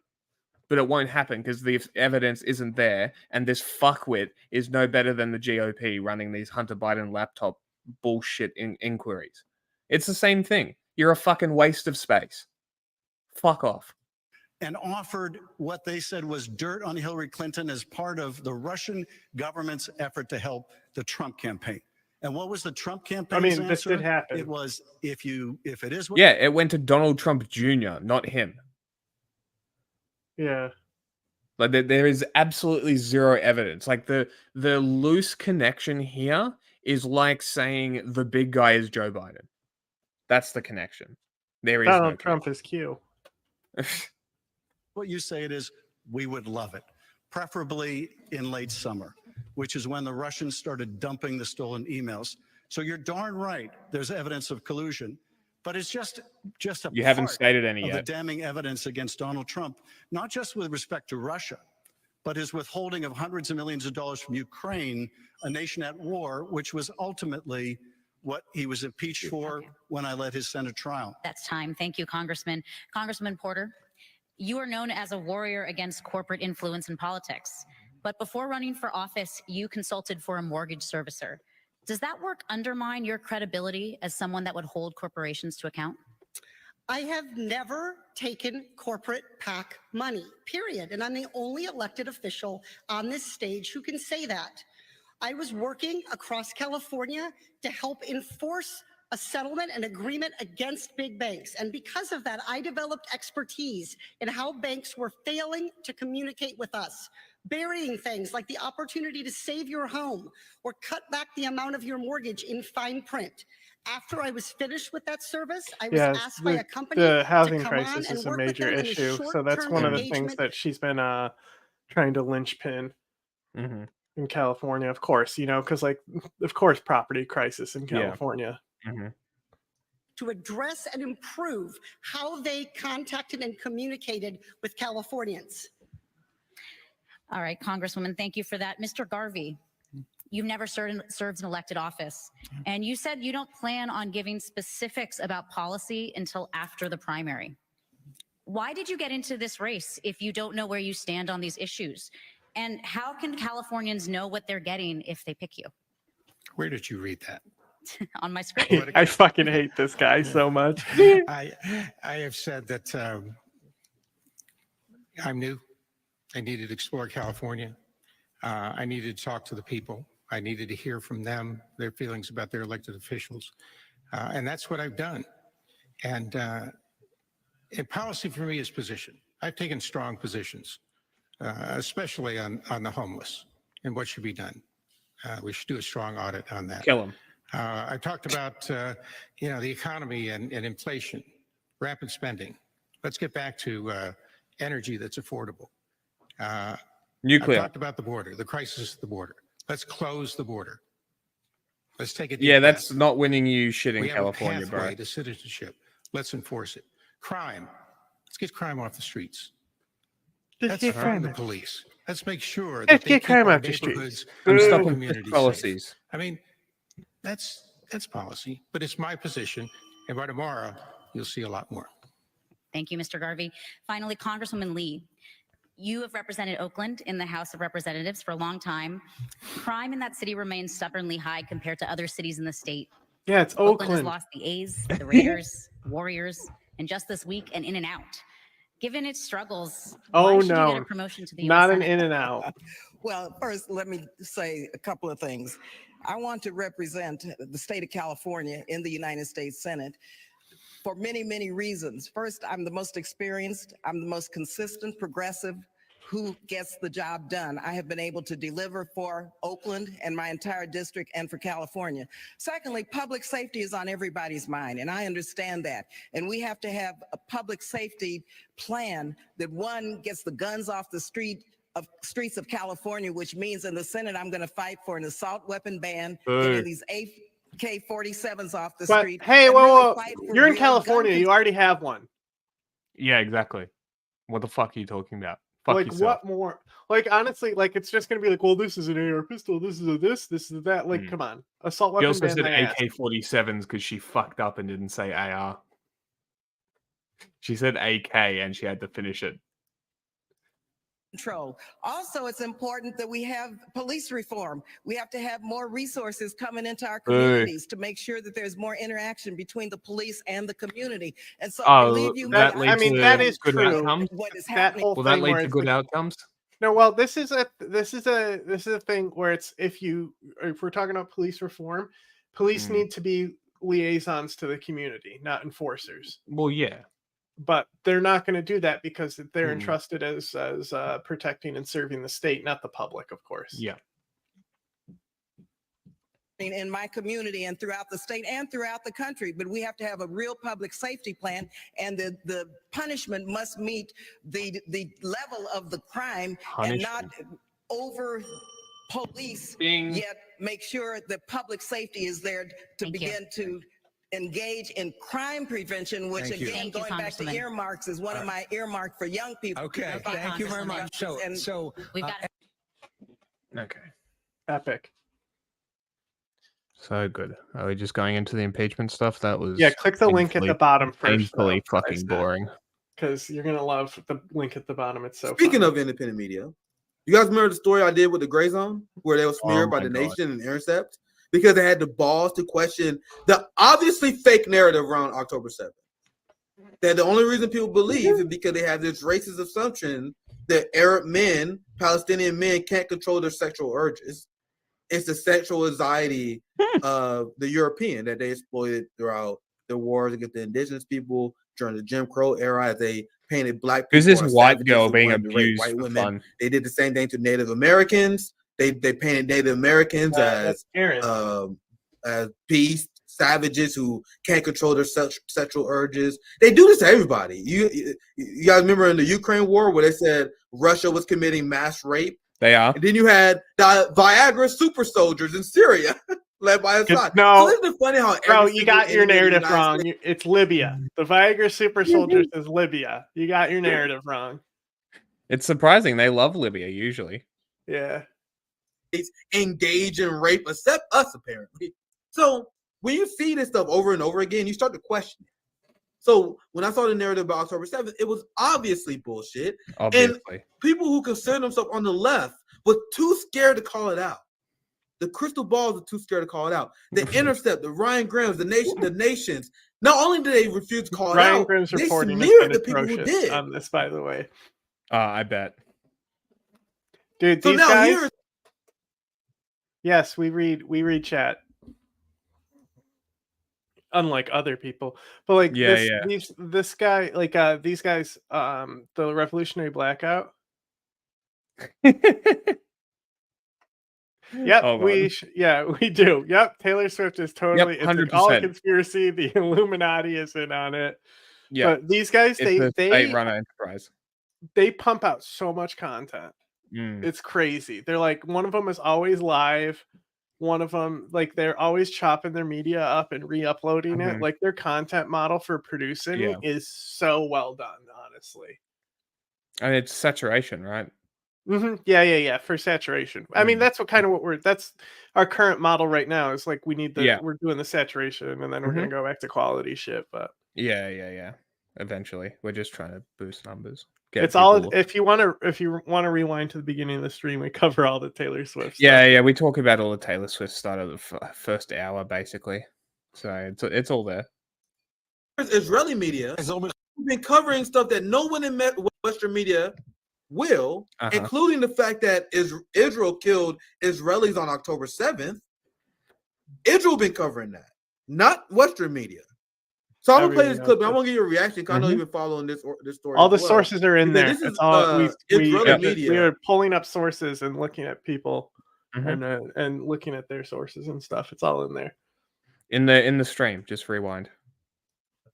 Covering how the October 7th propaganda was a lie, and this is shocking.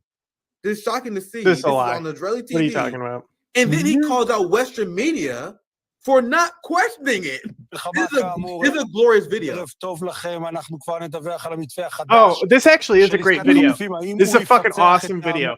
So like, I was just laughing at the title here because it was like journalism background. With this video, right? This guy, he's coming out and he's debunking like all the reporting claims. And he's like, this didn't happen. They said this is happening. This also didn't happen. This didn't happen. Cool. They reported this and this didn't happen. But he's like, it's like Israeli TV. Like I said, Israel is way more critical. Yeah. Than like America is on Israel. It's crazy. מבוי הסתום, אבל עוד לפני כן, תראו את הדברים הבאים שאומר סמח"ט חטיבת כפיר בערוץ 14. שימו לב. אנחנו מגיעים לקיבוץ בארי, ושם תופסות אותי עוד שתי תמונות מרכזיות בלחימה, או פה האכזריות של האויב. אחד זה מעון ילדים, שבאמת, חוץ מתום, אין שם שום דבר אחר. Thing where they say Joe Rogan segment is next. That's so smart. See, like these guys, like they're so that's good a good at idea. like. That's actually a really good idea. שנשחטו ופשוט הרגו אותם. בתוך את הילדים. בית, שמונה תינוקות. שמונה תינוקות מתים. ועוד תמונה שתפסה אותי, On to the next thing. Because I knew if anyone hasn't seen that though, the House Republicans releasing art. I think Sam Cedar has better, where he goes over and he like reads what the guy's saying for you. Okay. Because it's in a different language. Because Sam Cedar also has audio listeners, which I imagine they do too, right? Maybe.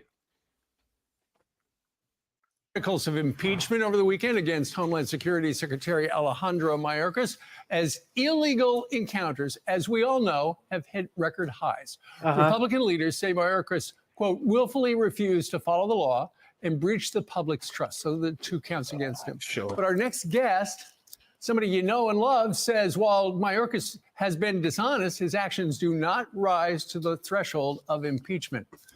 Who am I talking about? We know and we love? Well, it's George Washington University law professor, Jonathan Turley. Jonathan, good morning to you. Thank you. Who is this fossil? Okay. I've never seen this fossil before. Who the fuck is this? This is like Turtle Club on a diet. For the last, unfortunately, number of years, impeachment is for treason or bribery or high crimes and misdemeanors. Does Mr. Mayorkas, has he done any of those things yet? Well, I don't think they have established any of those bases for impeachment. The fact is, impeachment is not for being a bad cabinet member or even being a bad person. It is a very narrow standard. And even though we took language from the British... Well, this is what happens when the Democrats impeach Trump fucking 35 times and nothing happens. You just fucking... It was decimate the process. Whatever. It was twice. Oh, come on. And now it's fucking worthless. And now they're impeaching people because they tried to do their job. Great. A much more narrow approach to impeachment. The framers rejected terms like maladministration to make sure that we confined this. And it's important to remember that we've only impeached one cabinet member in history, and that was viewed as a fairly abusive use of impeachment. It was an impeachment after that person left office. But, you know, past Congresses have recognized that there's a danger to this. Once you familiar with him? You see him a few times? You go there? You doxing yourself? and start to remove cabinet members because they're not doing a good job. And Mayorkas is clearly not doing a good job. But it's the job that President Biden apparently likes. He's complimented Mayorkas. He's carrying out Joe Biden's policies. And those policies have brought us to where we are today, which is a national security crisis. And I agree entirely with Republicans on all those points. What I don't agree is the means being used here. And that's one of the reasons why right now on Capitol Hill, I understand perhaps as early as this week, the Senate could actually vote on an immigration reform bill, which James Lankford said yesterday is much different than the internet rumors as he depicted it floating around on Capitol Hill. So that'll be interesting. But ultimately, Mayorkas, while the House does have a tiny little majority of Republicans, the Senate's not going to pass it. They're not going to get 2/3 majority. No, they're not. But the thing is, look, I don't. Well, yeah, here's a question for you. Oh, what do you think did not happen? So out of the things reported, what didn't happen? I mean, the first initial disinformation and the beheaded babies, right?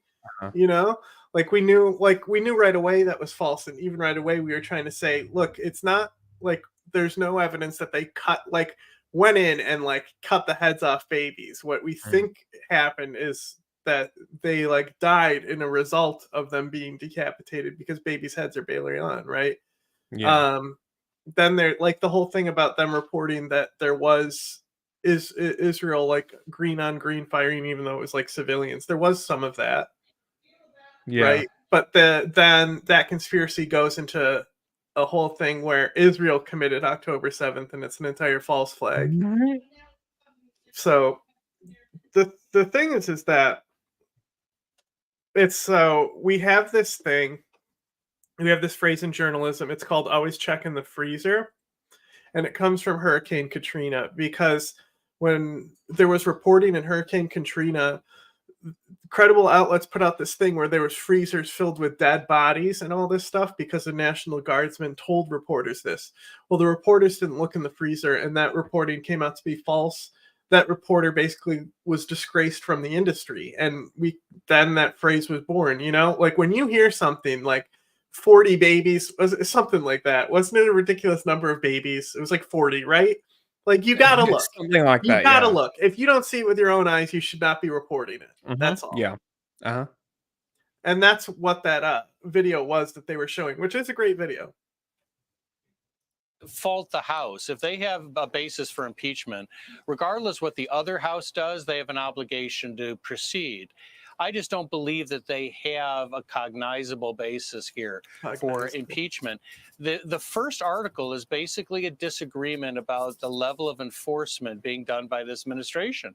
The Republicans are right. We have an open border. Right. This is a huge crisis.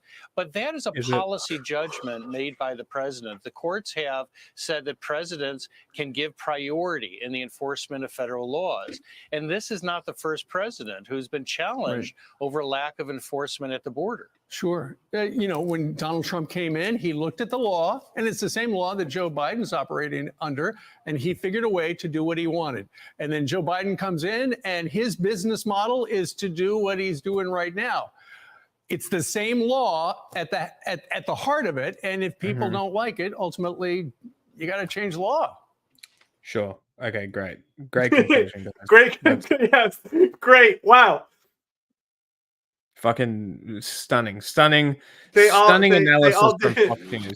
Yeah, Fucking yeah. Christ. 12 hours straight, and it only finished a couple hours ago. This whole fucking impeachment. Isn't that crazy? They did take a break at one point. Good morning. I want to begin by taking a moment of silence to honor the 3 U.S. service members that bore the ultimate sacrifice in defense of our country. Flag quota. Take a moment of silence to hear someone's phone notification. Thank you. That was it? That American troops are It was at a risk moment. around the world because of Joe Biden's weak global leadership, that foreign adversaries like Iran fear no reprisal for taking American lives.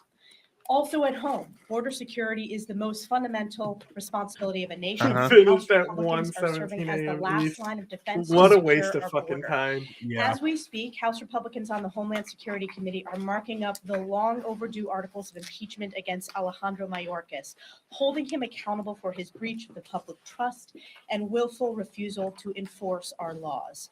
Mayorkas and Joe Biden have I really enjoy all the noise that I'm hearing in my right ear and her talking in my left. It's great audio balancing. Thanks, Forbes. failed the American people, and Secretary Mayorkas is responsible for the devastation and destruction and the Do you know anything about Kataib Hezbollah? Yeah. So they're a very, very old group. Even before they were heavily linked to the IRGC networks, they're an underground anti-Saddam group. Since then, they've decreased in popularity. Like if you watch the Netflix movie Mosul, that's the group where he's like, "Hey, well, we don't like those guys over there." Like one of the guys leading that is a Kataib Hezbollah guy from the IRGC and stuff. They're commonly thought to be Hezbollah because of the name, but they're completely separate, independent groups. They are one of the most unpopular militant groups in Iraq, but they are pretty big and very active. But much like Azov Battalion and stuff in Ukraine, they had to basically stop trying to elect their own candidates and run all these like similar candidates together into like one conglomerate because they're that unpopular.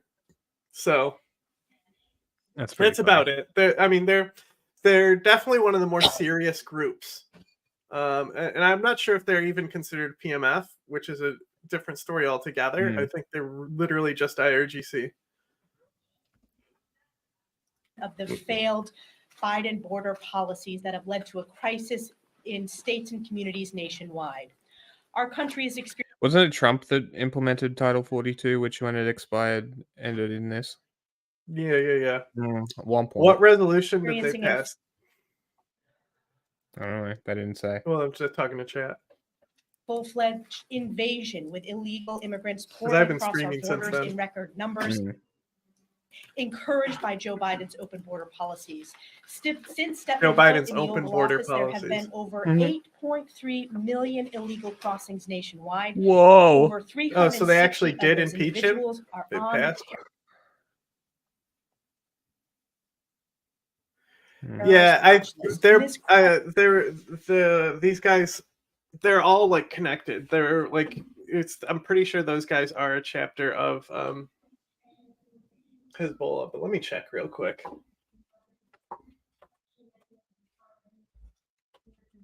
ISIS is not going away. December marked the highest single month of.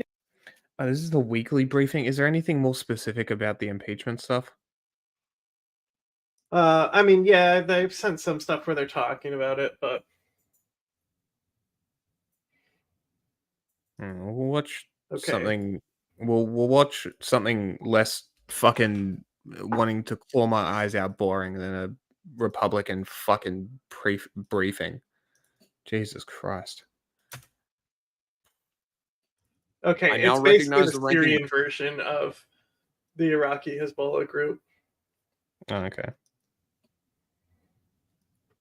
Member to make an opening statement. Thank you very much, Mr. Chairman. Since its formation in the wake of the 9/11 terrorist. So this is the actual briefing? Yeah, there's a bunch of criticism stuff we'll look at. Okay.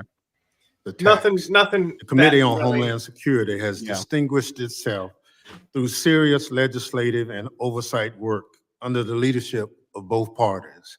Republicans' partisan rush to consider House Resolution 863 today is a betrayal of that hard-earned record. This is a terrible day for the committee, the United States Constitution, and our great country. Republican members of Congress sworn to support and defend the Constitution are rejecting the framers' clear intent and over 2 centuries of precedent in favor of a sham impeachment.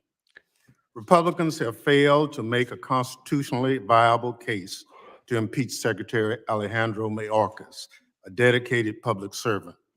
The sham impeachment of Secretary Mayorkas is a baseless political stunt by extreme MAGA Republicans. Chairman Green, Representative Margaret Taylor Greene, and others have pushed for and even fundraised based on this pre-planned, predetermined scapegoating of the secretary. Interesting. In a process akin to throwing spaghetti at the wall and seeing what sticks. Republicans have cooked up vague, unprecedented grounds. This group, impeach- this Hezbollah brigade, that is like, it's basically, like I said, it's basically the Syrian version. They were formed to fight Assad. Oh, okay. So they literally took people from Iraq and Syria and formed them into this militia group. And they are part of the PMF refusal to follow until 2020. Now they're the Islamic Resistance in Iraq and the 4th Armored Division in Syria. Follow the law and a breach of public trust. Neither of the impeachment charges the committee will consider today are a high crime and misdemeanor under Article 2 of the Constitution. No serious person believes they are. Refusal to follow the law or maladministration was deliberately rejected by the framers as grounds for impeachment. Indeed, no official in American history has ever been convicted after impeachment for refusal to follow the law. These disputes are settled in the court system, not through impeachment. Apparently, Republicans are upset they lost in court and are trying to relitigate their cases through impeachment. The Constitution does not allow that. Breach of public trust requires conduct intended to serve an official's own benefit or the benefit of a foreign power. No serious person can allege that Secretary Mayorkas' action meet the standard for breach of public trust under the Constitution. Nevertheless, throughout this truncated impeachment process, Republicans have ignored the facts and misrepresented the law to justify their scheme.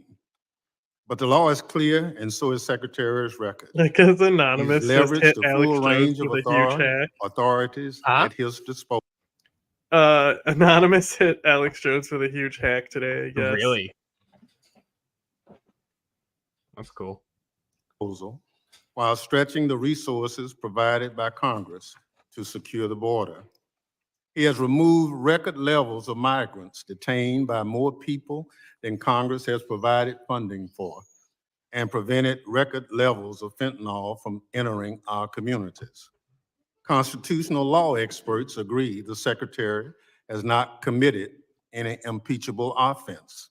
Rather, he has faithfully implemented the administration's border policies Republicans apparently disagree with. But policy differences are not impeachable. House Republicans' impeachment of Secretary Mayorkas accomplishes nothing, which would be consistent with their abysmal record this Congress. At a hearing before the committee this month, constitutional scholar Professor Deborah Pearlstein said, quote, "No branch of government has more power under our Constitution to address matters of border security than Congress," unquote. At every opportunity, Republicans have turned their backs on legislation to provide resources to the Department of Homeland Security. In doing so, they are turning their backs on border agents and officers. If House Republicans were serious about improving conditions along the border, they would provide the department the funding necessary to do so. They have not. If House Republicans were serious about improving conditions at the border, they would negotiate border security legislation with the White House and the Senate. They have not. Instead, they sat on their hands as a bipartisan group of senators worked with the Biden administration to hammer out a deal. The extreme MAGA Republicans who are running the House of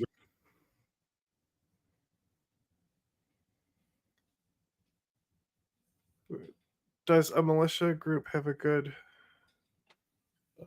SOF unit. I mean, it depends who we're talking about. Because the Quds Force is excellent. But they're also like they're doing a specific thing. They're more. I describe the Quds Force as Iran's Green Berets, right? So it's not the traditional type of special forces people think of, but also like if we're just doing general militia groups, the SDF, they have like the people who do the raids on the camps. They're like all black gear with like face masks that are in black too. Like the elite units that they do in for the SDF and the Kurds and stuff, they're very good. The PMF, they're all garbage pretty much. Don't the Kurds have a really good special forces operation? That's what I'm saying. Yeah, they're No. like the black clothing people who do the I forgot what they're called. YAT is what they're called. They're very good because they're trained at Fort Bragg and shit. Yeah, and they also don't give a shit about gender either, so they have mixed squads, which is definitely a benefit. Well, also specifically, especially in the area. Yeah, so like just because you're like respecting Muslim tradition and you know how men interact with women, the United States, they always had to have an Iraqi translator, like civilian police unit, you know, like a military police unit who was from Iraq to deal with any women whenever they were doing raids and stuff.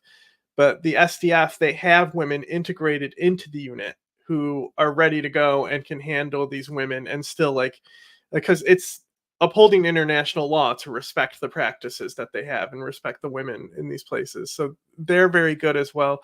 Hezbollah in Lebanon is trash. There really is nothing in Lebanon that's good. All of everything in Syria with Assad is trash.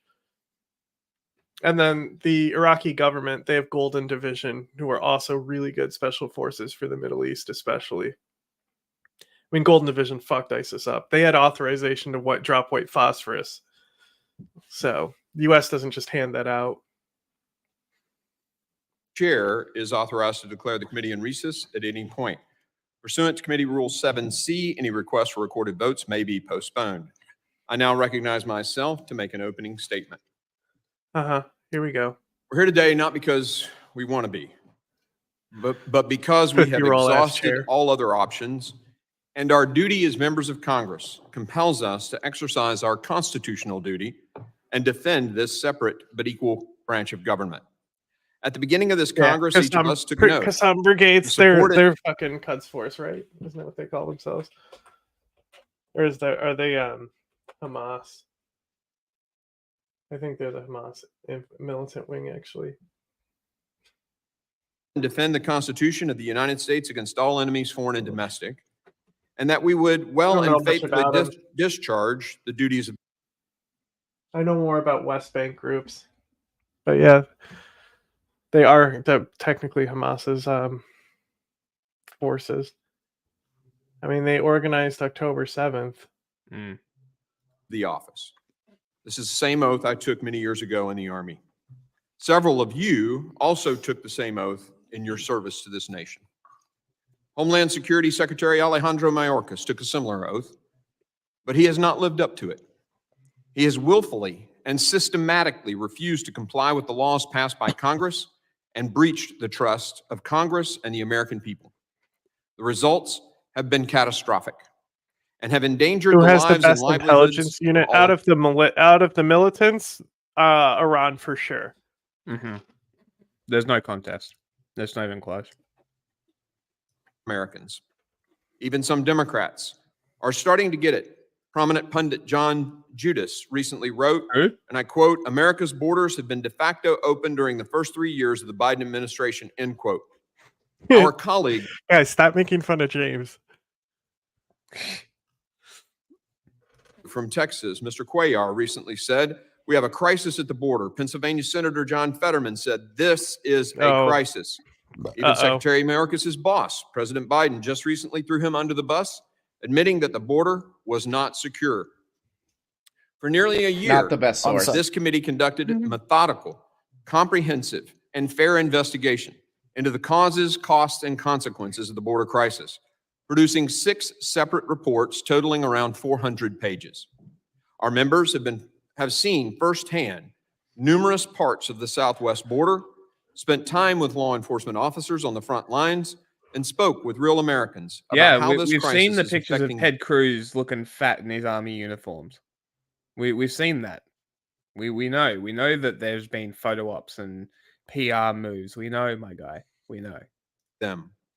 We also conducted a field hearing He's been and on a roundtable Jelani on the trip. border. Yeah, because Jelani posted the coolest picture of all time. That's why I That our made it my Democrat Instagram colleagues- photo. it's because Musk thinks he runs the world. Yeah, People and just he need wore, to tell him to shut the fuck up. And bro. go He the also fuck went to away. the fucking Auschwitz. Did you see that? No. Yeah, Musk Jesus went to Christ. Auschwitz to try and like act like his platform isn't pushing anti-Semitism. Ugh. Yeah, but the backwards cowboy hat was so funny at the border. Also, Biden did a picture with construction workers and had the hard hat on backwards, and it's pretty funny. Refused to attend, burying their heads in the sand as if there wasn't a crisis. We held many hearings at the subcommittee and full committee level, and we heard from a variety of witnesses, including former senior DHS enforcement officials, states attorneys general, the victims of Secretary It's so boring. Right? 12 hours of this today. Can you imagine? It's all the same. No, I'm done. Fuck this. Republicans held a sham fucking bullshit impeachment. It was 12 hours of fucking hair-pulling boredom. I think we got that. We're done. Here, you want here's a regular news clip to wrap on that's interesting.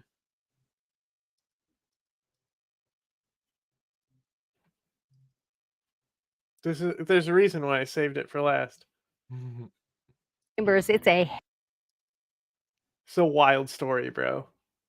hectic moment. It is caught on camera in downtown LA, a car flying down the street, and there is a woman hanging onto the hood. That woman says that she was trying to prevent thieves from getting away with her French bulldog. KTLA's John Fenolio joins us live from downtown LA with a story you'll see only on 5. John. Yeah, Karine, Sandra, pretty wild stuff. Sadly. What? I said only on 5 until we steal it and put it on our show. Incidents like this are all too common. Thieves targeting dog owners for their prized pups. But as you're about to see, one woman wasn't about to allow her dog to get stolen without a fight. Dude, that's a woman clings to the hood of a speeding car in downtown Los Angeles. As he started to go faster and faster, I started to say, I'm about to die. This is my death right now. I'm about to die. Ali Zacharias was hanging on for dear life and the life of her insane. beloved French bulldog puppy, Onyx, after thieves snatched the dog in broad daylight. It was horrifying. Ali had just sat down for lunch with her pup outside the Whole Foods located on Grand Avenue and 8th Whole Street Foods, around of 2:30 Thursday, January 18th. Who's wild? A happy and social puppy, Onyx was sitting under the chair when a woman approached and began calling to him, then grabbed his leash. I didn't think that somebody was stealing my dog. I thought it was a misunderstanding. So I was like, that's my dog. Excuse me. And she wasn't listening. And she turned and she got right into a car. And I tried to follow her into the car. But I got in there and there were 4 people in the car. The suspects pushed her out and locked the doors. That's when Ali jumped in front of the car and screamed for help. Nobody came. And next thing I know, the car's driving into me. Yeah, well, that's what happens when you yell help. Nobody fucking helps you. Don't you know this? And I like basically fell onto the hood. If someone stole my dog, I would probably try to kill them myself. Harrison Pesci captured the chaos on his cell phone. It's fucking awesome. What a king. Harrison, champ. What an actual king. Was crossing the street when he suddenly heard tires screeching and a woman screaming. She sped off and unfortunately took this woman with her. It's devastating that someone would take someone's animal. The suspect vehicle is described as an early 2000 white 4-door Kia Forte with a missing hubcap on the driver's front side. The woman that stole my dog was African American, as was the other 3 people in the car. There were 3 females, all overweight, and then there was a male driving, no tattoos. They're all wearing like sweats and like t-shirts. police have obtained surveillance video from numerous cameras, enabling them to get a better look at the suspects. They're going to follow the street cameras to try and get the rest of the license plate. This dog mama says she loves her pup like a child and is desperate to get him back. He is, spotted, like black and white spotted, and he has 2 different color eyes as the main, like, If I was feature them, that I would will set him drop apart the from other dog off dogs. at a I'm just pound praying and that get out of town. Why? Because she's gonna be targeted. Because dude, this is gonna.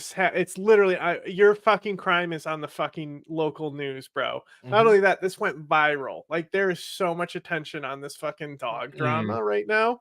Like guys, you are fucked if you like. Not worth it, you know. It's not the dog. Hey, you ever see 7 Psychopaths? It's one of my favorite movies. No. So the whole plot revolves around them kidnapping dogs and holding them for ransom. There's more to it than that.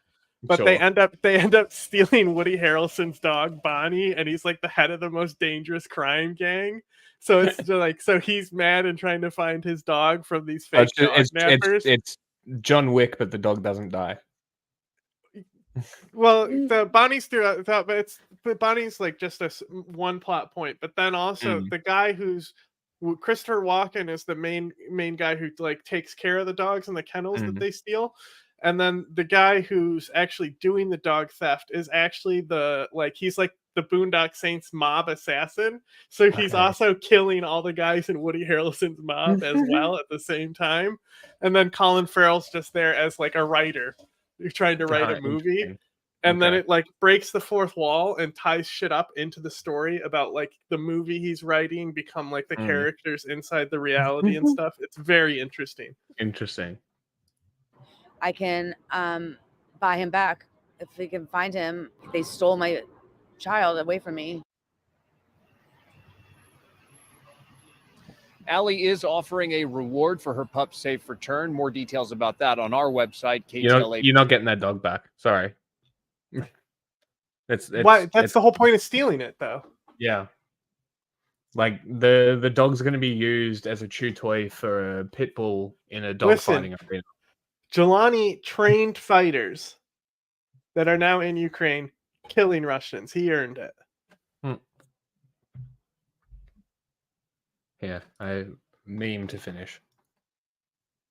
What, you got a meme to get us? I do have a meme. It has copywritten music here, so I'm not gonna do that. But when it's